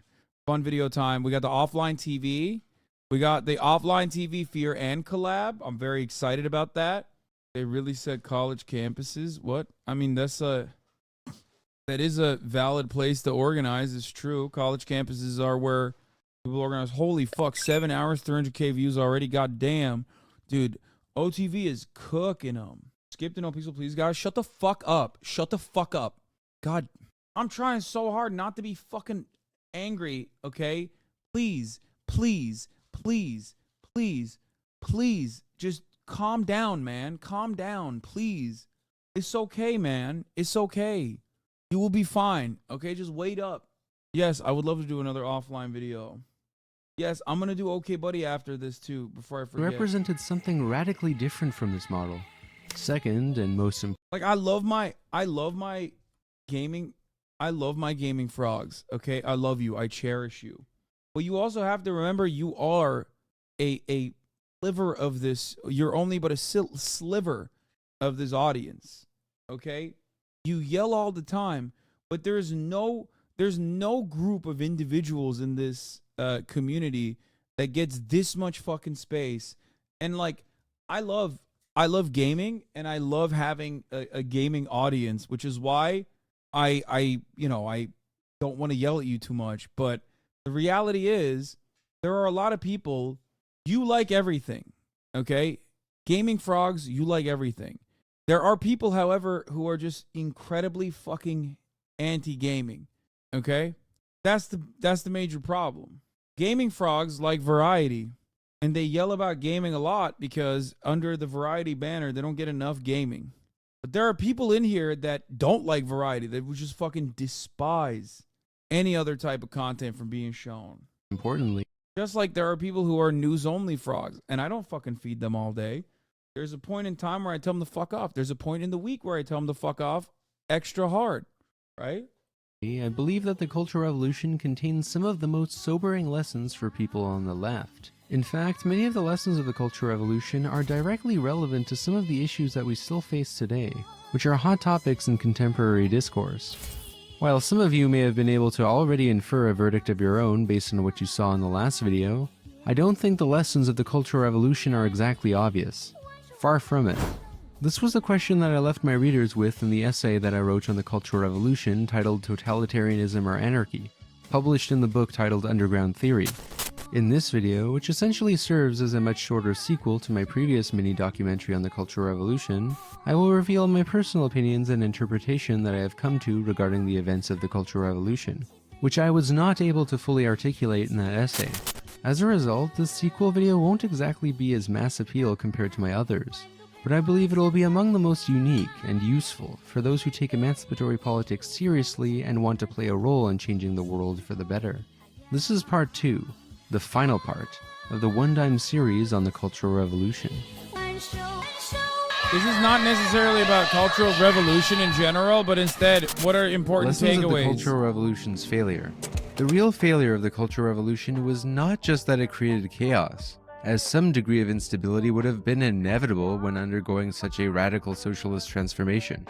Rather, its real failure was that it did not fulfill its original aim of producing democratic political institutions that might have permitted the masses to maintain control over the means of production and eventually bring about their own emancipation and the emancipation of society as a whole. While such a colossal task is undoubtedly difficult and would have taken a long time, the end product of the Cultural Revolution ended up. I know it pisses you off, but I do get a kick out of it when NewsFrog comes to the stream 6 hours and he goes, "Oh, I guess you don't care about the genocide in Gaza, huh?" After you were covering it the entire stream and moved on. Yeah. Those people I want to fucking drop ship directly into a conflict zone, active conflict zone. There is nothing more frustrating to me than that type of motherfucker. Being the explosion of capitalist relations. The aftermath of the Cultural Revolution created a widespread political exhaustion. So snarky, which is ironic because what we're watching right now directly pertains to that type of behavior. As a matter of fact, these people who are they have a lens of the world that is like not human and completely directed by whatever kind of fucking purity that they ascribe to my news coverage. And that same purity spiral is something that you will see in the Cultural Revolution. Motherfuckers come in here and go, all right, it's time for a struggle session. Let's do it. It's time for a struggle session. You have not sufficiently defended Palestine today. Is it because you have given up on the Marxist, Leninist, Maoist, third worldist principles that you originally started and developed a career off of? Is that what is going on? That made it easier for the party cadres who superseded Mao to re-centralize state power and take the capitalist road. Precisely what Mao wanted to prevent. Literally Mao's worst nightmare. But the failure of the Cultural Revolution can't merely be blamed on Mao's decision to side with the party state in turning against the independent organizations and calling the military to stop their revolts. The Red Guard movement's descent into violent factional power struggles created a calamity that allowed the PLA, with Mao's consent, to frame themselves as the agents of order against the agents of disorder. But the question still remains. What led to the implosion of the independent organizations? The Cultural Revolution and the independent organizations that initially blossomed during the first 2 years of the Cultural Revolution imploded from the inside due to unresolved contradictions that still plague many political movements to this day. Creation versus negation, the politics of dismissal and pluralization. As brilliantly articulated by the theorist Alessandro Russo in his book Cultural Revolution and Revolutionary Culture, the implosion of the Cultural Revolution was by and large the result of a tension that was there from the very beginning. A contradiction between two different registers of politics, dismissal and pluralization, in which dismissal ended up winning out. Dismissal is what one could call a statist or an authoritarian logic that involves the desire to occupy positions of power that allow one to rule other people. The psychology of dismissal involves the enjoyment in deciding the fate of others. Dismissal is sort of like that cop in your head. This is the behavioral dynamic at play in almost every case of power struggles within the state. While dismissal is a rule of thumb, Like, for example, I will use the Hasanabi Discord. I've long talked about how I wanted the Discord to be yours and yours only. I wanted to ensure that the Discord in and of itself would be a place for learning, a place for people to dive deeper into leftist theory, a place where there will be, just like in this community, in the Twitch chat, where there are going to be microaggressions, people that are coming in and asking certain questions. Some of those questions will come across as harmful. The fact that we got to this point in this community over the course of so many years, through so much back and forth, so much chaos, is because there were multiple instances where I had to tell people to dial it the fuck back and not be so unimaginably pure. Okay? I feel like it's been a long time. It's been a long time since we had one of these conversations where people would consider even a microaggression to be completely unimaginably unacceptable. You cannot have a microaggression. That's racism. Like, that is, it's destroying the safe space that I thought this Discord was supposed to be, or I thought the Hasanabi chat was supposed to be. I never said that the chat was a safe space. I never said that the Discord was a safe space. It is not. It is supposed to be a space where there are people that are coming in to learn, because the broad majority of the population do not have the same kinds of attitudes and opinions that you do. The world is built on top of structures that you understand as reactionary. White supremacy thrives in America. America's built on the foundational principles of white supremacy and proto-capitalism and genocide of the indigenous population. So therefore, obviously, the prevailing narratives are going to reinforce that structure. And therefore, the people that learn from these institutions are going to repeat some of those values, whether they recognize it or not. And the goal for reform, or the goal for rehabilitation, should always be to be as kind as you possibly can be. Okay? To be as kind as you physically, humanly can be to those who are genuinely interested in learning. If you shut people off, and there was back in the day, for example, in like 2018, 2019, there was a lot of discourse around emotional labor. Emotional labor. People love talking about emotional labor. You're making me do emotional labor. And it's like, yeah, I do. I want you to do it. I mean, a big part of why I do what I do is so that you don't have to do emotional labor, or as much emotional labor. But yeah, if you have the capacity to do so, you should. Because the reality is, fucking Nazis don't have to do any emotional labor, but they will always fucking educate people as best as they possibly can with a whole bunch of nonsensical bullshit. You know? For right-wingers, they don't have to do emotional labor. They are basically pointing to all of the systems that everyone else takes for granted and going, isn't this normal and good? We should do more of that. So obviously what they're doing is not emotional labor, because in most instances, they're not also directly impacted by white supremacy. They oftentimes are white themselves. So yeah, it's just, that was another concept that people would recycle all the fucking time. So anyway, my point is that kind of attitude leads to a more insulated community. And I don't want that. I want this to be as broad a community as possible.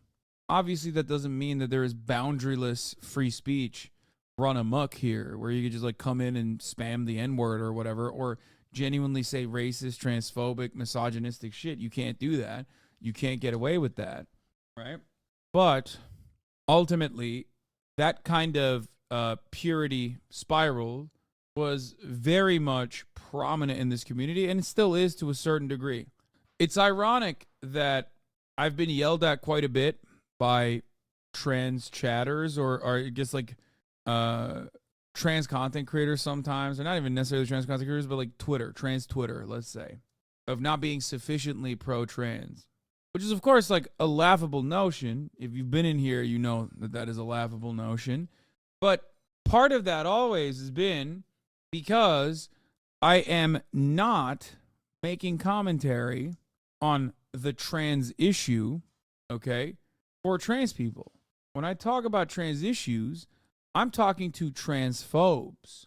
And something that I've always stressed for people, okay, for specifically my trans chatters who know this already, because we've talked about this so much, is that the reason why you can come in here and enjoy a safe, relatively safe space that is full of tens of thousands of different people, right? Knowing full well that the mods have your back, knowing full well that this community has your back, is because there are plenty of people that were transphobic that came in here and unlearned that shit. So that's why whenever I yell at like a particular trans chatter or whatever, and that shit gets like clipped out of context and people try to fucking use that as a way to say like you're transphobic, those are outside wreckers trying to play that exact same role in this community. I've yelled at you in here before, but that was years ago. I've been watching you long enough to know by now that you're trying to meet stupid transphobic people on their level, not engage in super insular discourse. Yeah. In political affairs, there are also egalitarian exceptions, where those who are usually in the position of being governed begin to self-organize and create egalitarian relations for themselves, separate from existing state hierarchies and practices. The term Rousseau uses to describe this process is pluralization. The sequence of pluralization during the Cultural Revolution occurred mainly between the first 2 years, when the revolution saw the construction of various novel forms of egalitarian projects that we discussed earlier. However, the Cultural Revolution showed us that dismissal and the enjoyment of dominating others carries over outside of the state. For Rousseau, the triumph of dismissal over pluralization played an integral role in the Cultural Revolution's demise into factionalism, in which arbitrary splits and power struggles led to the implosion of these egalitarian organizations. The word implosion is key. These organizations self-destructed without the state needing to break them up. Authoritarianism without authorities. Now, one would think that the spontaneous creation of egalitarian organizations that were independent from the state would lead to a more anti-authoritarian movement. Authoritarianism is a phenomenon typically associated with the state. However, during the Cultural Revolution, as the galvanized masses were handed power to rebel, many people acted exactly like states themselves, engaging in similar dominating behaviors and getting enjoyment out of it. This literally is the Chaz Chop phenomena. A democratically organized, hyper-localized community still ends up recreating the same structures that exist in society at the state level, and it still leads to like black teenagers being shot and killed. Now I know people that were there will say, well, those guys were fucking harassing the population and stealing their shit. Okay? But I'm sorry, you cannot tell me that an entire supposedly anarchist organized space as protest against police brutality, which disproportionately targets black people, ended up literally having some kind of police militia force comprised of civilians that ended up killing black teenagers that were causing a ruckus is not like ironic in any way. This pleasure in controlling the lives of others is seen in the endless examples of how people policed each other during the Cultural Revolution, in a process that resembled medieval witch hunting. The key takeaway from all of this is that the logic of dismissal, the enjoyment in deciding the fate of others, is not a mentality exclusive to those who pursue politics as a career in the state. The practice of dismissal is a typical feature of politics as usual within the government, but the fact that the practice of dismissal was weaponized by the masses themselves against each other outside of the state is emblematic of an overlooked dilemma that many people, especially on the left, overlook, being that policing can still occur without official police, that authoritarianism can still occur without state authorities. The mentality of dismissal was a major factor as to why the Cultural Revolution devolved into a self-destructive politics of pure negation. someone said, was that Elon Musk? And it always leads me to my my, I guess not favorite, but like a funny part of discourse, that I'm a firm believer that Elon Musk looks kind of Chinese, just like Barack Obama looks kind of Indonesian. I don't know what it is. When you get it, you get it. Well, the Barack Obama thing, I'm sure you've seen at this point. Barack Obama is our first Indonesian president. Okay, that one felt racist. You've never seen Indonesian Barack Obama? His mom and stepdad actually brought him to Indonesia during his childhood. He actually lived there. Obama's so good they made Obama 2 and Pussy 2. Rather than creation, seen by the preoccupation with the destruction of old elements, supposed class enemies, and the moral policing of each other, which ended up overpowering the experimentation with new political forms separate from state structures. Is it Kenya or is it Indonesia? Time to make up our damn minds. Well, you know, he's Muslim. He's either Muslim Kenyan or Muslim Indonesian. You know what I mean? You have ran into what? I ran into Indian Trump. Oh, I have seen this one before. That's the craziest one. And the logic of dismissal re-emerged in the form of a factional struggle whereby the priorities of independent organizations were reduced to different Red Guard factions trying to seize power and eliminate their rival factions. Instead of maintaining independence from the party state, groups fought each other over political or military supremacy, often in the form of dominance over different areas of the country. Alessandro Russo brilliantly illustrates the problem with dismissal, the politics of negation, and how it can hinder the politics of creation. What I have called the dismissal process did not involve any real political experimentation. It was intrinsically in line with the seizure of power, whose synonym ultimately was dismissal. One takes power when one dismisses another from power. Dismissal is what governmental subjects of all times and countries have always practiced. The fact that in the case of socialism, it was argued in the name of communist and egalitarian revolutionary principles only served to make its function more ambiguous. However, dismissal is not at all transitive to egalitarian experimentation, as the Cultural Revolution dramatically demonstrated. When the processes of egalitarian mass invention established their objectives around the seizure of power, meaning the dismissal of certain powers and their replacement by others, those inventions annihilated themselves. Indeed, they served as a lever for a change of hands between powerful entities that did not know what to do with egalitarian political experimentation. The unresolved problem that the Cultural Revolution left behind was, first of all, how to find and maintain the necessary political distance between the two processes. One can interpret this tension between dismissal and the politics. So this is an Irish accent in case you didn't know. Efendim, neyi? Hayır, sen söyle. Söyle. Politics of creation in different ways. For Alessandro Russo, the fact that so many rebels ended up adopting the practice of dismissal, what was normally a statist logic, was directly linked to the party state's interference in the movement and its overbearing role in Chinese society as a whole. Rousseau argues that the party state's attempts to manage the conditions of the Cultural Revolution and contain it prompted the rebel organizations to start orienting their objectives around the seizure of power rather than focusing on productive experiments outside of the state. Recall that the Cultural Revolution originally began with purges from above, first seen in the Hairuri affair.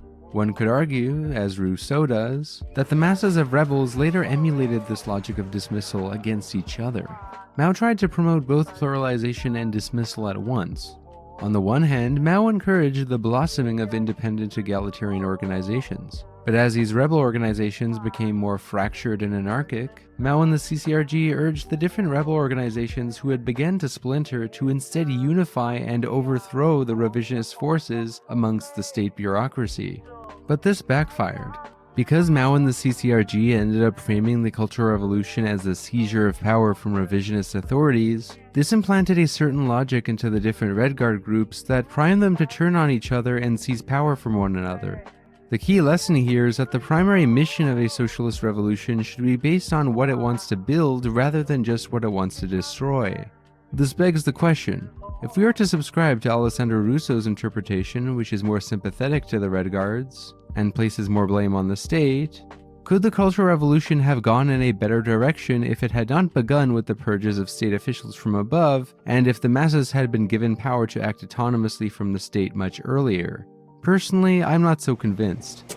Did the rebels of the Cultural Revolution adopt the practices of dismissal against each other and shift their goals towards the seizure of power simply because of Mao Zedong and the practices of the state? Or is dismissal indicative of a much deeper problem?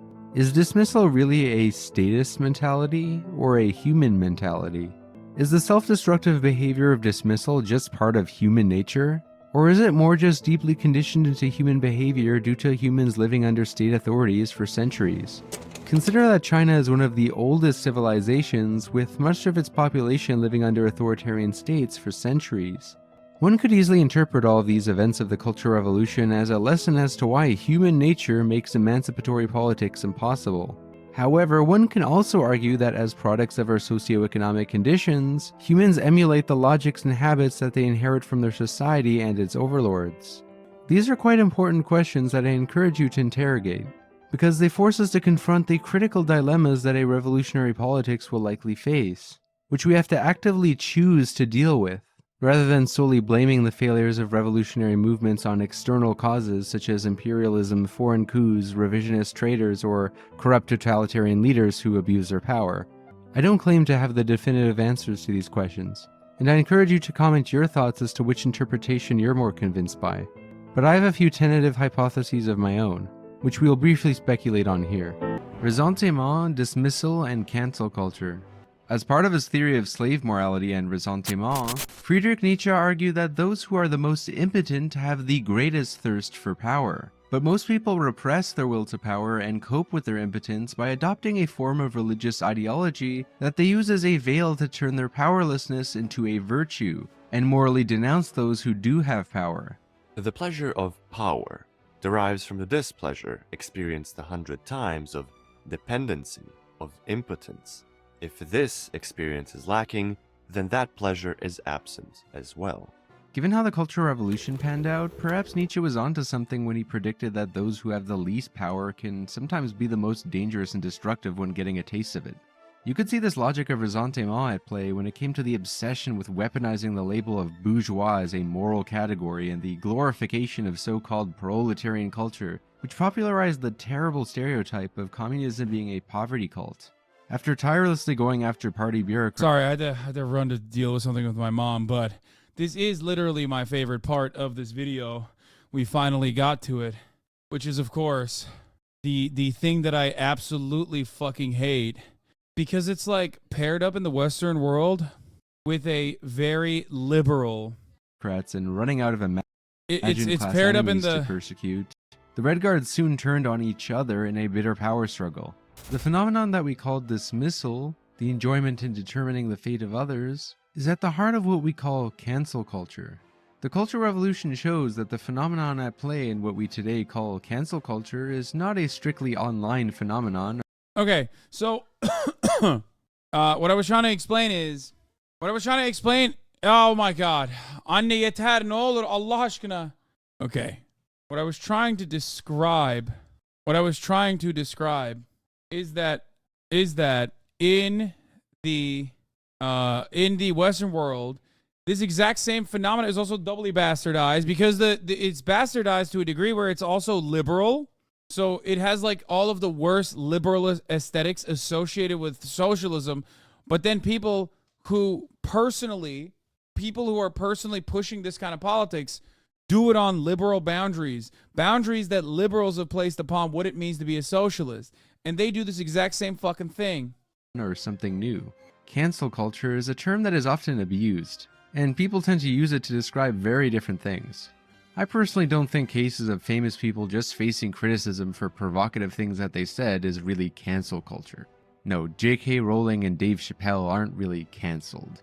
I think the main problem that's actually important in the phenomenon that we describe as cancel culture pertains to the moral policing of socio-political spaces and so-called communities, in which people in the in-group are dogpiled and dismissed from it due to not adhering to a certain moral purity of that in-group. This is why I prefer the term dismissal instead of cancel culture when referring to this problem of in-group policing, because it is not necessarily a new thing, and it's a real self-destructive tendency that must be dealt with if any political movement wants to thrive without imploding.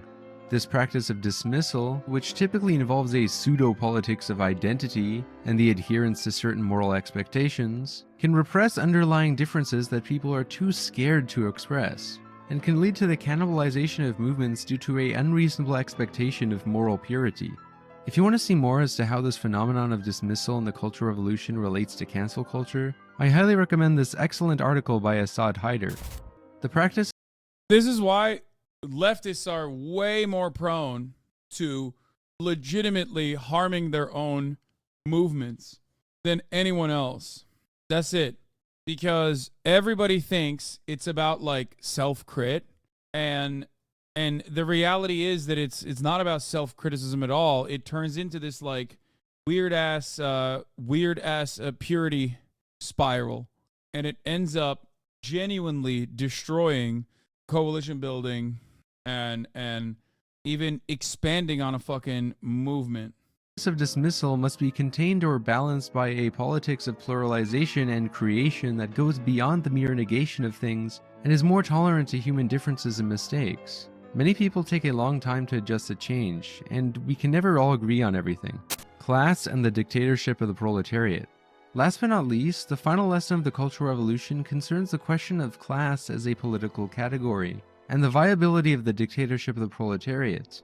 The dictatorship of the proletariat is a key idea in Marxist theory that most Marxists subscribe to in some way, shape, or form. The basic idea with the dictatorship of the proletariat is that the socialist transition between capitalism and communism must be spearheaded by a state ruled by the previously exploited classes, namely the working class, in a coalition with the peasantry, who constitute the majority of the population that never had much of a say in bourgeois democracy. However, the experience of the Cultural Revolution revealed some additional issues with the dictatorship of the proletariat. In his book Mao's China and After, A History of the People's Republic, the historian Maurice Meisner eloquently sums up one of the most overlooked. Weren't you complaining about ostensible leftists before this? Yeah, I was. I was complaining about them constantly fucking engaging in wrecker behavior. There's a difference. I think I practice what I preach on this matter because I usually refuse to talk about them when it comes to like being hypercritical of the shit that they say, just because I don't agree with it. And part of that is because I think that they still play a role in this larger puzzle. Like, for example, in the Ugopnik video, Ugopnik calls them filters, right? Or is that what he said? Well, like people that try to stop you from moving to any other part of the pyramid, or tumors, not filters, tumors. Like people that literally spend all of their time fighting, weirdly enough, fighting other leftists. Yes, that is something that should not occur. That is something that should not happen. It's a profoundly toxic behavior, and it was so toxic and so valuable that it was a infiltration method crafted by the fucking CIA and the FBI. Literally. The difference, of course, is that usually people that do that kind of thing inevitably show their real framework, what guides them, what actually motivates them. Oftentimes is money, and for the most part, those people very quickly become like the why I left the left ass motherfuckers anyway. You know? The Tim Pools of the world. Tim Pool, when it was at Vice, was like a progressive liberal. You know, he presented himself as that. And then he actually genuinely created a career for himself by consistently using those bona fides to say that he actually is a centrist while simultaneously pumping right-wing agitated propaganda. There are plenty of people who do that and still maintain the presence that they are leftists. You know, there are a lot of people who do that because liberalism in and of itself is kind of boring to be on board with. You're basically saying, yeah, no, your dad's politics is my politics. That's why everybody looks for like different kinds of ways of repackaging their politics often. To me, it is basically like the same inability that insecure people have in not recognizing Andrew Tate's glaring insecurity that he masks with machismo and bravado. Like the over-the-top machismo that he presents is unironically a way to just like soften or to hide the very real insecurities that he has. And that actually legitimately allows people, or that actually legitimately causes people to not see him as an insecure person because they themselves are also fucking very insecure. that same thing happens in leftist spaces as well. A lot of people do not understand wrecker behavior, and often will engage in that kind of thing themselves. Engage in that wrecker behavior themselves to like destroy any kind of solidarity, any kind of movement building. Issues of class in revolutionary China. One of the ironies of China's post-revolutionary history, fully apparent during the Cultural Revolution, is that the revolutionaries drawn from the oppressed classes under the old regime tended to be socially and politically conservative under the new regime, increasingly so as the years went on, whereas the social and political radicals in liberated China tended to be the children of families who made up the privileged classes in pre-1949 China. It takes no great sociological insight to unravel the paradox. Usually the one-time only ones who complain are also the ones who complain about gatekeeping or purity testing. Really? Are you trying to say that I'm a wrecker? Like, is that what you're trying to say? Gatekeeping in which direction? No, the same people who complain of tankies. Yeah, the thing is, like, obviously I have my lines. You know what I mean? I have my lines. I think, like, yeah, if you are a professional Nazi or you align with professional Nazis, yeah, it's going to take a lot for me to trust you, okay? If I catch you with a fucking literal Nazi hanging out, collaborating with them, giving them a platform thoughtlessly and carelessly, so, like even going to lengths where you defend them, it's over for me. Like there's nothing, like it's very, very, very hard to recover from that, in my opinion. A lot of people don't give a shit because they themselves also have like very malleable politics. They don't usually have a lot of they don't have a dog in the fight. They don't have like real stakes in the matter. They want a sense of belonging. They want to fucking be a part of a group. So they don't really think about that kind of thing. Or even if they find it to be like a little weird and gross, they even if they find it a little bit weird and gross, they can kind of overlook it for other reasons, right? Point is, like, I'm not saying that I don't have a real I don't have any firm boundaries at all. Right? I'll talk to most people, especially normies, right? But if I'm talking to a professional propagandist who also is like a straight up Nazi or white supremacist, then, you know, I'm going to be very careful. In my opinion, I always weigh the consequences. Like, am I offering this person a larger platform? Is this person going to benefit tremendously from this, even if I ritualistically humiliate them? You know what I mean? Because some people do actually gain a tremendous amount of reward from simply being platformed, right? So there are definitely boundaries. It's understandable. It doesn't mean that like anyone is like totally valid and allowed. But yeah. Anyway. Revolutionaries, who came mostly from the poorer peasantry and the working class, were, along with their children, favored for political positions, educational opportunities, and employment after 1949. They enjoyed an unaccustomed high social status under the new regime. The children of former capitalists, ex-landlords, and intellectuals, on the other hand, labored under various forms of social, economic, and political discrimination, and nowhere more than in the educational system. Whereas those who could claim lowly class origins, at least those among them with access to political power, had a conservative stake in the post-revolutionary order and its new inequalities, the offspring of the former ruling classes were the new underprivileged. It is hardly surprising that the latter responded so enthusiastically to radical Maoist critiques of bureaucratic privilege and calls for greater equality, while the former rallied to the defense of the party, and channeled their revolutionary energies into assaults against the offspring of the formerly privileged social classes. Given this rather paradoxical outcome, it is not a surprise that Mao was so fixated on rethinking the dictatorship of the proletariat in his final years before his death. It is clear that one of the key lessons to be drawn from the Cultural Revolution is that the dictatorship of the proletariat is a concept that needs to be rethought and reformulated. I also believe that Mao Zedong was correct in identifying a bureaucratic stasis and decline in revolutionary creativity amongst the party elite. The party and the masses needed to get politicized again to not forget their original revolutionary mission to bring about the emancipation and socialist transformation of society, albeit a bit more gradually. However, unlike Mao, I do not believe that the answer to revitalizing the revolutionary transition to socialism is to simply keep intensifying class struggle, but rather to continuously facilitate the creation of new alternative socialist structures and organizations that are more desirable to capitalist ones. Class struggle and endlessly purging bureaucrats does not necessarily lead to a politics of creation. By itself, class struggle just leads to a self-destructive identity politics of negation. Of course, class struggle is absolutely necessary during the period where there's, actual classes. But class struggle without a clearly defined political antidote can have a highly depoliticizing effect. When class becomes an identitarian category expanded to encompass certain attitudes, it is easy to weaponize it to mask what are really just political differences.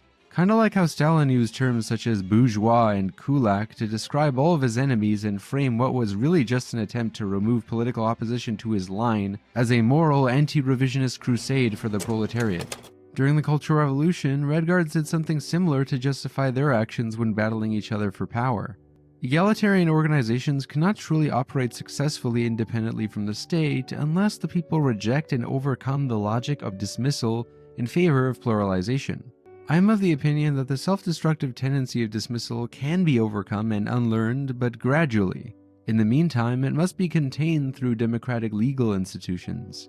Mao really did want to give power to the people, but he had zero plan as to how this power would be mediated. Vague ideas of radical democracy. Cringe. Kulaks as a class was definitely by their private ownership of the land. It wasn't imaginary. Brother, the point isn't that like there were private ownership, there were private owners of land. The point is using that as a mechanism of pushback against anyone and everyone that you deemed was not sufficiently loyal to you or to the goals that you had. It's just like the point is utilizing, like, I mean, the entire part of this is utilizing class as not a real Marxist in the real Marxist sense, but instead redefining it as like something that is aesthetic. And once it's something that is aesthetic, ultimately turning around and slapping that sticker on to any person. Like, in a way, it's no different than what I've talked about quite a bit with respect to top of the hour ad break. That's right. There's a class of people who are subscribed and they don't see the top of the hour ad break. And then there are those who do see the top of the hour ad break because they are unsubscribed, because they do not have $5. But don't worry, you probably have a Twitch Prime, and therefore you can subscribe for free. Here's the 3-minute ad break. Worry, you probably have a Twitch Prime, and therefore you can subscribe for free. Here's the 3-minute ad break now. It is doing good guys versus bad guys, except the capitalists are bad guys, the socialists are the good guys. Kind of. It's one of the reasons why I regularly talk about unions for players in sports, right? Like, under a liberal hegemonic structure, you automatically assume that, like, oh, someone is wealthy or someone is rich, which means like, oh, that's bourgeois. That person is bourgeois. There is this way of mystifying class politics where you go, oh, rich equals capital owner, poor equals worker. You could be a relatively poor capital owner and you can be a rich worker. Okay? I'm gonna end the broadcast soon because of this. I'm gonna be honest. I just that's one more motherfucker. I already gave you guys the rundown. I have this.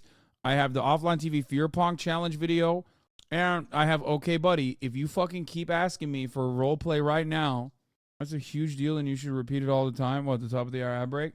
I swear to God, dude, I'm gonna fucking turn this goddamn car around. Please, guys. I love you all, and I really respect the gaming watchers, but please, I'm in the middle of this. It's almost done. Please. Decentralization, or simply just giving power to the people, are common intuitive antidotes that you often hear in God damn it. The point I was trying to make is that it unironically turns into revisionism that is unproductive. Okay? It's about the ways in which you generate your wealth, I guess. Are you selling your wage labor, or are you actually getting others to work for you? Now, under our current global financialized, especially financialized global capitalism, the lines get muddier and muddier. Okay, but the reason why I talk about player unions for athletic competitions is because a lot of those guys, sure, they make a lot of money in the aftermath of their careers from, you know, going and buying like a pizza chain or some shit, at which point they become capital owners. But throughout their career, the major revenue that they build for themselves, the major amount of money that they make is through their wage labor. Okay, so on that sense, they are workers. Whereas your small business owning father that has a hard time making ends meet is a capital owner. Okay, this is the reason why your small business owning father might have a different perspective on politics than even a players union beneficiary, a basketball player, let's say, that has a contract that nets him, I don't know, a couple $1 million a year. Because ultimately, what people fail to forget is that your HVAC business owner stepdad is a small business owner and therefore is generating value by extracting the surplus labor value of other workers underneath him, okay? Versus the player might be making a shit ton of money, but they are actually generating value for someone else that is making an even larger amount of money. It's about the relationship that one has with the means of production, more so than the amount of money they generate off of, or the value placed upon their labor, or the amount of money they make. This is something that I try to describe to people all the time, but because of where I'm at in my career, it comes across as self-serving. The irony, of course, is that I used to make this exact same argument when I was fucking broke. And a lot of people, specifically like online Maoists, third worldists on Twitter, or ultras or whatever, like, you know, baby leftists who oftentimes are the loudest and the most like purity spiral driven, cannot comprehend that. Okay? They can't understand it. They can't understand that what they're doing is pure liberalism, which is precisely the reason why what they say mirrors the Fox News article writers that say the exact same shit about me. Like, oh, he's socialist but has a fucking house. The fuck? Get out of here.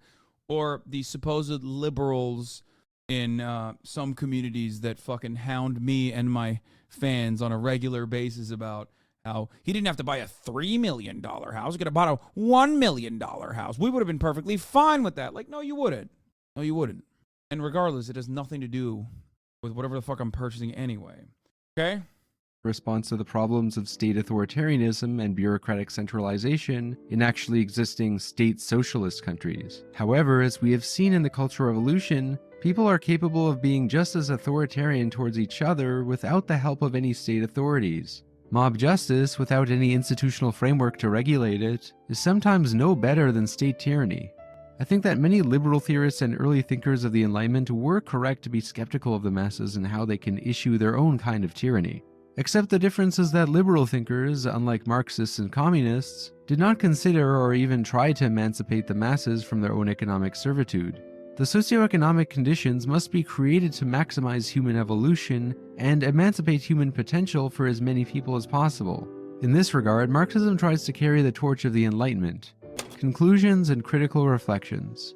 The Cultural Revolution encourages us to reflect more on the tensions and risks of an egalitarian mass movement that seeks to create power outside of the state, independent. I caught a guy on that today. He shifted the goalpost. If he really liked poor people, then he wouldn't live with rich people in LA. What a wonderful thing to say. If someone has a reactionary perspective like that, ask them why they think Los Angeles is a crime-ridden city where there are homeless people in every fucking city block. And then watch them try to go back on that take as well. Because guess what? If I lived in some bumfuck part of Iowa, I would be genuinely in actual proximity from poor people. Okay? Part of the reason why I like living in Los Angeles is because I do have a proximity to a diversity of different backgrounds, including financial circumstances, including fucking homeless people. Okay? I like living in a city for that reason. And that's precisely the ones who fucking say that shit live in the goddamn suburbs. They live in the motherfucking suburbs in a house that is damn near identical to this house, except because they're in the fucking suburbs of Iowa, it doesn't fucking matter. That's it. I lived here when I was broke too. Okay? I lived here when I was broke. I like living here. Independently from the party, reflecting on the experience of the Cultural Revolution and pondering solutions to the problems that it posed are quite important for so-called anti-authoritarian libertarian socialists who claim to believe in radical democracy, spontaneity, as opposed to a Leninist party seizing state power. Such reflections are equally useful for Marxist-Leninists who believe that communism can be built from above, as well as for Maoists who insist that elements of the Chinese revolutionary experience like the Cultural Revolution can simply be replicated elsewhere. The events of the Chinese Cultural Revolution simply do not leave us with a blueprint or model for revolutionary strategy. While Mao Zedong thought certainly has a lot of valuable insights, ultimately I believe the experience of the Cultural Revolution leaves us with far more questions than answers. Part of what makes the Cultural Revolution such a significant event is that it compels us to rethink what are some of the most basic premises of emancipatory politics. What is communism for? What specifically makes communism good? What exactly is the good society that we strive to create by abolishing all class distinctions? If the goal of emancipatory politics is to achieve freedom, then what are the conditions for freedom? And how can a revolutionary movement avoid bureaucratic ossification and give power to the people without it eating itself? Reinvigorating a politics of creation requires us to think the values and specific vision as to what the good society of communism ought to look like. One Dime is a fan-funded project, so if you get educational value out of my work, then your support on Patreon would mean a lot to me. Plus, by becoming a patron, you will get access to exclusive content and my private Discord server. In the latest exclusive podcast, I give a summary of the main books that I got my information from for this video, and a little guide as to how to What? It is not that religious productions are irrelevant, it's that you have to understand what class privilege means. It is fine that you have an expensive house, it is inspiring, but since you do, will you tend to protect your wealth? It informs the analysis. If I was a sex worker, I would of course protect my interests. If I was a slave, yeah, except what you're saying is profoundly fucking stupid because one, it is not at odds. Like my home is not at odds with my ideology or what I believe in. That's number one. Just like a sex worker protecting sex work is not at odds with their ideology. What the fuck? If I was a slave and that was my only source of income, I would defend. It would even defend slavery. Is so funny because slavery has no fucking income. It's done under coercive conditions.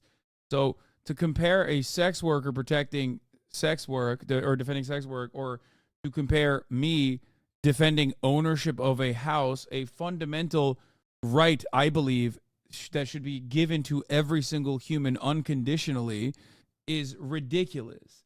You're making an argument for the sake of making an argument at that point, and it's a bad one. Anyway, something to consider. That's just such aesthetic politics that make rich people in Oklahoma look like they're with the people while advocating ostensibly for the opposite of what Hassan stands for. Exactly. Something I brought up quite a bit is like the Ted Cruz AOC phenomena. Okay? AOC is brown, the brown Latina from fucking from New York. So she is presented as this like bi-coastal elitist. Ted Cruz, on the other hand, wears his snakeskin boots and is from Texas. Yeehaw. And he is seen as a person who has the interests of the working class. Okay? That is just pure aesthetics. It's just pure fucking aesthetics. That's it. And a lot of people eat that shit up. It's also the same way. It's also the exact same way in which, like, what's his face gets a good fuck. My brain is broken at the end of this 6-hour process. Jesus Christ. It's also at the heart of the same. It's like Warren Buffett. Okay, Warren Buffett gets a lot of play for like living in the same home that he lived in, despite being a fucking billionaire and driving the same shitty ass car. And it's like, bro, he's Warren Buffett, dog. Are you fucking insane?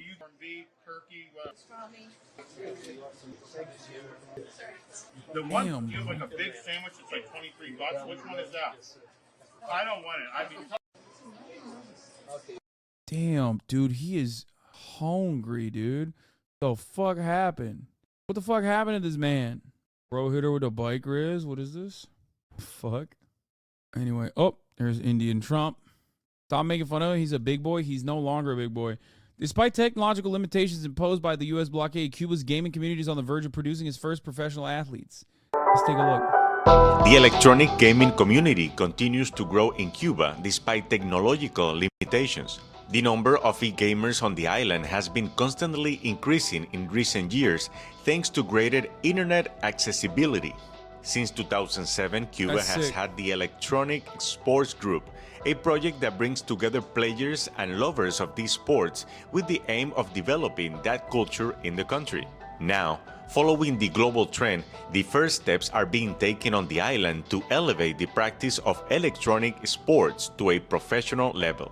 Ya no solamente pensamos en que es un simple pasatiempo, el deporte electrónico, sino que ya lo podemos tomar como una actividad profesional, como deportistas electrónicos con formación y preparación. One of the aspirations of e-gamers in Cuba is to become a federation, and for this, they have already inaugurated a local development project called Virtual World, which seeks to be a space to train high-performance athletes. And they have already managed to have their first qualification to an international. Bro, if you get your ass beat by like a Cuban 14-year-old, okay, who has access to an internet cafe for a limited amount of time, like if he's whooping your ass in COD, retire, okay? That's crazy, okay? Motherfuckers are playing like Modern Warfare 2 still. Level event. Como tal, llegamos al mundo conectado prácticamente en el año 2018. Fue algo que los deportes electrónicos se habían desarrollado de forma offline hasta ese momento. Y bueno, que en un intervalo tan corto de tiempo, prácticamente 5 años, en el que realmente tenemos el acceso que nos permite competir con otros jugadores, que ya hayamos logrado clasificar a toda la delegación al primer campeonato, de hecho, primer campeonato panamericano de deportes electrónicos, es algo que evidentemente es, prácticamente se puede decir que sea nuestro mayor logro. Pensamos que el mundo virtual sea el primer centro que forma los deportistas de alto rendimiento a nivel electrónico. O sea, hoy tenemos un parque tecnológico bastante bueno, bastante desarrollado, bastante a tope con lo que lo pedían las instituciones como tal para poder desarrollar atletas de alto rendimiento. With its sanctions, the U.S. Bro, this shit is so sick. This is awesome, man. This makes me want to help them. Government prevents Cuba from connecting to international telecommunication networks through fiber optic cables, which makes the... Stop. No. Okay, now I'm a reactionary. Call me the fucking mayor of Miami, okay? Give me a Bitcoin salary because I'm also on board with motherfucking drone striking Cuba. They got fiber? Shut the fuck up. Shut the fuck up. They got fiber on that fucking island and I don't in Los Angeles? What's next? We got Hezbollah in fucking Lebanon with their own fiber network. You got fiber in Cuba, but you don't have fiber in Los Angeles? Are you fucking joking? The island's accessibility to this service difficult. Oh, no, he said they don't have fiber. Oh, shit. Okay, safe. Hold on. With its sanctions, the U.S. government prevents Cuba from connecting to international... Yeah, bro, don't worry. Hey, listen. Okay, my Cuban brothers and sisters and MBs, listen, I feel you, okay? In a way, my neighborhood is just like Cuba, okay? Except this time, it's not fucking global sanctions. How'd you help them? Build them a PC bang? We have fiber in LA, dumbass? No, not everywhere. Shut the fuck up. Don't test me on this. National telecommunication networks through fiber optic cables, which makes the island's accessibility to this service difficult and more expensive. E-gamers recognize these difficulties, but admit that thanks to the efforts of the Cuban government, progress is being made in achieving better connection in the country. Ciertamente es verdad, tenemos limitaciones tecnológicas y a través de los nuevos actores económicos hoy con las instituciones hemos potencializado estos sectores donde tenemos déficit. Porque nosotros podemos, por ejemplo, como agrupación, nosotros podemos garantizar que los atletas que nos representan tengan acceso a mejores condiciones, pero no podemos hacerlo a escala de país. Entonces, para poder hacer crecer las comunidades y que mejoremos el nivel promedio de toda la comunidad, sí, evidentemente, una mejor conectividad se hace sumamente necesario, sobre todo para estar en igualdad de condiciones. Muchas veces tenemos que competir en esa desigualdad de condiciones. By 2024, Cubans aspire to see the community of electronic game fans grow throughout the island and thereby achieve a greater presence in world events. Y necesitamos realmente que sea algo nacional. Creo que ese es el reto para 2024. Damn, bro, Lograr que realmente todos los entusiastas de los deportes electrónicos, donde sea que vivan en cualquier provincia, puedan tener un mayor acceso a este tipo de competencias, a este tipo de torneos y ligas. Can you find a way to do a drive for Cuba? Probably not. Dude, it's sick. This is so sick. Here, I'll retweet it. One of the most important things we can do as North Americans is join Cuba Solidarity and end blockade groups. Yeah. Let a 13-year-old Cuban touch Fortnite is Jover for everybody. So sad. All right, let's get to some fun shit. U.S. is a blockade on Cuba? No, dude. They're just like, no, not at all, man. What? Crazy. I don't know, man. I'm just asking. Yes. The United States, since the Cuban Revolution, has implemented some form of very strict, some kind of very strict blockade, full-blown blockade for decades. Cuba actually has a blockade in the U.S.? Yeah. And, like, if you trade with Cuba, you will get scrutiny from the American government, maybe even severe punishments. Cuba signs a deal with Google to connect to modern internet. Pretty sick. I mean, I feel like they will do this to... I suspect that this will be mostly, like, the State Department's probably all over this shit, right? Why is there even a blockade nowadays? Why was there a blockade from the first moment? Because you're not allowed to do a revolution against American allies and hurt American capital owner interests. That's it.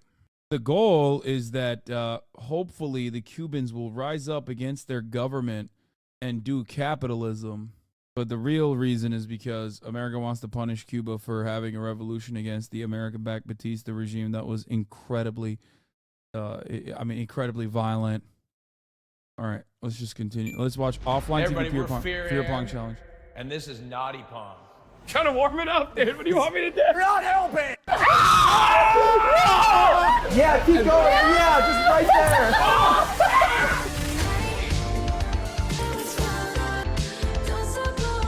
In Fear Pong, each team takes turns throwing balls into the other team's cup. Under each cup is a punishment. If you sink a ball, the other player has to do the punishment that is written under that cup. You could be stuck there, getting punishment after punishment if you do not sink your own ball. Each player receives one substitute, where they forcefully volunteer one of their good friends to take the punishment for them. But the punishments can be rather cruel and unusual, so I recommend they choose wisely.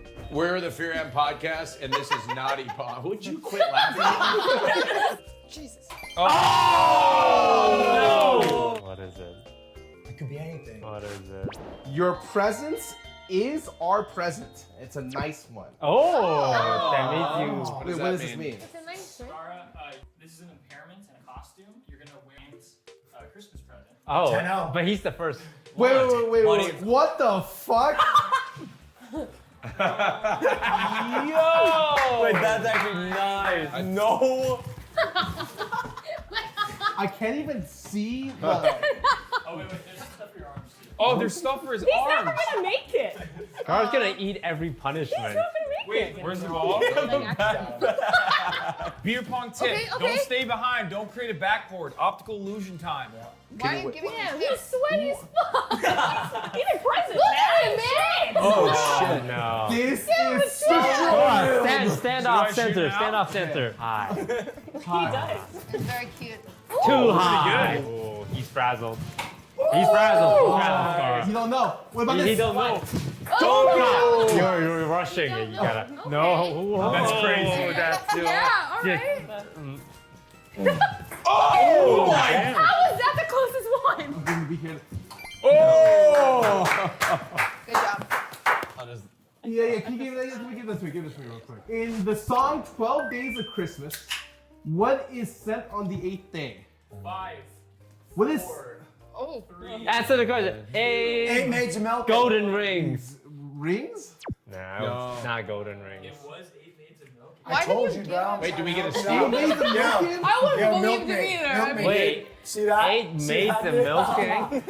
They're gonna milk Scara. Huh? Milk Scara. Milk Scara. Because you got it wrong, you will be milking someone from Fear Ant. Oh! Wait, what? Wait, what? Whoa! Whoa! That wasn't a joke! Don't choose me. You get to pick someone over here to wear a cow costume. Front of death. Oh shit, okay. This is his kink. I'm not even joking. You will then have until you fill. Oh my god, this is God. literally his kink. That's not even funny. got Oh like my 20 god. minutes, Oh my This is god. This is really upsetting. What the fuck am I doing with my life? Looking real good, Scar. Thank you. You too, man. Oh, okay, yeah. No, yeah. Okay, yeah. Okay, yeah. Like how? Oh my god. Like, oh. You missed. Oh, God, get in the spraying. I don't like the look of Wait, it. we'll move the cup to be fair. I moved it to where he was spraying. Am I feeling it? I don't like what I'm doing. Hey, this isn't great for me either. I'm gonna Why do you sound so happy? Do you want me to drink this now? Oh god. No, I don't know why it's grossing me out. Can you Oh reach no, your that's mouth? grossing me out way more. Wait, why is like milk- in there a you fucking latex glove? Bro, they give this shit out for free at offline TV. It's pretty crazy. Not gonna lie, dude. Pretty good. So if he had guessed 8 Yes, grades okay, American, terrible. would he have not had That to makes do that? Yeah. Why didn't you? I gave you the answer. I just wanted to do it. Oh. Oh, you're gonna eat He's it. so cooked. He's gonna be here the whole time. No I way. No way, man. Oh. That was nice of you. I can't. I Come on, can't Dad. see it. I'll be I involved can't with it. catch it. But you know what? I can sink it. Yeah. Let's go, Scar. Open a gift. Oh my god. Nice. Oh my god, these are heavy as Awkward. fuck. Is this a nice one? This one's really heavy. You I'll want the take heavy the one? heavy one, sure. I think it's just a brick. What is that? What is this? Bala bars? Raise the bar? Choke? It's working out. Oh, it's workout equipment. Wait, I milked him, and I thinking he won something. Can you program them to be heavier? But you just say to vibrate. I also That's thought not how weight works. He just gets a present? Yeah, you got a nice one. What? Wait, what the fuck? That's awesome. it? So John. Oh! Mistletoes. That sounds weird. Oh, no. Toes. Mistletoes. You are blindfolded. Team Offline gets to give things for you to kiss. Oh my That god. doesn't sound good for you. Is there a boundary that can't be crossed? The question was very suspicious. You guys can go and find your things. We also have some prepared if you'd like them. Find you. What? Yeah, thing. find my thing. Oh wait. Okay. I'm scared for you, buddy. He's excited. That was not good. Wait. Listen, we were looking bro like. Well, Will was looking extra bro like, but we were supposed to be like broy. Like What do the you mean enthusiasm. find your things? For him to For kiss. him to kiss. Do you not listen? when Why you're did he having your leave the life? room? To get his He's thing. getting his thing. Go find his thing. Yeah. You guys know what I deal with every Sunday. That's very suspicious. What the fuck? We all said that. Wait, Broden, is it cool that I'm naked? Yeah, you can be That's the naked. only All part. right. What? I got pretty good ears and pretty good olfactory, so it's basically like having my vision. Oh no. Oh no. Someone help him. Would someone from Fear Ant Please. Dear God, fine. Yeah, he's got it. We don't do it. He's got it. Will, just keep I'm walking. just using echolocation. The door's right there, Will. Keep it up. Oh. Keep it up, Will. Whoa, hold up. He brought some heavy duty stuff. I'll go first. Can I open this for aromatic effect? Open. Here. Okay. Here it comes. Here That's comes fish. Hey, what's up? My name's Brother Ned. Oh. Yeah, just Hey, what's up? My name's Neff. Oh, that one's soft.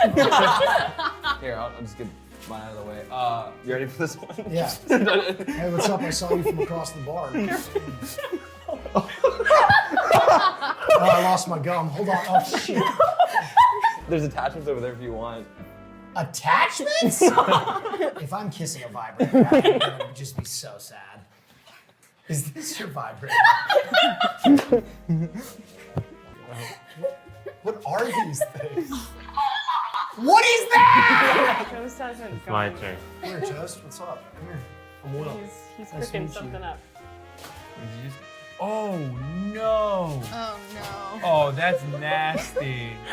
Oh no. It's right in front of you. Oh my God! He knows. Come on, Will! It's still gross the second time, dude. Yo, hey, yo, dude. What the fuck? Good stuff, Will. What was the one that was moving? Oh, it was a Shrek. Man, I just keep winning. I got weights. I got to suck Toast's foot. Yeah. How'd that feel for you? Oops, I missed another shot. It felt nice. Yeah? First time I had Did he suck on your toe? He sucked on. That's the first time you got toe. No! I just got here. I got Jab too. That's That pretty Listen, shot was after the toe good. sucking, he's powered up. Get snowmobiled. That sounds awful. You will sit in the dare chair and Afro snowball. Oh, Not too awesome. shabby. That's awesome. bad. Does he have to wear a blindfold? No, that's so mean. Just some Why glasses, are you maybe. being meaner? No. Actually, no. Put 'cause something on I above believe your in karma. face. Don't let him. There's don't something make him. wrong with you. Yeah. Ready? Okay. Ow!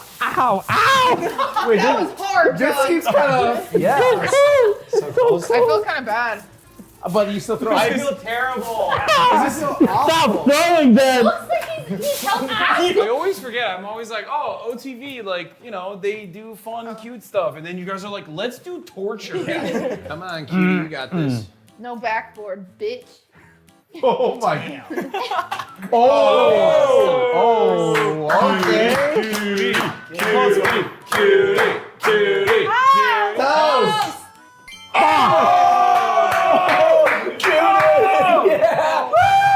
Oh my god. Get your tip frosted. Oh my god, that's definitely waterboarding. Which tip? What tip? Yeah. Oh my god! Yes! Oh my god. Fuck. How much are we talking? This is just a tip. Wait, are you putting the tap Just the on tip? and doing the thing? Just for a second? When it's Is it- tips, is it- if you put is a it hat washable? on and you pull hair out, wait, that takes forever. I can do it. All right. Whoa. No one's touching this lechuga. Yeah, right now. I'd be so Anything, we are so vain on the Fear and podcast. I would get my tips My hair would just burn off. Bullshit. What is that? Oh, okay. That is for pulling the hair out. Rodo, on a scale of 1 to 10, how bad is this punishment? This is like a Okay, good. That's good. Dude, I'm nailing You're this. cruising, right yeah, now. you got it. Okay, so it's Austin now, right? Okay. yeah. Yeah. Cool. Oh, please don't sink it. Cool. I need to stand up for this shot, though, real quick. End Oh, wait, what? Finish it. Oh. Oh my God. Austin actually got, I mean, he was cooking, and Hassan, why aren't you doing the Instagram voice in this video? What is the Instagram voice? Austin was actually a lot better than I thought he was going to be. God, Oh, he's it's a a laser. nice So what's start. protocol on this? He's a laser. Sit in Santa's lap for Patreon. What? Oh, God. That's a nice reward. Yeah. Oh, you get a present. Who's Santa? Did we hire a Santa? Okay, I don't know He looks what the fucking fuck's crazy. going on here, Yeah, you but do. I'm expecting Is this a something. male stripper? Can I give it away after seeing who Santa is? Ho ho ho ho! Ho ho ho! Do you hear what I hear?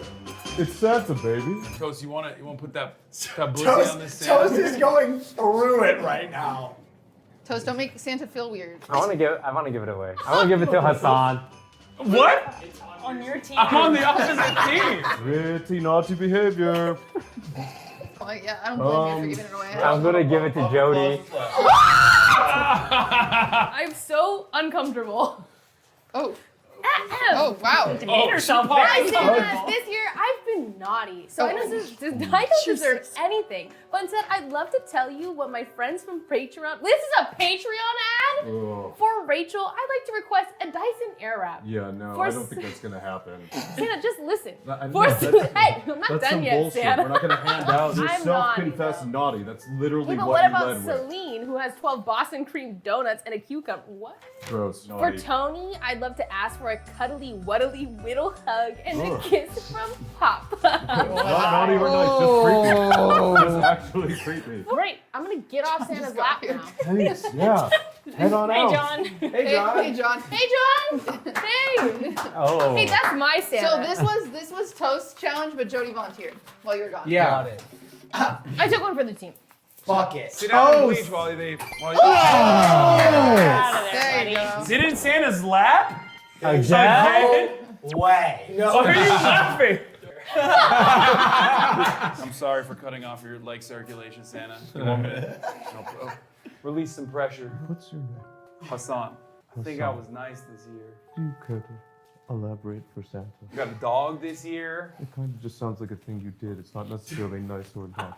Okay, It well, just sounds like a life event. raised millions of dollars for charity. That's very nice. That's very nice. Because of this niceness, what would you like for this upcoming holiday? Peace in the Middle East. Ah, Jesus. It's kind of a tough one. Just say no to that, Santa. One of those new Steam Deck OLED ones. Oh, those are Santa-like those. Very nice. Better battery time too. That's what I've would heard. be for Santa. Long sled ride. Anyway, peace in the Middle East and a Steam Deck OLED. In any particular ranking or order, or just I feel whatever? like I want the Steam Deck more. Oh. I'm gonna get up before I kill you. All of our challenges have been, I don't know. just pretty nice overall. Oh, he's just going. Oh. Yeah. Here we go, Hank. Let's go, handsome Hank. You don't make that. Yeah, baby. Love it. Yeah, baby. Ooh, Grandma's festive fruitcake fiesta. I watched Lauren make this. I'm gonna be honest. I was also kind of cracked. Like very little misses, mostly fucking hits. You know what I mean? I'm a big bad hitter, baby. Straight up. I don't want to eat that. Whatever it is, I don't want to eat that fruitcake. Look behind you. It can't be worse than that. It can't. You're right. I could be him. No, he's gonna look cool. Then he won't make a mess. You practiced throwing after dodgeball, didn't you? No, I have years of practice from actually fucking playing. But also, this was before dodgeball. We filmed this like way long ago. He won't bother any of his friends. You sitting in John's spinning chair, and everyone trying to feed you while you spin. Of course. Oh, yeah. Okay. Ooh, I like that. What is that? Is that like 3D printed? That's so fun. That's so fun. That seems like a fun one. You're right. So fun. That's a nice diaper. Oh, that's a lot of You don't eyes. have to go down. You can just do the diaper. Just Well, do the just I'll just diaper. don't do it well. Think about your.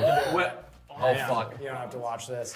That's not diaper. That's meaning. Oh, fuck. Does he have to keep that God thing out? damn! Does it feel good? It's like an ice bath, maybe. Do you think you Yeah. just on your penis? Yo. I feel like that's terrible. Do you think you get hard in that fuck. shape? Well, Wait, is this? the life. Oh my god! Even better. I don't just have ice in my diaper. It's in my veins. Oh shit. yeah. Nice. Get milk and cookies. Nice, get milk and cookies? Okay, that's That's nice. I'm having an out-of-body thing over here right now. Wait, he made it. Does that mean he's out? Yeah, he comes Yeah, I along. think you're Oh right. yeah, You're he allowed made it. to You ditch can that take it out now. You can get rid I of can take it that. out.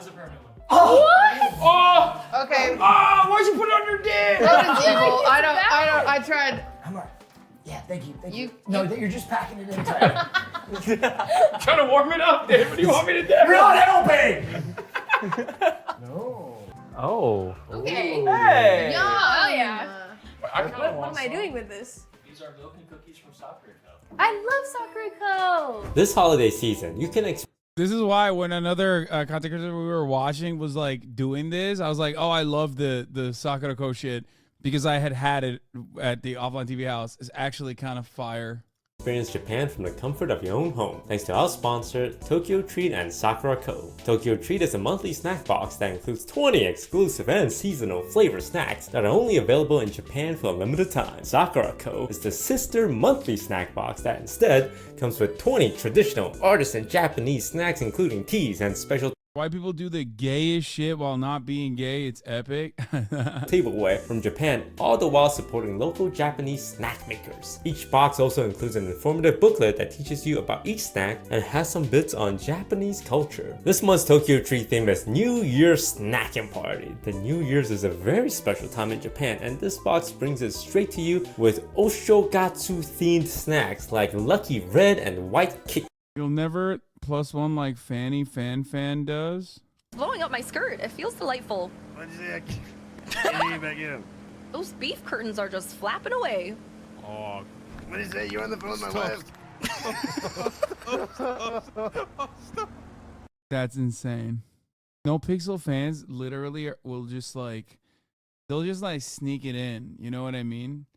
They have to just be like, dude, you gotta do No Pixel. Cat, deep fried mochi snacks, and more. Sakura's theme is New Year's in Hiroshima, in partnership with the Hiroshima government, which includes tasty local delicacies like lemon mochi, banana baumkuchen, New Year's senbei, matcha adzuki tea, and this month's special item, a beautiful neko furushiki, which is a traditional Japanese wrapping cloth. I'm so interested. Okay.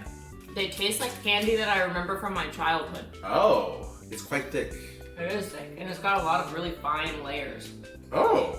We've been subscribing to Tokyo Treat and Sakura Co for most of this year, and it's always a lot of fun to share these unique snacks together while learning more about Japan. They should give me a fucking ad for this. Get your own too, box 'cause today, I or wanna do gift it to a loved one by clicking the link in the description below and use our code OTV for $5 off your first box. That's a crazy good punishment. Yeah, why can't we get that? You guys got weights.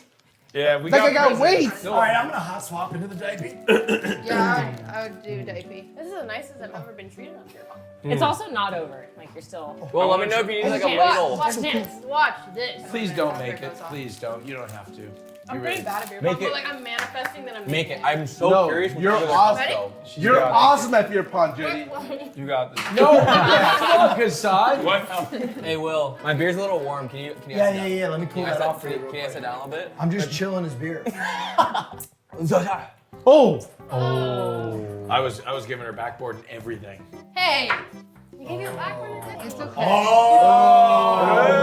Damn. That's it. Frosted tips. Frosted tips. Oh shit. What's it called?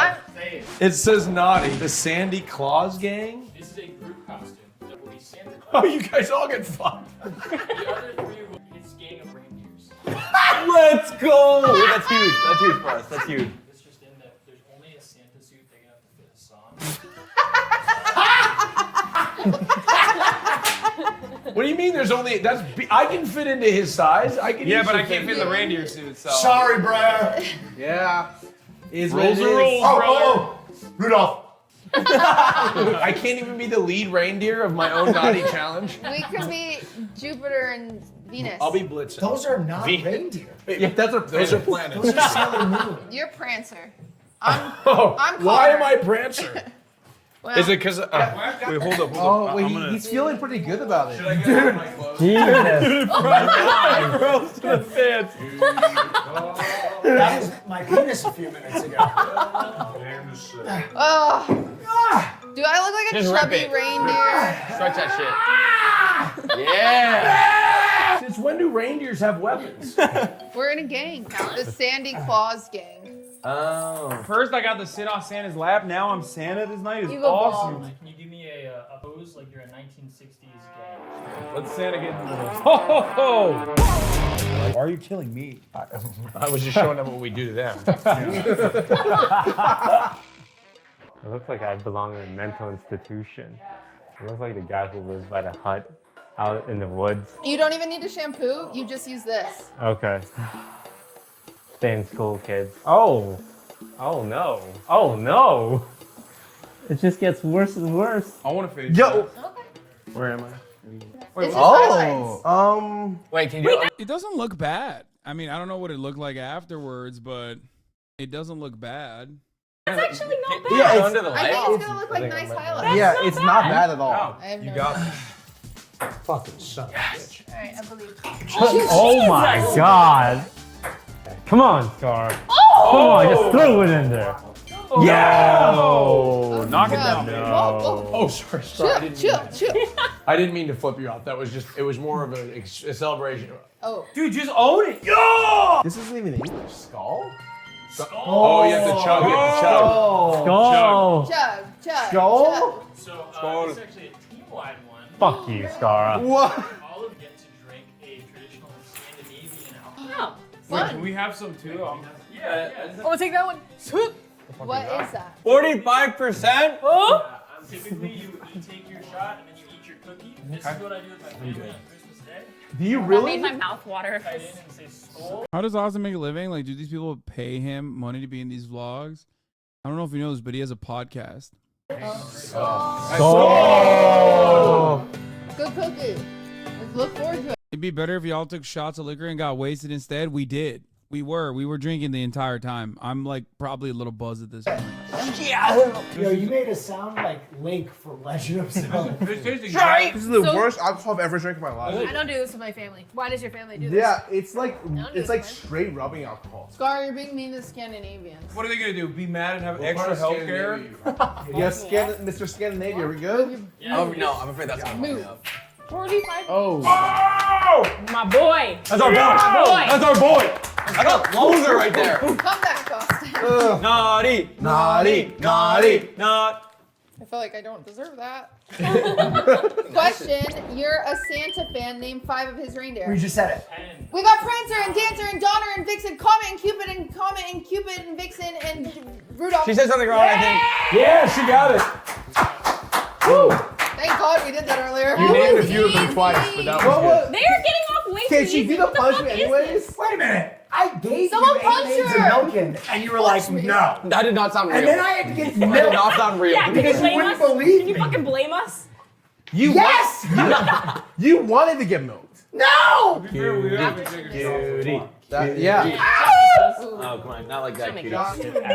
I made small corrections every time, and I John, just Okay, you're put it right. away. Oh, that was good. Just put it away. That was Just put it away. good. Okay. There you go. None of you are getting nominated next year. Oh, fuck no. I love how she paused and slowly smiled. I like Will's reaction. Edward eggnog hands. I already had a frozen penis. I ain't doing it. Do I have to drink the eggnog? Okay, I will projectile vomit. Rather than like the classic, both of your hands are tied up. Yeah, silly goofy. You get tied up to a member of your team, and you both share it. So you don't have to drink any of it. You can make them do it. Is this straight eggnog or is there alcohol? No, there's alcohol. Fucking son of a bitch. So I'm not gonna do it. We can do it often. So I'm gonna substitute Hassan and Austin. Wait, that whole thing? That's a lot. That's a... Good substitution. There's no way. I will puke. Jesus Christ. Wait, that is like enough for a whole That stomach. is too harsh. We can do like half of that, right? There's no way I could drink that. Well, we have Hassan to drink can- the whole thing? You could have let Jody have some before you tasted it. Let Santa give you some eggnog. No, I don't there's like no that. way. Keep There's that no to way. yourself, man. Just let. I didn't mean it like that. What? It doesn't taste like eggnog. It tastes like Pepto-Bismol. Is there Pepto-Bismol in this? Is this a laxative? Am I gonna shit myself? It'll help him out. Yeah, I got you. Get up. I love eggnog, and this I did not love. Okay. Yeah, get out of my way. Let the pro Let do our it. team do this to ourselves. Let the pro do it. He's got experience. That is like 40 ounce. 7%. 7%. A beer is 8%, and this is like four or five beers. Drink. I think it's just a lot of liquid. Yeah, it's just a lot of eggnog. So much. Okay. Come on, Toast. I'm getting close. Remember what we did to your hair. Ooh. Oh, I'm adjusting. I drank so much of it. I drank most of it. I drank almost all of it. Okay. Austin, on the other hand, did not actually carry a lot of this eggnog. Okay. Oh! Yes! Wait, that's huge. Okay. That's yours for the keeping. Hey, we'll drink to that. That's hot cocoa dispenser. Naughty. Oh. I like hot cocoa. Jokes on you guys. I'm sure you're gonna like this Nope. one then. Really? Pick a number 1 through 2. Uh-huh. I'm so happy you put That's not a good thing. that is- That's not a good 1, thing. 3, or 4. You want the high number or the low number? 4. 3. 1. You're 1. Number 1 will have a large tub of hot cocoa. The front person will pour over their head. The person Fun. behind This is them, fun. Number 2 Yeah. is holding a smaller container, trying to get as much cocoa as they can to the next person, all the way to the 4th person who has a mug, who will then drink whatever's in the mug. Oh, that's a fun Wait, one. I gotta put it in your mug. No, it's not a fucking fun one. It's me getting hit in the face with a bunch of hot cocoa. My got team, you, I got my you. team has Let's go. attitude I won't problems. leave. Hey, No, because you don't have to do anything. Those are empty cups there if you want, Marsh. Oh shoot. Oh no, they spilled. What? You got the.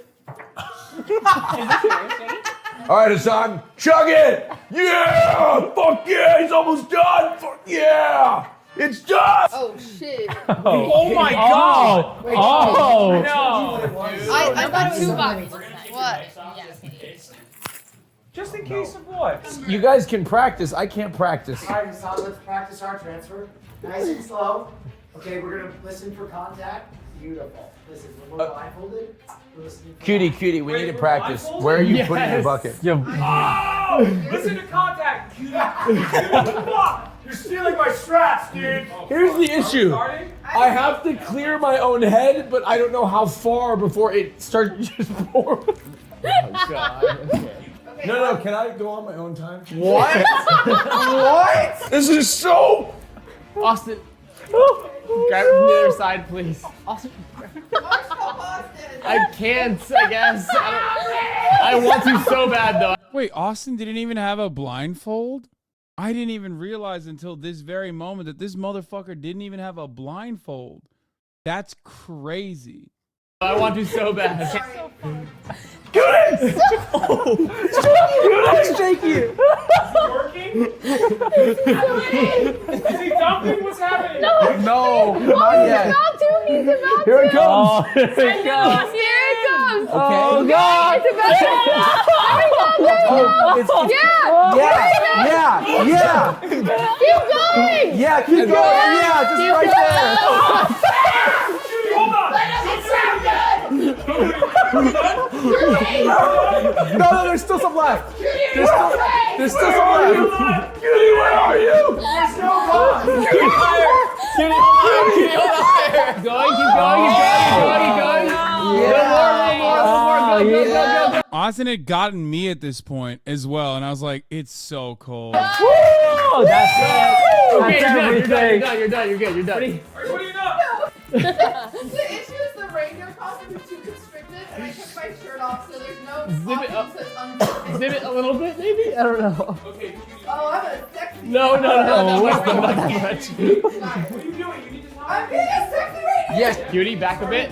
Start doing it. Start dumping it. Start dumping it. Start dumping it. Go. You're good. You're good. That's looking good. Okay, that means you dump it all? You still have some more. You still have There's some more. There's a little more. That's good. all of it. It's so good. Okay, now.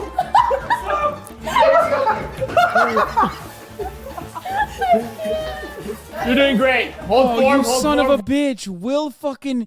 I was so good.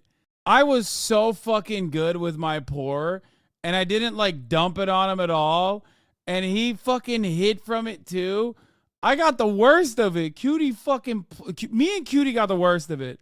Me and Cutie straight up got the worst of it because Austin is just, like, ridiculous and just... I mean, it really doesn't matter. Hold frame. It's just Keep the going. most. no way that it'll fit the log. Keep going. Why is there so much?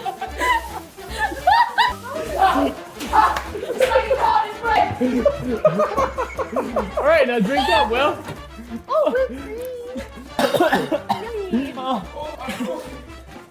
They're never coming back. Cutie, did I miss? I thought I was doing so... I can't begin to explain to you how shitty that felt, okay? Like, that actually is one of the worst things I've done for any type of content opportunity because you're so fucking sticky. You're so gross afterwards. You smell terrible. Like, and you can't even shower because the video's not over. Oh, good. It's so Bro, sad. Austin, you did so bad you got me while you're getting Cutie! How is that possible? I saw, was it getting on your body when you were saying it was so cold? Yes, Austin! She's back. Hey! Cutie actually took like a bit of a shower, I think. No, it's okay. No, it's all right. What is going This is so natural. I forgot what we were doing.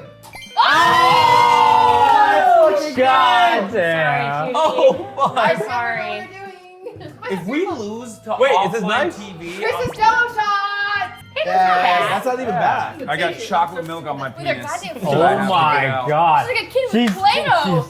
Let's go. She's chugging it. Oh Look at her. Oh my God. God damn. Cutie, Oh. cutie. Is she getting it? Too much vodka. What are you doing?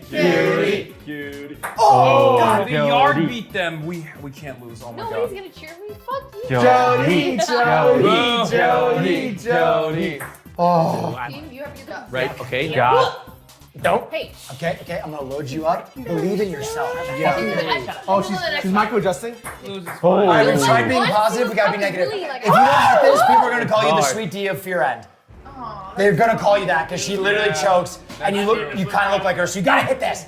Negative reinforcement. Negative reinforcement. She's white and she's blonde. I don't look That's like enough. her. Negative reinforcement. Negative reinforcement. That's working. That's better. working.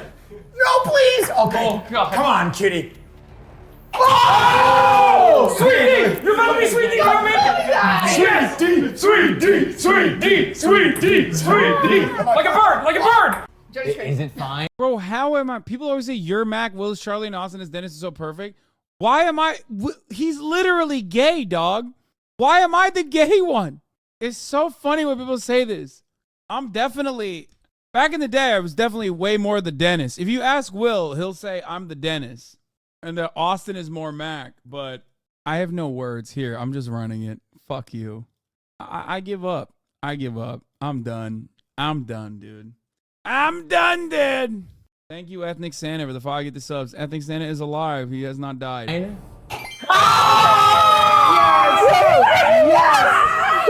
Yes! Wait, do we get rebuttal? Do we get redemption? Yeah, actually, they get rebuttal. Nope, hold it. We lost to these nerds. What are we doing? Where the best? Where the fucking best? How's that feel? Oh my god! I'm never gonna live this down, love. We're gonna talk about this forever. Oh god. It says not so silent night. So, Cutie gets to serenade us all. Oh my god. Oh my god, Beautiful. this is so great. Come on, Kitty, right? My arms are heavy, knees weak, arms are heavy. There's love vomit that on my Christmas sweater already. Mom's Come on. spaghetti on the surface. I was nervous when I called her ready to drop bombs, but I keep on forgetting what I wrote down. The whole crowd goes so loud. I open my mouth, but the words won't come out. I'm choking out. Everybody's choking out. Time's up. Overblast. Snap. Back to reality. Hope there goes gravity. Don't get up, Dazzy. No, he won't give it until I don't know what's the words. That's all I got. Will's dying inside. I'm dying inside. Oh my god, who voted less than 10 on that? 9.99, folks. Almost had a 10 there. I was dying. Was it Beto for real? That's crazy. Where is it? Oh my god. No, that's not that one. That's the you are a low scorer. Wow. You took that away. You took that away from him. He made a GIF and not everything. Like, he made a fucking straight up GIF for this occasion. All right. You want to read one? Wait. Before you pick them up. Double or nothing? What? Oh. Listen, flip a coin. Okay. If you hit it, we'll do both of those. Okay. If we hit it, No. Yes. you'll do one of those. Okay. You just sang your song. I'm going scissors. Rock, paper, scissors, shoot. Rock, paper, scissors, shoot. Okay, one out there. God damn it. Go big. Rock, paper, scissors, shoot. Yes! Okay, come on, John. Rock, paper, scissors, shoot. Yes! I only went wrong! You're a green one, Mr. Grinch. What's that? And then Were they both naughty? Steel Buddy Spaghetti. Yeah, what? Buddy! Oh, that's. Let's just do both at the same time. What the fuck is this? That's Buddy. Can I get a fork? Oh no. Oh. Oh no, please. Will. My You don't have to. God. You have a safe word. Yeah, where's a safe word? Will. You know, So how's it? Here, I'm here to paint your face. they want us to say that it's My bad. face, your face green. I'm not gonna give them that satisfaction. Oh my god, the gummy bears are so rad. At the end of the day, we've never been team players on Fear End. No, we absolutely not. Well, And we stand by that, and we feel like this represented that. Will, you don't gotta finish You that, can say man. lemonade at any moment. Will, please, If you dear need a God. reference, You're saying he's a dog, but it's also a classic Will Nev moment where he unintentionally brought it about himself again for no reason. I'm so mad that we lost. We got fucking owned, dude. We got owned. We got owned by offline TV, bunch of nerds, okay? Oh god, the texture. Switch sides. Dude, how are there so many pineapple gummy bears on one plate? I can't believe we lost the offline TV, bro. What the heck? It's so embarrassing. That's so embarrassing. They played well. Thanks for having us, offline TV. And to you at home, a very happy holidays to you and yours. Thanks for watching. Join us next time here on Fear Pong. We won't be back. Never. That's fair. But they'll be here. Bye. All I do is breathe. See anything? See anything? Wait, the Yar was losing by several cups and offline TV went down to 1v1 for the finale. They didn't get a real win. Wait, they let him win? That's what happened? If there's any consolation, this is the hardest I've laughed on your stream in a while. Wait, really? Listen, all I'm going to say is I fucking pulled my weight, okay? I did. I pulled my weight hardcore and we still lost because sometimes it'd be like that. It was fun. It's nice seeing you do a fun video. It's good to do fun collabs. Yeah, I mean, it's great. It's so nice from Austin, from the Austin show, to bring his guest stars with him. I love the challenge of being from Open a Gift. Waterboard your teammates with Coco. At this point, I'm certain Broden is breaking the Geneva Convention. Austin is a jacked himbo. The can I make it way more? Have me died. Dude, it's like, their community is so pleasant. You know what I mean? Like, you look at the comments in a video like this, and it's so fucking pleasant. Whereas, like, it's wholesome, it's pleasant, and then you look at, like, any fucking YouTube video of mine even, and it's just, like, riddled to the goddamn brim with just awfulness. Wall to wall. We're going to move Jeffrey Epstein, names being released. I guess, like, my comments are not as bad either, but... Best clip in the pod? When mom found the poop sock. No way, dude. All right, it's time for a real pleasant. This community has a recap now. 2023 is over. Wait, what? 120,728 votes were cast this year, and posts like this went straight to the top. Oh God, such a good moment. These were the top 3 posts. Kaya bite incidents. That's so cute, dude. You guys want to see something crazy? New better streamer in the community. Yep, Boomer made a joke about this. Remember, like, the borking, piss maxing everywhere? My mom loves that meme so much, she printed it out. Okay? My mom loves this meme so much, she literally physically printed it out and put it on a obligatory robot rocket. The Palestinians have been maltreated for decades. Israel exercises control over people in Gaza. It allows them in and out. It allows them to turn on the tap of water and so on and so on. I get all that. That's why it's called an open-air prison. Right, I don't disagree with you. That's why they call it the world's largest open-air prison. Yeah, but Hassan, I don't disagree with you. We don't disagree about the appalling plight of Palestinian people. So she printed it out and posted it alongside a bunch of, like, actual photos. These were the top 3 comments. This is a work of art.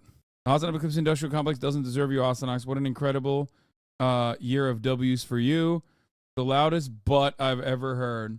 These were the most active countries. United States, Canada, and the UK. Fucking hell. What's going on? That makes sense. There were 4,103 posts and comments and 5 mods. What? There's more to recap. Check out these community recaps to stay in the loop. And it's r/thalassophobia? How'd they catch me like that? Anyway, all right. Let's do it. Okay, buddy time. Hassan Ivy slander.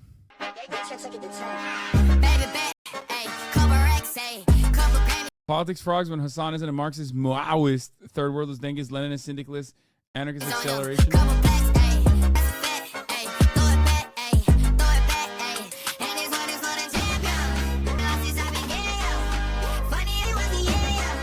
Okay, buddy frogs, true.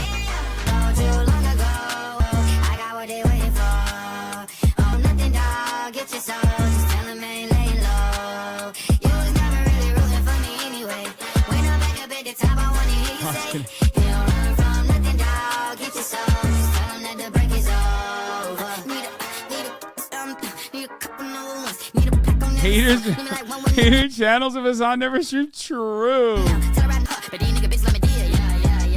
How Hassan thinks every trans person spends their time. It's literally true.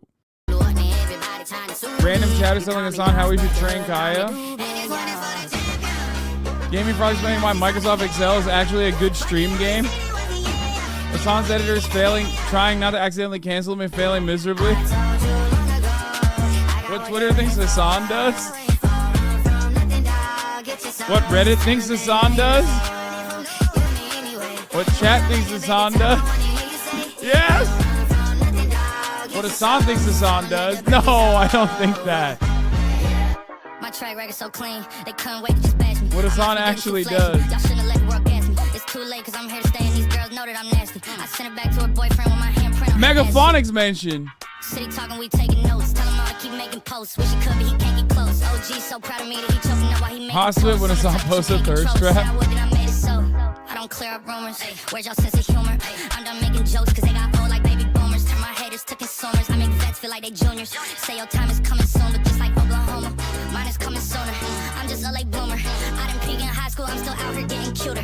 All these social networks and React computers frogs on their way to link a 4-hour video essay on whether human breast milk is vegan or not. Wow, even a guest star mentioned.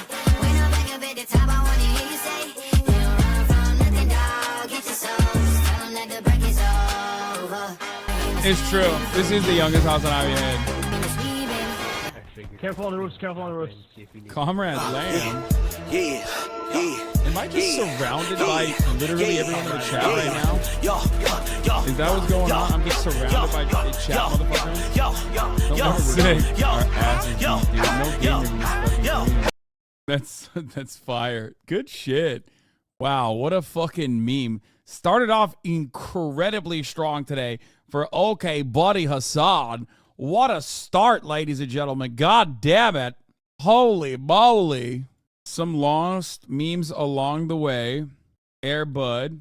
America deserve not. It's just Kaya. Dr. Strangehead. How I learned to stop worrying and love genocide. Genocide things. Zionism is sexy. IDF's best boy Piers Morgan unhinged. Okay. Big boy mugs only. Yeah. Baboon in his suit. That was a good part. That's a good way to end the year. Literally Trump's ghostwriter. Oh, we saw this yesterday. Yeah, Nelson Mandela of white people is right. Exactly. And you know he would say that. You know his ass would say that. He'd be like, I'm just like Nelson Mandela, but he was bad. I'm good. What happened to the lighting? That lighting is worse. Dude, you guys are so dumb. That lighting literally is worse than this lighting. Y'all are so funny. I changed the lighting for that reason. Oh my God, you guys, that lighting was it was so harsh and every single person hated it and everyone complained about it, which is why I put like more of a moody ass lighting and it's like warmer. And now you guys are complaining and saying that lighting was better. Thanks. Damn, that's cool as hell, dude. What the hell?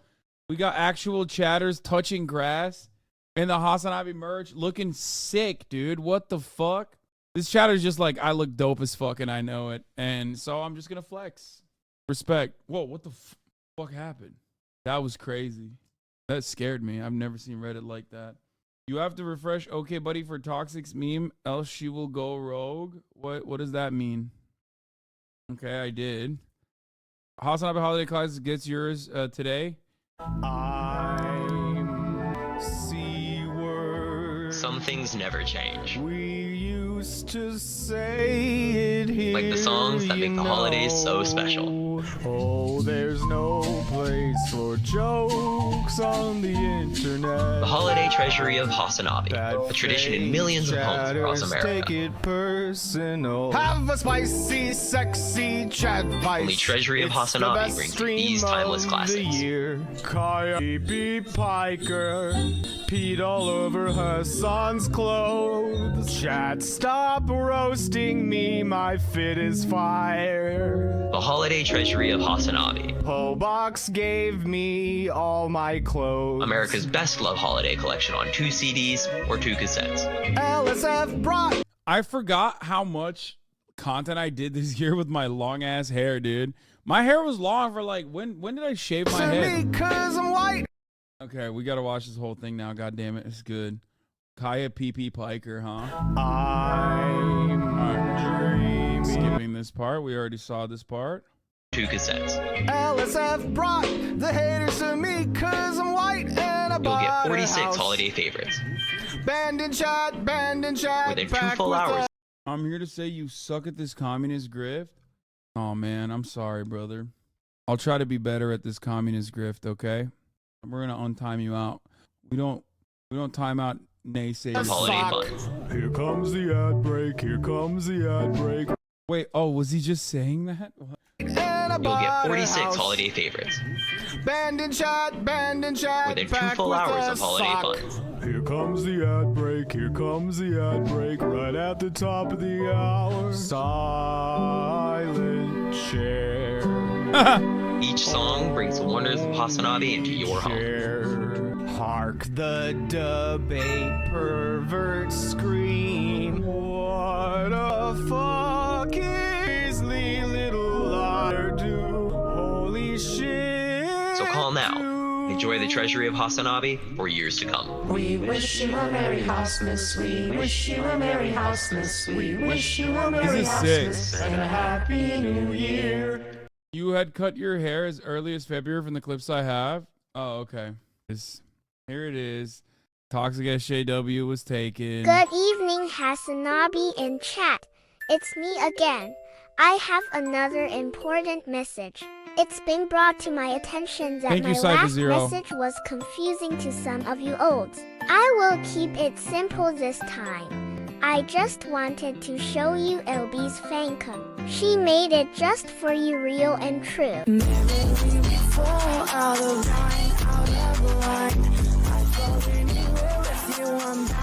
I'm really glad we refreshed for that.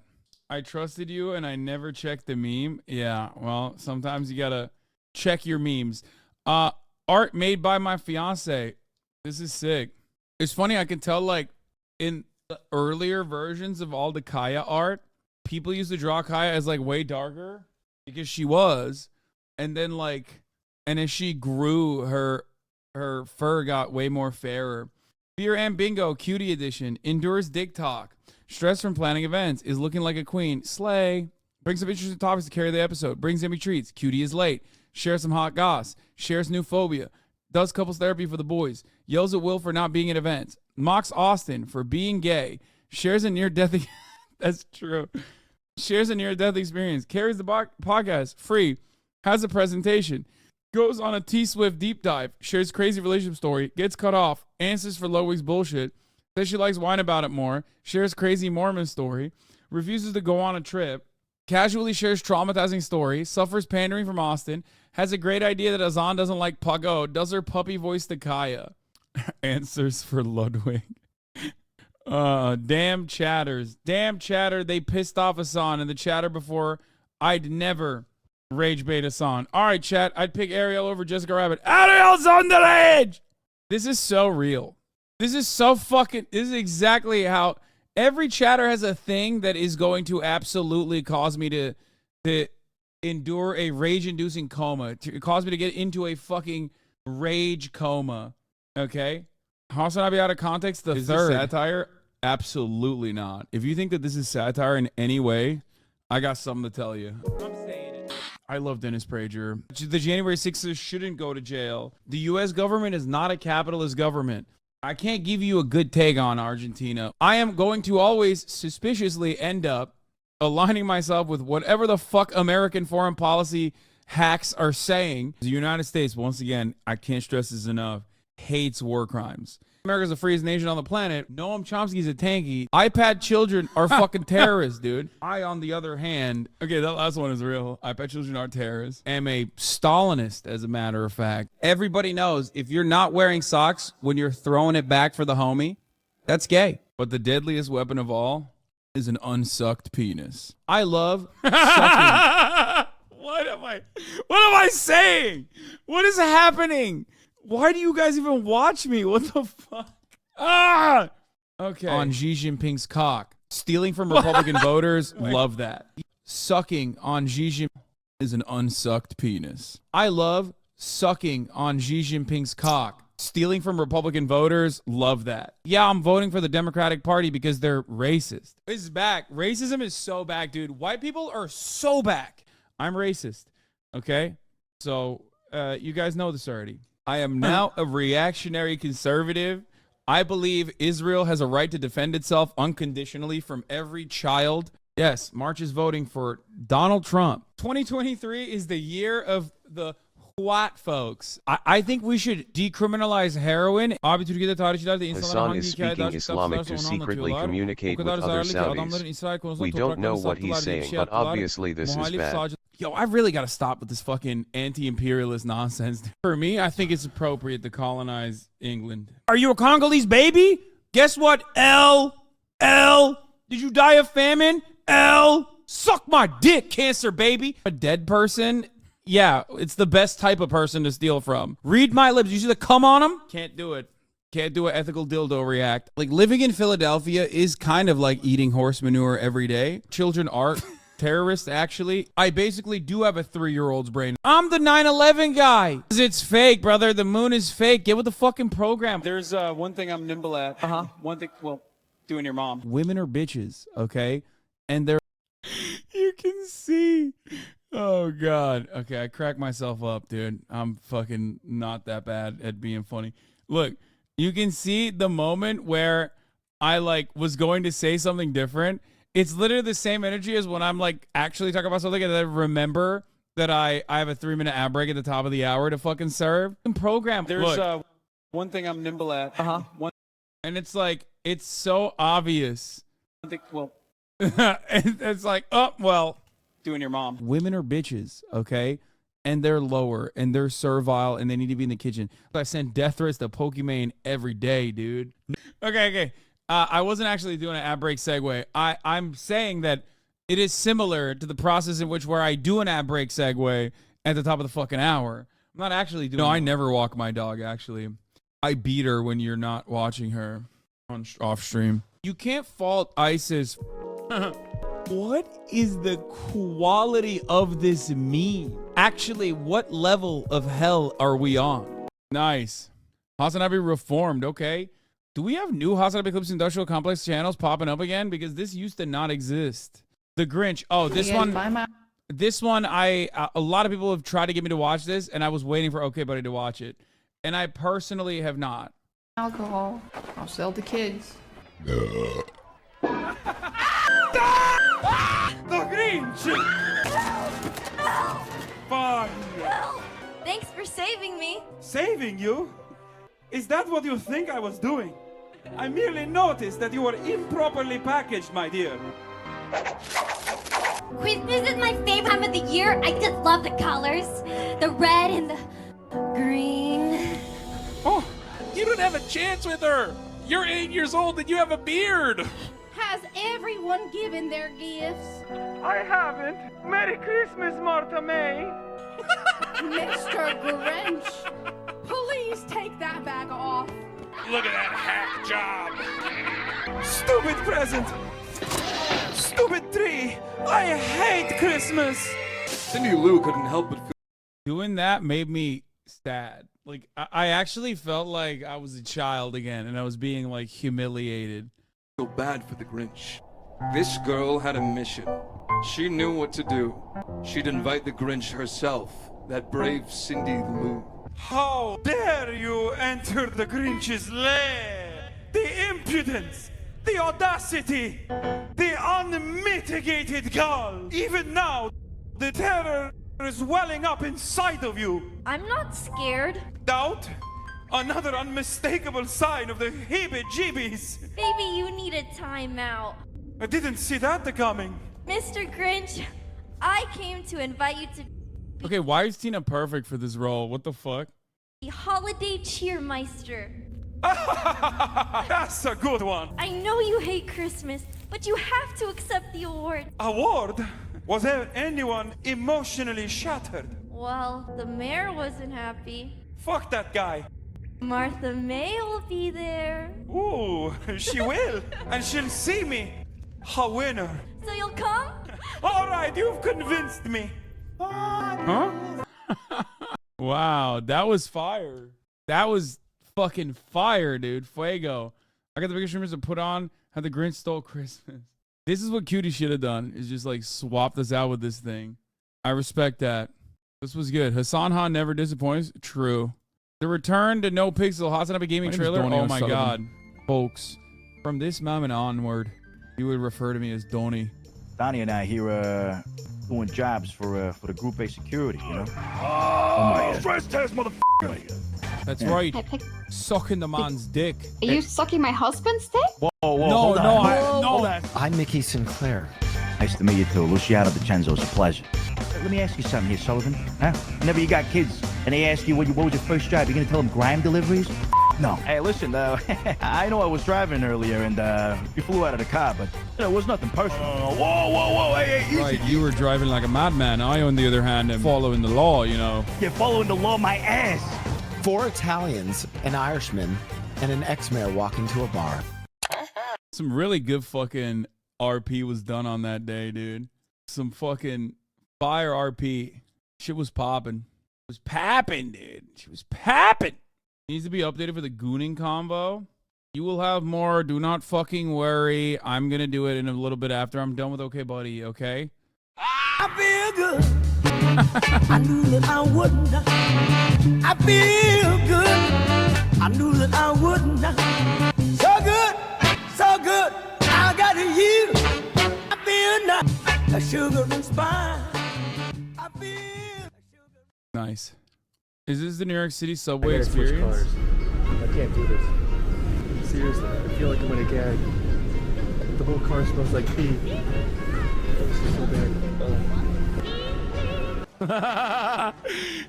Damn, I love vagina music, man. Me waiting for the stream to load. If playing on PC, you can change your character's gender mid-playthrough. No one is stopping you. Cast Fireball on citizens or creatures who take issue with your decision. Is that real? Jedin Dedan? Oh my god, what? That's fucked. That's fucked up. Tövbe estağfurullah ya. Neler yaptınız amına koyayım. Rezil ettiniz, rezil. Oh god. So dumb. Cum dance in the chat? What the fuck is a cum dance? Oh my lord. What the fuck is a cum dance, brother? Alright, stream viewers be like, watching the House Hour broadcast, not watching the House Hour broadcast. Okay. I don't even know what that implies, but okay. The happiest boy.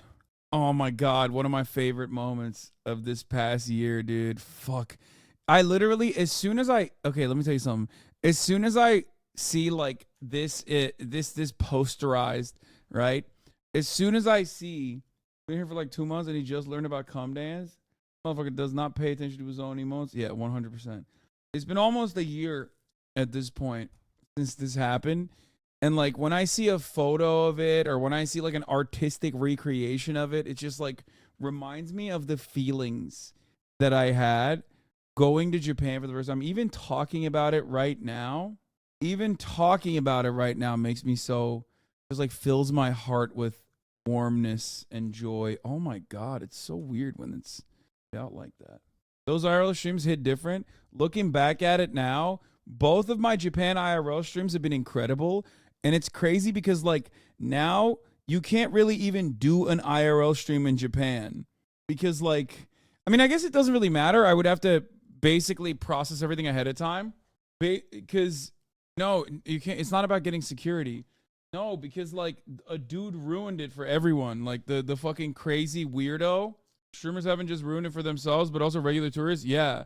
The problem is like a lot of the kick streamers basically went there and did the most like awful shit deliberately, taking advantage of like Japanese people basically being like over the top kind and refusing to like confront people. So they fucking Logan Paul'd it. They Logan Paul'd the shit out of it. It wasn't just kick though, to be fair. Mostly it was kick streamers. What are you talking about? And then it was the YouTuber Phidias or whatever. Yeah. On the Just Chatting page, you were alone on a sea of milkers. Pretty impressive, to be honest. Wait, really? How do you look up just Chatting? Like shown up. Oh my God. I'm not even kidding. Oh my God. Hi, Rage. Hi, Night. Oh my God. Okay, Rage. I separated from 5 years ago, you know? Wait, why is this at the top of it? I actually thought you... What the fuck? That's funny, Heldo. Don't worry. I have a sweater on. Bro. That is... What the Should I get hell, boxing dude? gloves on? No, it's fine. I just clicked on the just chatting tab. Why is that at the top of it? What the fuck? Yeah, where this? You're on recommended for you, switch high to low. I did look at recommended for you. It's that I've been very open. I've been very open about like my lack of consumption of like that kind of stuff on Twitch. I just go straight to the source. You probably only use this computer when streaming. Yes. And I also, not only do I only use this computer when streaming, but like I talk about incredibly embarrassing shit that I crank to. If y'all motherfuckers think I would hide the truth from you about what I jerk off to, you're delusional. I have no fear about that sort of thing. I tell you all the time. Yeah, I saw the people doing the censor bar stuff. Would you last nut to? Easy, your mom. Duh. All right, let's continue. Sunday Fun Day featuring Kaya. Fun Day, stun locked. That's more like Fun Day, all SNL, no skips. This was beautiful art. The Christmas spirit has changed Hassan. Oh, what? This is so insane. America deserves presents. Ho, ho, ho, ho. With them. We're not there doing our own thing. We're there partnering and Merry Christmas. Their capabilities. So that's part of what we're doing. And the other part is just knowledge. We want to know what's happening. Like we spread Christmas cheer and holiday spirit. Ho, ho, ho, ho. In a video game, whatever, hypothetically, politically. Ho, ho, ho, ho. Merry Christmas. That's what I did say, famously. This is not retcon. It's real. That's very real. I don't know why I did this. Uh-oh. What am I about to see? If people ever doubt your wife, show them this. Bro, they don't care. I've done stuff like this many. Donner macht schöner. Toilet music? True. Very, very rough sketch so far. Aw. I can't do that, like, physically. She's too big. Rora Noah Haas. I love these. Emily's brand of weirdness is so weird. Bro, you guys are weird for saying stuff like that. It's just not for you, man. I don't get it. I don't know why people are so outspoken about that kind of thing when it's literally like a friend of mine. You know what I mean? Like someone I've had on the show. It's such an odd thing to like openly state. I will never understand it. Listen, you might maybe get away with talking shit about streamers on other streamers' streams, but like this is not one of those streams. I will not let you talk your shit. Okay? It's not happening. Like, people love shitting on girls you have on stream is weird. I don't understand it. The same chatters that talk shit talk Emily and they say they love Seer because he's quirky. Ludwig is the only one who can shit talk. Yes, Ludwig is fine. Because he deserves it.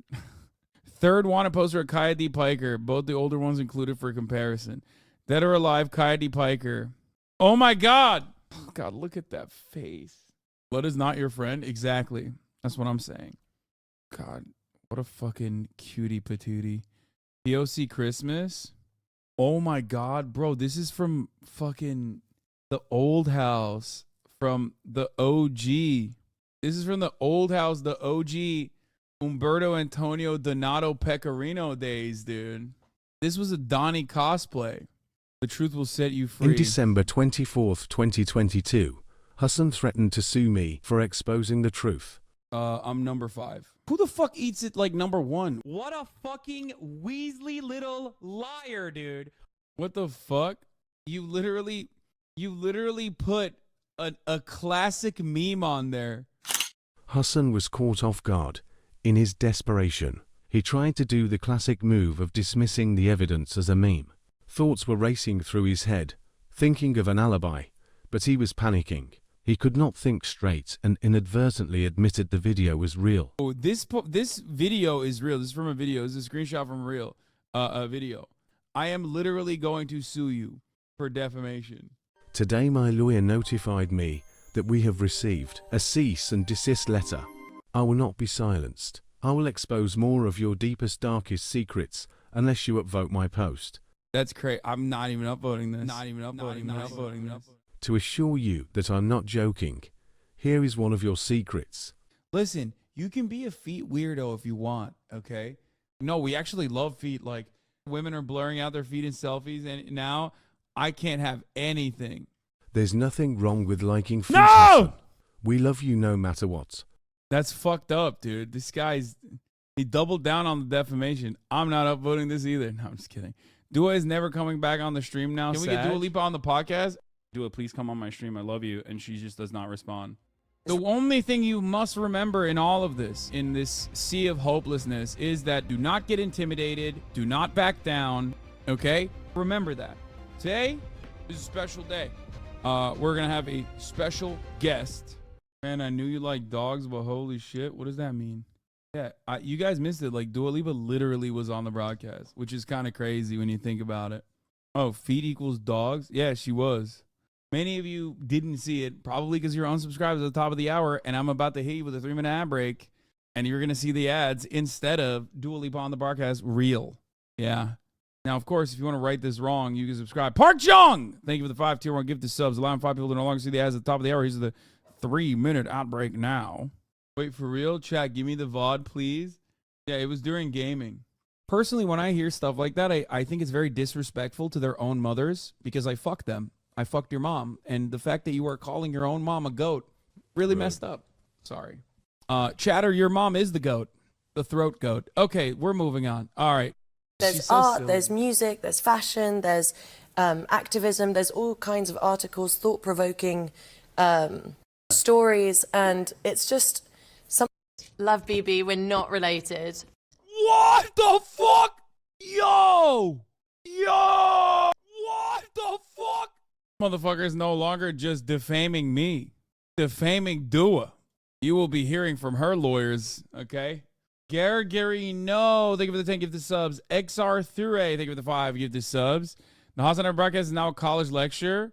Hassan Piker stream analysis topic genocide. That's crazy. But not surprising. Flashback. Keep watching. I met my boyfriend on Twitch, and I have never met him, and we've been dating for 2 years. Oh my god! And I'm too afraid to like leave my family for like long periods of time. Oh. And like I really want this relationship to work, and like it's gone to the point that he started asking me to have sex with him in VR chat. Are you actually doing that right now in real life? Wait, so you can feel everything? Like you have a full bodysuit on? Like how does it work? What? That's crazy! Showing your feet. Oh my god, I'm gonna like you put on like VR pants. I don't even give a fuck if I get evicted now. Fuck it. Wait, did someone slap you in the butt? Why do you have a butt mark? Is that what I look like? Bro, I love VR chat, dude. That's crazy. That's the face I'm making. So, okay, so you were giving me head pats. Dude, technology is a marvel. Huh? You might get banned if you do a lap dance. That has happened to other girls that have done it. So I don't want you to do it if it's going to be too sexual. I mean, I can give you one of when you off stream. Okay, I'm going offline. God damn, dude. The darkest days. Those are the darkest days. I was on it at UP. What are you doing?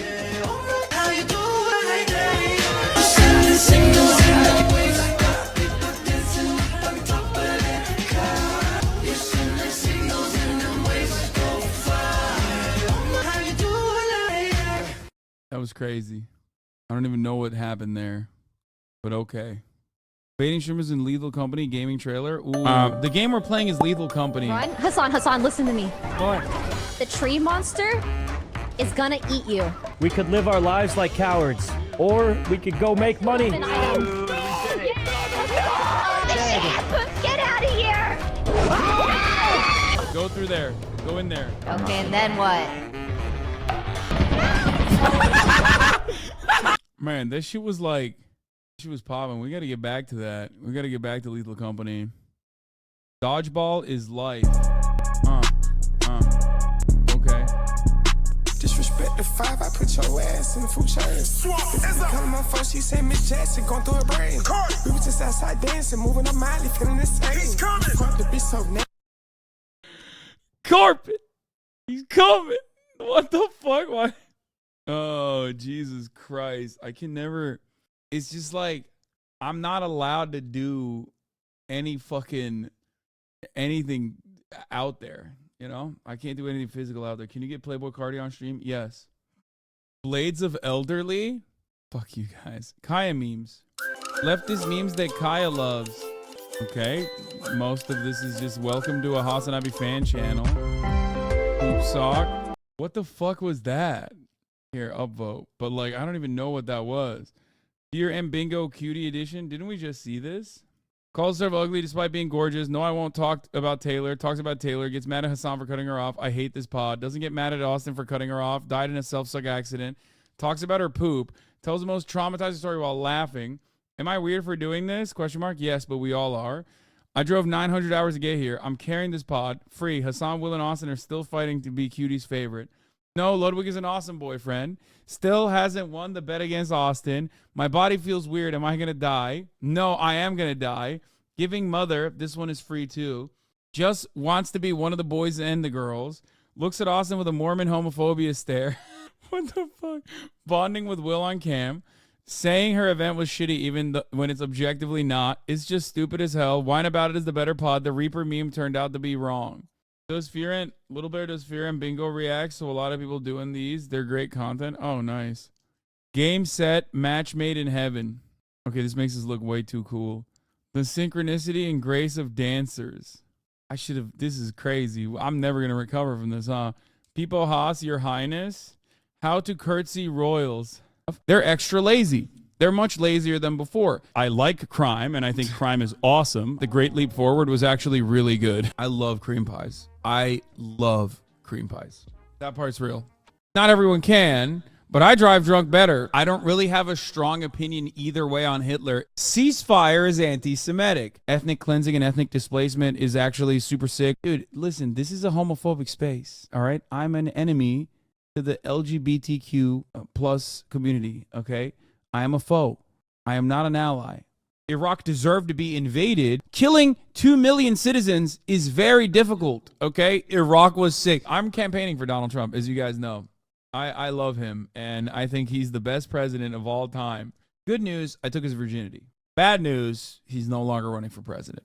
We're back to witch burning, and I think that it's valid. Women are witches. All Arabs and all Muslims, as a matter of fact, are a monolith. We should do Trail of Tears again. There's a lot of nuance to Hitler. Dianne Feinstein killed Tupac Shakur. Like, you're chocolate. Know your fucking place. For the record, I am saying tax the poor, the working poor. My cock is 2 inches flaccid and maybe 4.5 when hard. Turks are the black people in Germany. Oh, that was so dumb. Turks are the black people of Germany. There's not enough racists in Los Angeles. I, on the other hand, do work hard at the racism factory every day. Is it because I'm racist? Is it because I'm misogynistic? Well, yeah, I'm both of those things, obviously. I am a barbaric piece of shit, despite my accent, which may convince you otherwise. You know what? You deserve to be canceled. Is this like a satirical skit? No, no. Why would this be a satirical skit? God damn. The out of context ones go hard. This is a movie I would watch.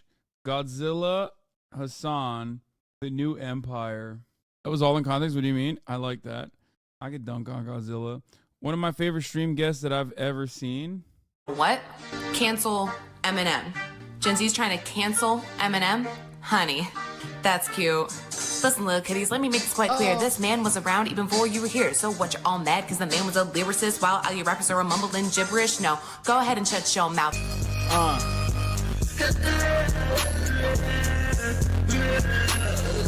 Hop in the Discord. Otherwise, I'ma split you like a split cord. My man's still pausing. Everybody is bored. Come at me, I'ma son you. You ma call me his lord. That was so bad! Why did you make me do that? Why did you make me do that? That was so bad! What? There's a reason why I don't play that clip ever. Finding that magical sword. I could fuck a dude. I could fuck a dude. Period. You know what I mean? When you feel that, swords change people fast. Put in your hand, don't you feel like you could just like? Yeah. In my mind, immediately, I'm like, I'm gonna fucking. Fuck no, we were made for like that. We've seen this already. Good meme. Mary Hosmus, we've already seen this one. On the topic of plagiarism. Now, right in the center, we have this lit up staircase that leads you to the inside. Push of a button. Bro, I gotta buy this, dude. This is my... The only thing I need to do is wrap this up in Gucci, the Gucci shirt that I got, and it's over. You know what I mean? Like, this is how we win, boys. Boys, the plan is simple, okay? I do this. I buy this. It's a house and a fucking car that's both expensive. Okay. And then I wrap it up with a Gucci wrap. It's over. Every single one of my haters dies immediately. They collectively have an aneurysm and die. This is actually a perfect example of how I don't actually yoink. I don't necessarily even yoink and twist in this regard. Ridiculous that this is stolen from a chatter. I would literally knock out. I would knock out like 3,000 people. That part is true. I do look at chat to see if you guys are laughing. People off the grid immediately. They would see this and go. They start frothing out of the mouth. Aneurysms. Straight up. It would be a hater genocide. Buy this and let Hoscore live in there? No. Would you ever consider trying Linux for a bit simply because the community OS a system, as that one guy would say? No. Please don't start with the Linux chatters. Like, my only interaction with Linux is on the Steam Deck, and it's already difficult as it is. Please. I already use it. I'm sorry. So you win? Do we have enough money? We have enough money. We have enough money for sure. We did well. We did well, I think. Sell everything. Sell everything. Please do not die to the wall monster, or we will change. No trolling. No trolling. No trolling. As long as Luigi doesn't, I won't. I am in the... You say, hear me out. Almost no games are supported on the Linux OS. However, the irony is I play most of my gaming on a Linux. Most of my gaming I do on a Linux system. Someone said, Proton. We get it, bro. I'm in the corner of shame. It's okay. It's okay. Luigi in the corner of shame, okay? Isn't it so cool how well RD2 and GTA 5 run on the Steam Deck? Red Dead runs so perfectly on it. I don't know if you're being sarcastic. I've never played Grand Theft Auto 5 on it, but Red Dead does run perfectly on it. Should I go back in? Over. Uh-oh. I knew you were trouble when you walked in. Okay, never mind. Okay, I think we should leave. Oh, I think we should leave over. I'm pretty sure it reset. RP on Steam Deck is crazy. I don't think you can do no pixel on it. Maybe. Maxter Kai Parker has been crowned Time Magazine's Pisser of the Year. She's so beautiful. She's so pretty. She has no idea. Starting to understand why he won't play scary games. What the fuck? Yo! No! That is very scary. I don't like that. I don't like that one bit.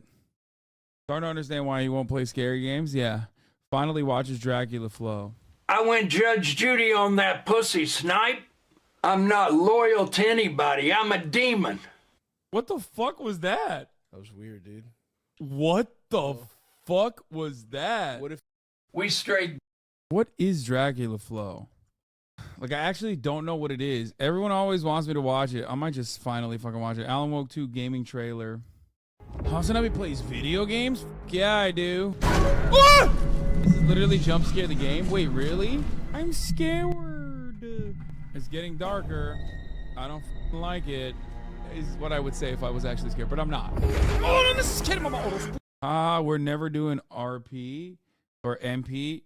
First of all, dude, listen. No Pixel is there every fucking day of the goddamn week. Okay Buddy, on the one hand, happens once a week. And this is a pretty stacked Okay Buddy. And I'm doing it because I want to do it. I'm not. I'm just play acting. Why would you follow this guy? Ah! I can feel something. You can feel something? I just hate scary games, man. Okay. This is bullshit. I don't want to play this. Kaya's gonna get scared. She's my baby. Oh, shit. Me when I get flag online.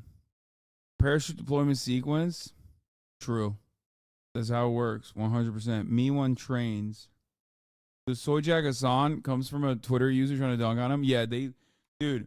I love the Soyjack Hassan meme because it's like motherfuckers are like, dude, you're so ugly. Please look at this picture where I drew you ugly. And then it's like the dudes that post this shit under my replies are so fucking hard to look at. You know what I mean? Like their family members are like, ugh, where did we go wrong with this one? We should have not made this. Also, I do soy face for the trains. You versus the guy she told you not to worry about. To be fair, I did get a professional cosplay for mine. Hasan Abi 3D render. 3D model of his infamous shirt. Oh my god. What the fuck? I look like one of those like synthol guys in India. Skibidi B. Peterson. You've come to Skibidi in my Ohio toilet? You could have used your gyat in every toilet. But instead, you came Skibidi in my toilet in Ohio. Oh. When did I say these things? What the fuck? But instead, you came Skibidi in my toilet in Ohio. Ohio, Canada.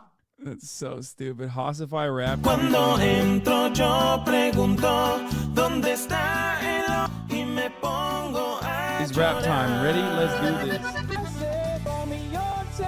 Somewhere we can be alone. I'll be waiting. All there's left to do is run. You'll be the prince and I'll be the princess. It's a love story. Baby, just say yes. Romeo said neither try to tell me how to feel. This Stunning lo-fi DPR K-pop anime soundtracks, CCP disco, cottagecore.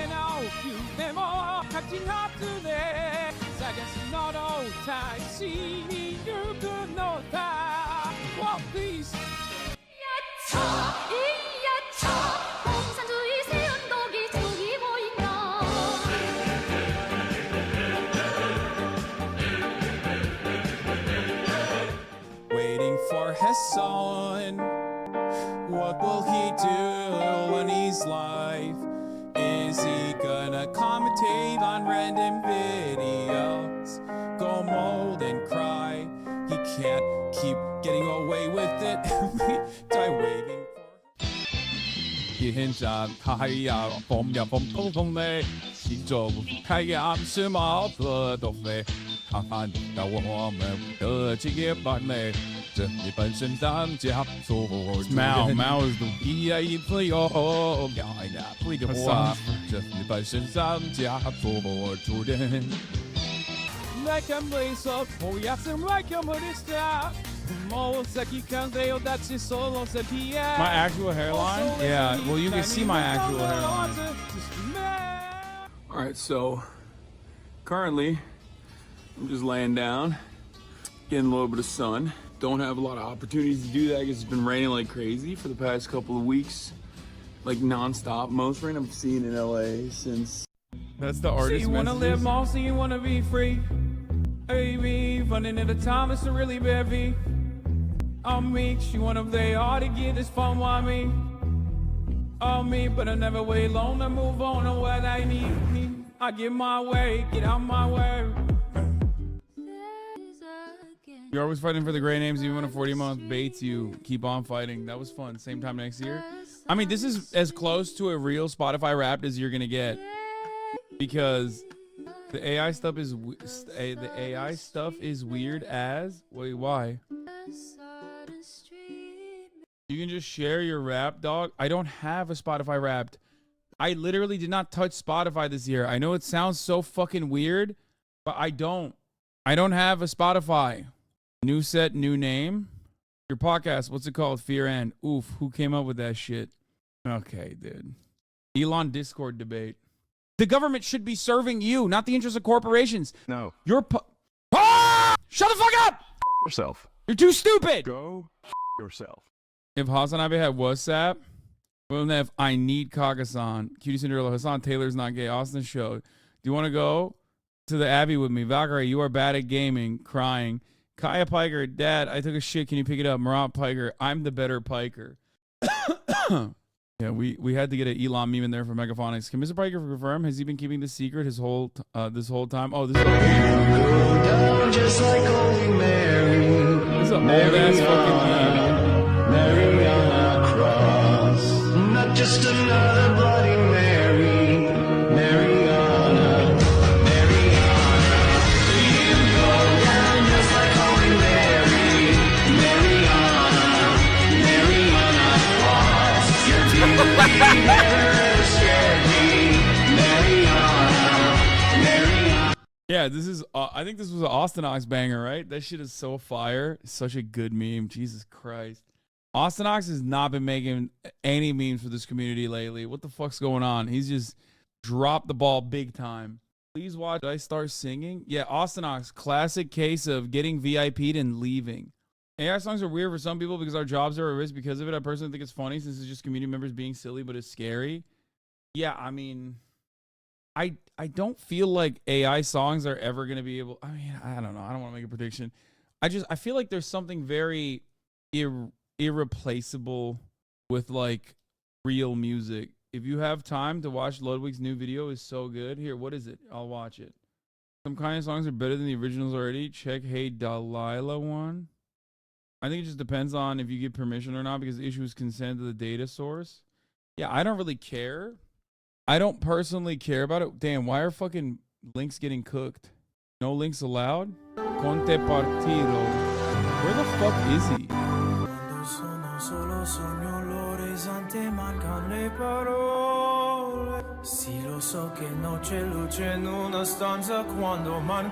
This is the wrong video? I don't even know what I'm watching, dude.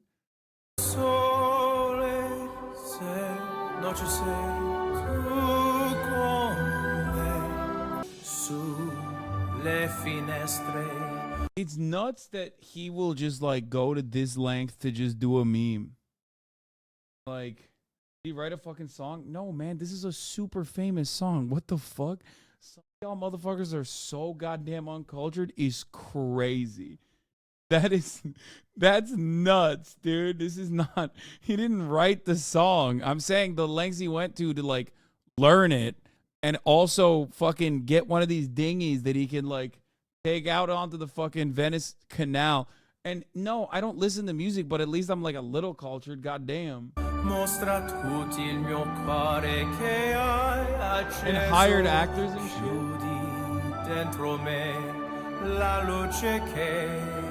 Ha incontrato per strada te partirò. God damn, it's putting a tear in my eyes. Holy shit. Che non ho mai veduto e vissuto con te. Adesso sì li vivrò con te. Partirò. Respect. The boat is called a gondola.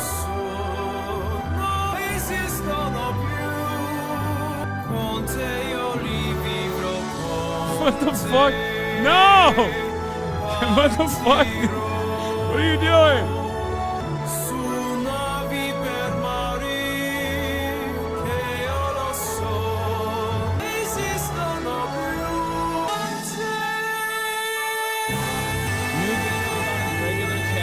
Second channel is him explaining this bit.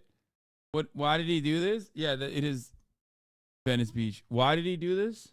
Explaining the process. Why? Jay Schlatt did it? Like, I don't get it.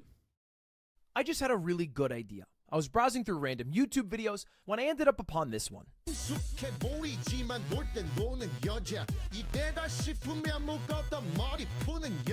my first thought, damn, Schlatt's really hitting that shit. My second thought, this sounds really good for an AI cover of Schlatt speaking a different language. And I thought, rather than make another video that's about AI this, AI that, what if I actually sang a song in another language and then I tricked everyone into thinking it's AI? But it's actually just me singing my heart out, trying as best I can. So that's exactly what I'm going to do. The first thing I have to figure out is what song to sing. Now I I've have to always do had one Cholima song on the in wing, back of my dude. mind that I really like that I've never had the opportunity to learn. You might know it.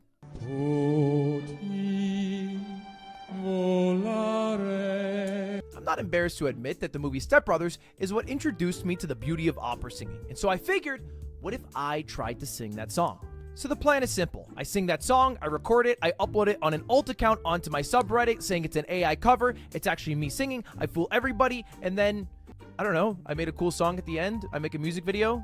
I haven't gotten that far yet. There's just one problem. I don't speak Italian, nor can I sing opera. Which is why I'm on my way to my first ever opera lesson, so I'll see you there in just a second. Problem is, like, a lot of this stuff, this is one of the biggest L's of being a Twitch streamer. It's like, you can't, I have no, like, when do I have free time to do shit like this? Not being able to edit? No, it's just like, I don't have time. I'm like constantly fucking sitting on my ass. A lot of people forget that. Like, it's just, I don't know.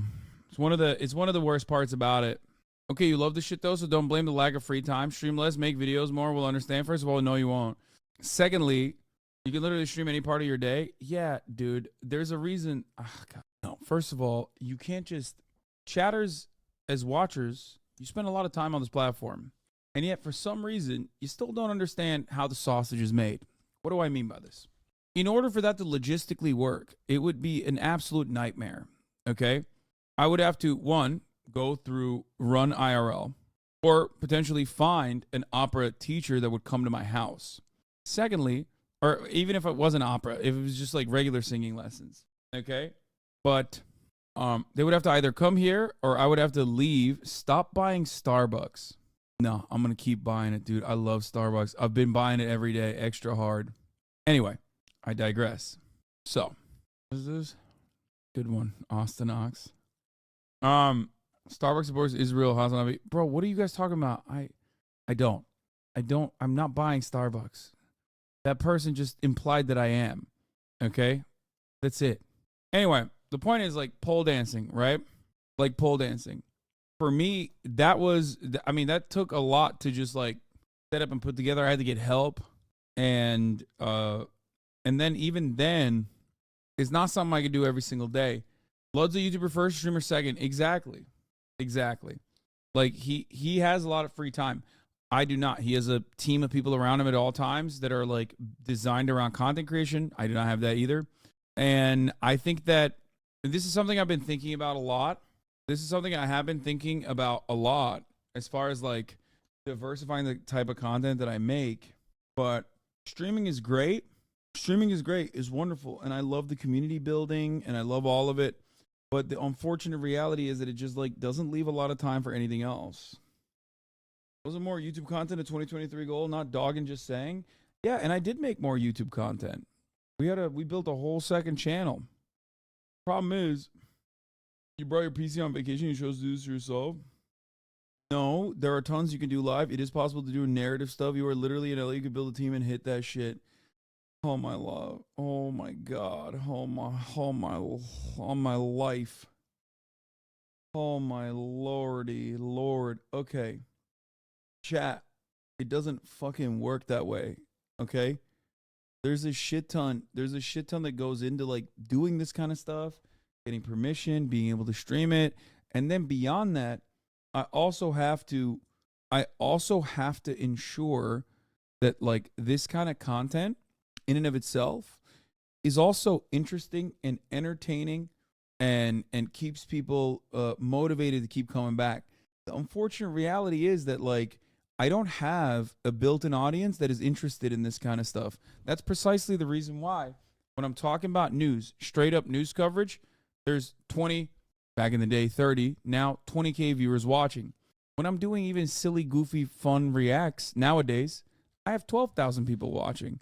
When I have a guest on, the view count goes down because people don't want that. Okay? And as a content creator, I still have to give people what they want, the broadest possible audience what they want, especially because I want to ensure, yeah, see, last December I used to hit 50K every day. It was insane. I want to ensure that I bring I bring my news content and commentary to as big an audience as possible. Okay? Used to have 35K when I joined. Yeah, I mean, everyone dropped a lot. Everyone's viewership dropped off the map. A lot. And it comes and goes in waves. But the thing is, 12K more is because it's Christmas weekend, if anything. No, that's not the reason. That's not the reason. Guys, there's a reason why XG went from like 70K to, having 35K, and with no pixel, he has gone back up a little bit. But even then, it's, it's still not that great. Even Kai, who is a newer content creator from a different generation, was 100K, and now he's at 50K. So it comes and goes. It is how it is. It's not necessarily just the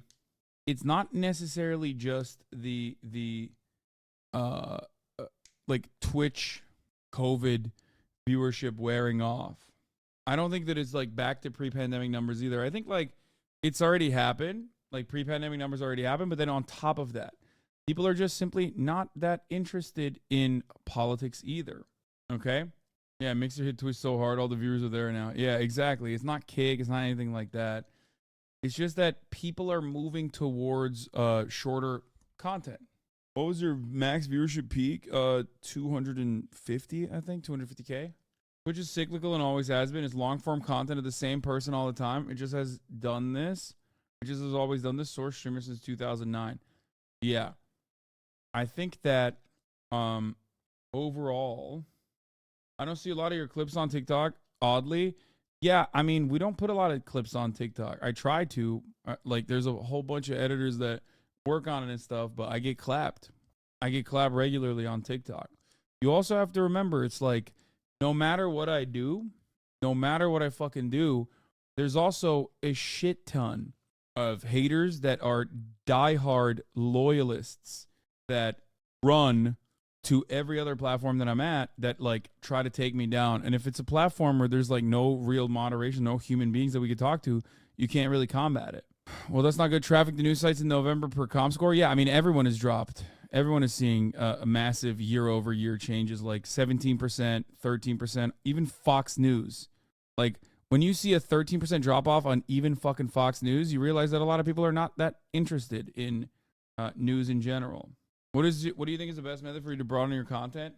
Go on with collaborations, you know, reach out to a more diverse audience, a broader audience.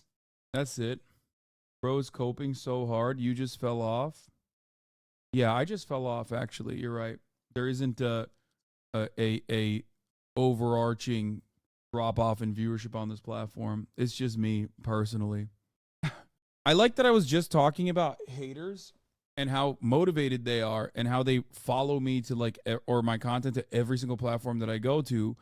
And you had to literally be in here 8 hours and 30 minutes into the stream as I'm about to end it, and you still feel the need to let yourself be known. At the end of the day, I'm still going to be fine. You know what I mean? You, on the other hand, I don't know. I feel like you're, like, that's probably a very sad way of existing. Like, don't try to lighten it by being like, oh, I'm just an accent hater. But anyway, for those of you who are wondering, there's a couple different reasons. A lot of people were negatively polarized against Donald Trump, especially in the younger generation, started becoming more politically motivated, started becoming more politically active, didn't see any sort of gains for taking it out to the streets, being more interested in politics. Some people saw it as a big dub that like Donald Trump was no longer the president. So there's a multitude of different reasons for it. Okay? But at the end of the day, remember, my starting point on this was 30 people not that long ago. So for me, what I keep saying, I think Kick really sectioned off the audience from Twitch in a big way. No, I don't think so. It's literally because the Russia botnet servers died because they couldn't maintain the cost during the war. What? Russian botnet? What do you mean Russian botnet? You can tell when the viewers are real viewers versus bots. When you look at chatters right now, there's 12,564 people in here. There is 11,600 chatters in here. If it was a botnet or there was hella bots, you'd see it. When you look at chatters at any given moment throughout the day, you'll see like the chatter number and the viewership number is like fairly close. Half of the streamers on Twitch are view botting. You're one of the few who doesn't. Your direct just chatting competitors have 20 to 30% bots in their chat list. I don't think so. Other platforms do bot for sure, and don't have the same like especially if you're a platform that doesn't have, advertisers anyway, so you don't like care about that kind of revenue. You can easily bot without a care in the world, but you can't really. You have to prove your numbers, show your numbers to advertisers consistently. So like Rumble, Kick, other platforms do engage in that sort of thing, but Twitch does not. You know why you have way more subs than other streams that get similar view numbers? I don't know. I mean, I'm still one of the most viewed streamers on the platform, so that's probably why, I assume. And I probably have a much bigger diversity. I also probably have a much bigger diversity of viewership than other content creators, because there's a lot of people that come in. There's people that watch the VODs a shit ton. There's a lot of people that come in and cycle in and out of the in and out throughout the day. Because 34 MKD50 drops bombs every day? No, that's not the reason. If you started to look up the bot data on Twitch, you could end half the careers of many 10 to 20K. I mean, I have the receipts. Many 10 to 20K viewer Andy's is not that hard to dig this up. I don't know where you're coming from with this.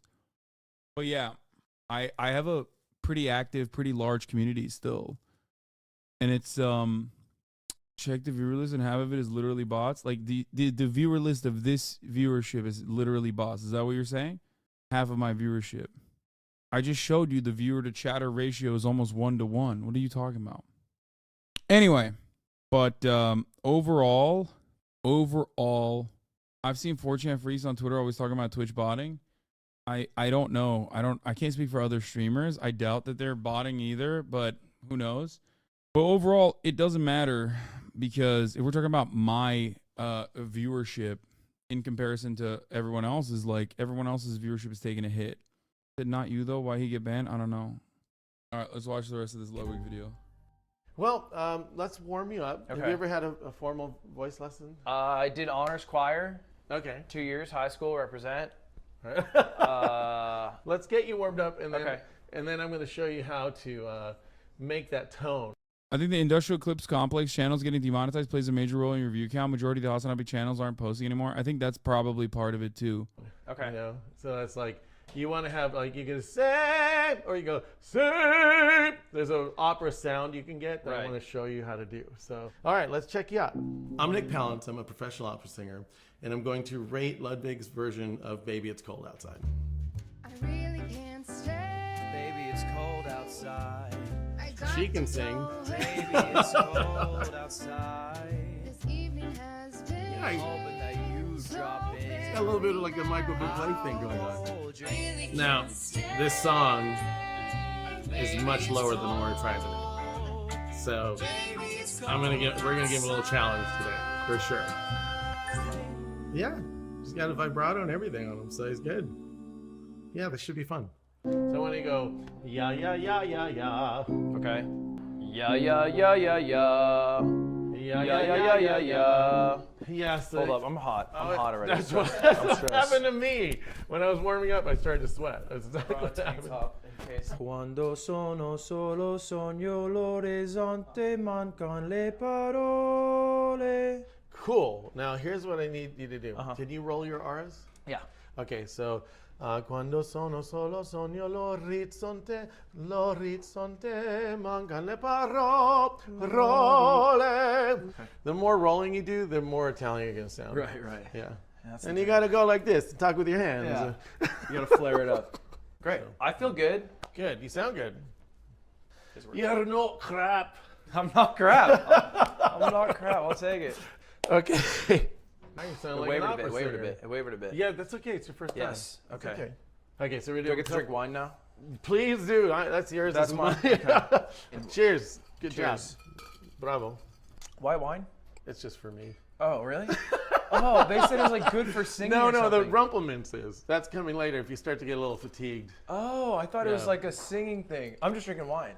Actually, can we have a little just so you can try it? Just the tiniest little drop in there. That'd be good. Give me a little bit. You'll see what I'm talking about. What's the name? What's it called? Rumplemintz? Rumplemintz? Yeah. It's an old opera singer trick. Don't quote me on that. Salute. Smells great. Salute. Yeah, And then you just a little sip. Are you still standing? It definitely opens the throat. That's what it opens everything. Yeah. But it really, did you feel that Yeah. everything opened up, right? Yeah. And now you're more, like, my speaking voice just got louder. I feel like I fucked a mint.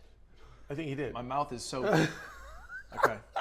Okay, it might just be the alcohol talking, but I actually think the recording's going to go a lot better than expected, and so I signed up to do it the very next day.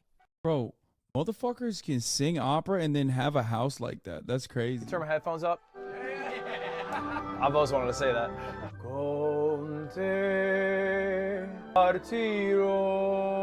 Took him one day, half of a day. Paesi This. Okay. Good. Okay, yeah, sure. Okay, I see. Okay, so now you know the arrangement. I know the arrangement. I've also realized the song's hard. What? It's a hard song? I'm sorry? Just kidding. Okay. It is. I've heard like professional wedding bands that like charge like $25,000 for a wedding, and they can't sing that song. You fuck no. There's 3 people in the damn world, 2 of them in this building.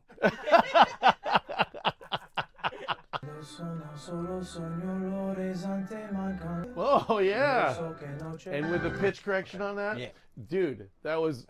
You know, it's more important to have the emotion than it is the pitch. You were just the slightest bit off on the pitch, but the performance was perfect. Can we fix that in post? They're Yes, crying. we can. They're crying on the couch. They're openly weeping. It's about the emotion, not the pitch. That's what people don't get in the music industry.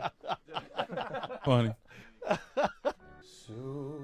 Le finestre. Much better. Mostra tutti Much il better. cuore che hai acceso con te. Right on. Partirò. Now we're talking. Paesi. Dude, you're like losing over here. They're crying in their pants. That's coming. Sì, lo so che non c'è luce in una stanza quando manca il sole. I think you're gonna replace Bocelli any minute now. Get rid of the eyes. I'm ready. They've got a poker. They've got a poker. They can Take them out, baby. Andrea. No esistono più. No. Let's get that. Let's Let's try to run it. Let's piece it up. Let's piecemeal it, man. Breaking. It's a lot. Streamers taking YouTubers' jobs now. They're replacing singers too. True, dude. Millennials ruined everybody. Oh my God, why is my mom? Nailed it. Yes, we have enough. Yeah, baby. I'm hard. Dude, I'm so. You hear that? He's got issues. I'm good. Come back in. Okay, cool. All right. Goddamn. Dude, that sounds good.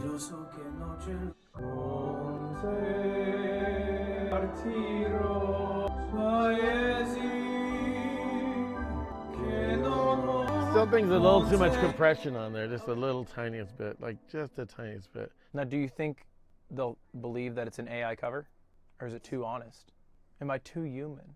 I think he can make you less human.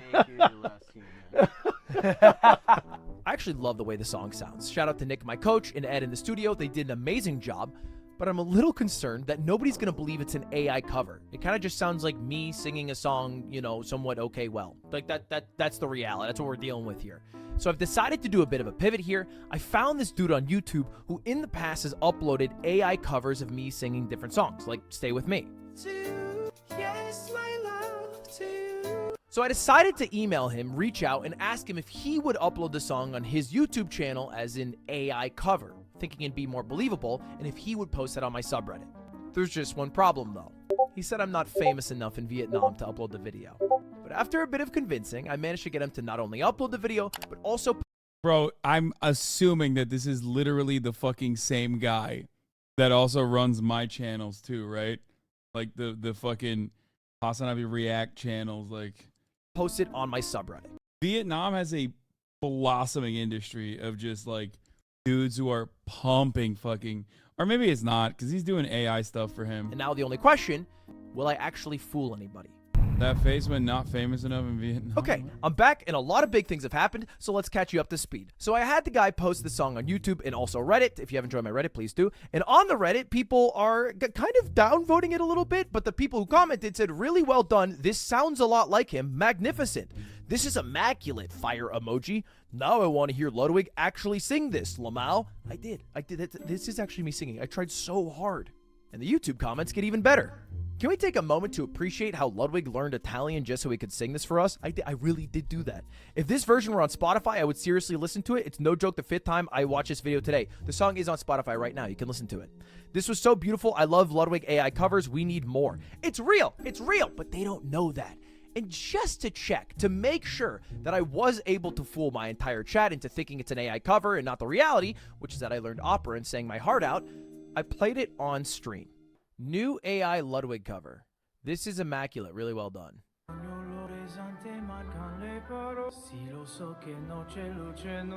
This is the song at the end of Step Brothers. Look at this. He's a bad man, dude. He loves debating his fucking audience harder than I do at the top of the hour when there's a 3-minute ad break. That's all I'm saying. Porn acting? Yeah.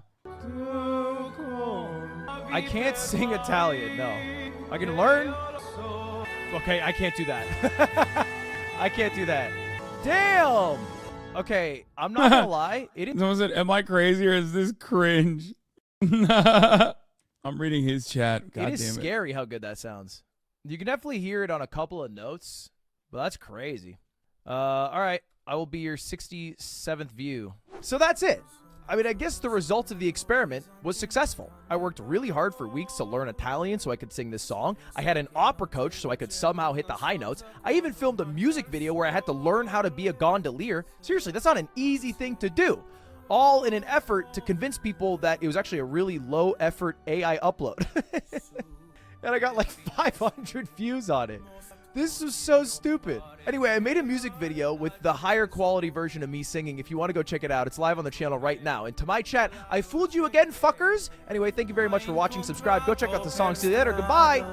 I assume that Jay Schlatt has probably done a YouTube video on this as well. So I feel like in a way he literally did he finish it? Did he actually make the video about how he like learned how to sing and stuff? Because I know, so here's the thing. I know Schlatt. If you want to maximize. I know AI song covers need to stop. Oh, that's why. Okay. My name is Schlatt, and he did it. AI covers need to stop. It's for free right now. First of all, why? Like, why are we doing cartoon characters and me? Let's do a little experiment, shall we? Let's go onto YouTube. Oh, sorry. That's the Twitch art section now. And let's search up AI cover. Now, let's filter it. All videos from the last year. And we're going to sort by view count. It makes no fucking sense. There's Plankton. There's the Minecraft villager. We got Obama. We got Squidward. We got Biden and Trump again. And then there's me. I'm bringing no foggies on the G. I tap into the bloody bottle. There's on me. I can't. Okay, that's fire. That's actually fire. I don't get why people like Schlatt so much. What do you mean? He's fucking hilarious. He's confident. He's funny. He's very smart. He's creative. He's chill. Why the fuck wouldn't you like him? And that's why Lud did it, because Schlatt did it. That's what it is. He did it and he got like a lot of views, so that's probably why he did it. It's a good meta. It's genuinely impressive that he was able to pull it off in such a short period of time too. Like, he also beat your Capitals ass in a debate. Yeah, he did. Beat my ass hard. Fucked up. Yeah, the little yoink and twist, dude. He pulled that off. All right. Tomorrow we will do the Sexy Santa Socialismus with Austin show. Okay, and I'll talk to the mods about logistics of it. That's right, because that's what socialism is about. It's about a rich guy buying less rich people stuff for Christmas. So I will be doing that tomorrow on top of some other stuff. Austin will be my partner in crime. And yeah, that's what I got for today. Another nice, almost 9-hour banger stream. Okay? Hope you guys had fun. I wanted to do a little bit more fun, diverse content today. Anyway, we'll do Amazon wishlist tomorrow. All right?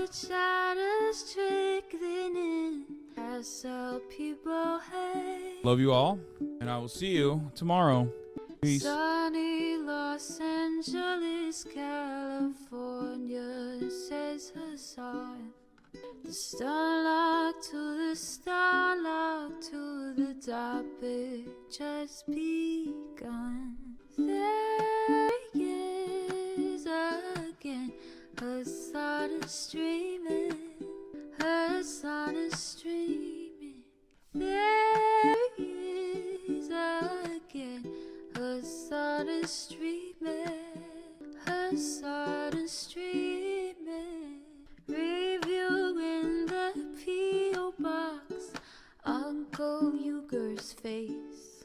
Sat in Discord at Chip Prop, great names take on breaks. Tiny Bernie Sanders, LGBTQ. 3 full fucking years of this, plenty more to go. 90-day fiance talks of champagne bourgeoisie. A Trump rally live reaction, a mass riot at DC. There he is again, her son is streaming, her son is streaming. There he is again, her son is streaming, her son is streaming. Reading a live stream, fair comments, Austin show chat advice, and all the ways the right-wing pipeline can suck you in online. JCS react, Lord frame gets broken, cover blown. A full-blown mass pandemic, monster streaming at your home. Total radicalization coming out to find. The system you were taught to trust in was broken the whole time. All these daily streams, whether big or whether small, have helped me and so many find the meaning through it all. There he is again, her son is streaming, her son is streaming.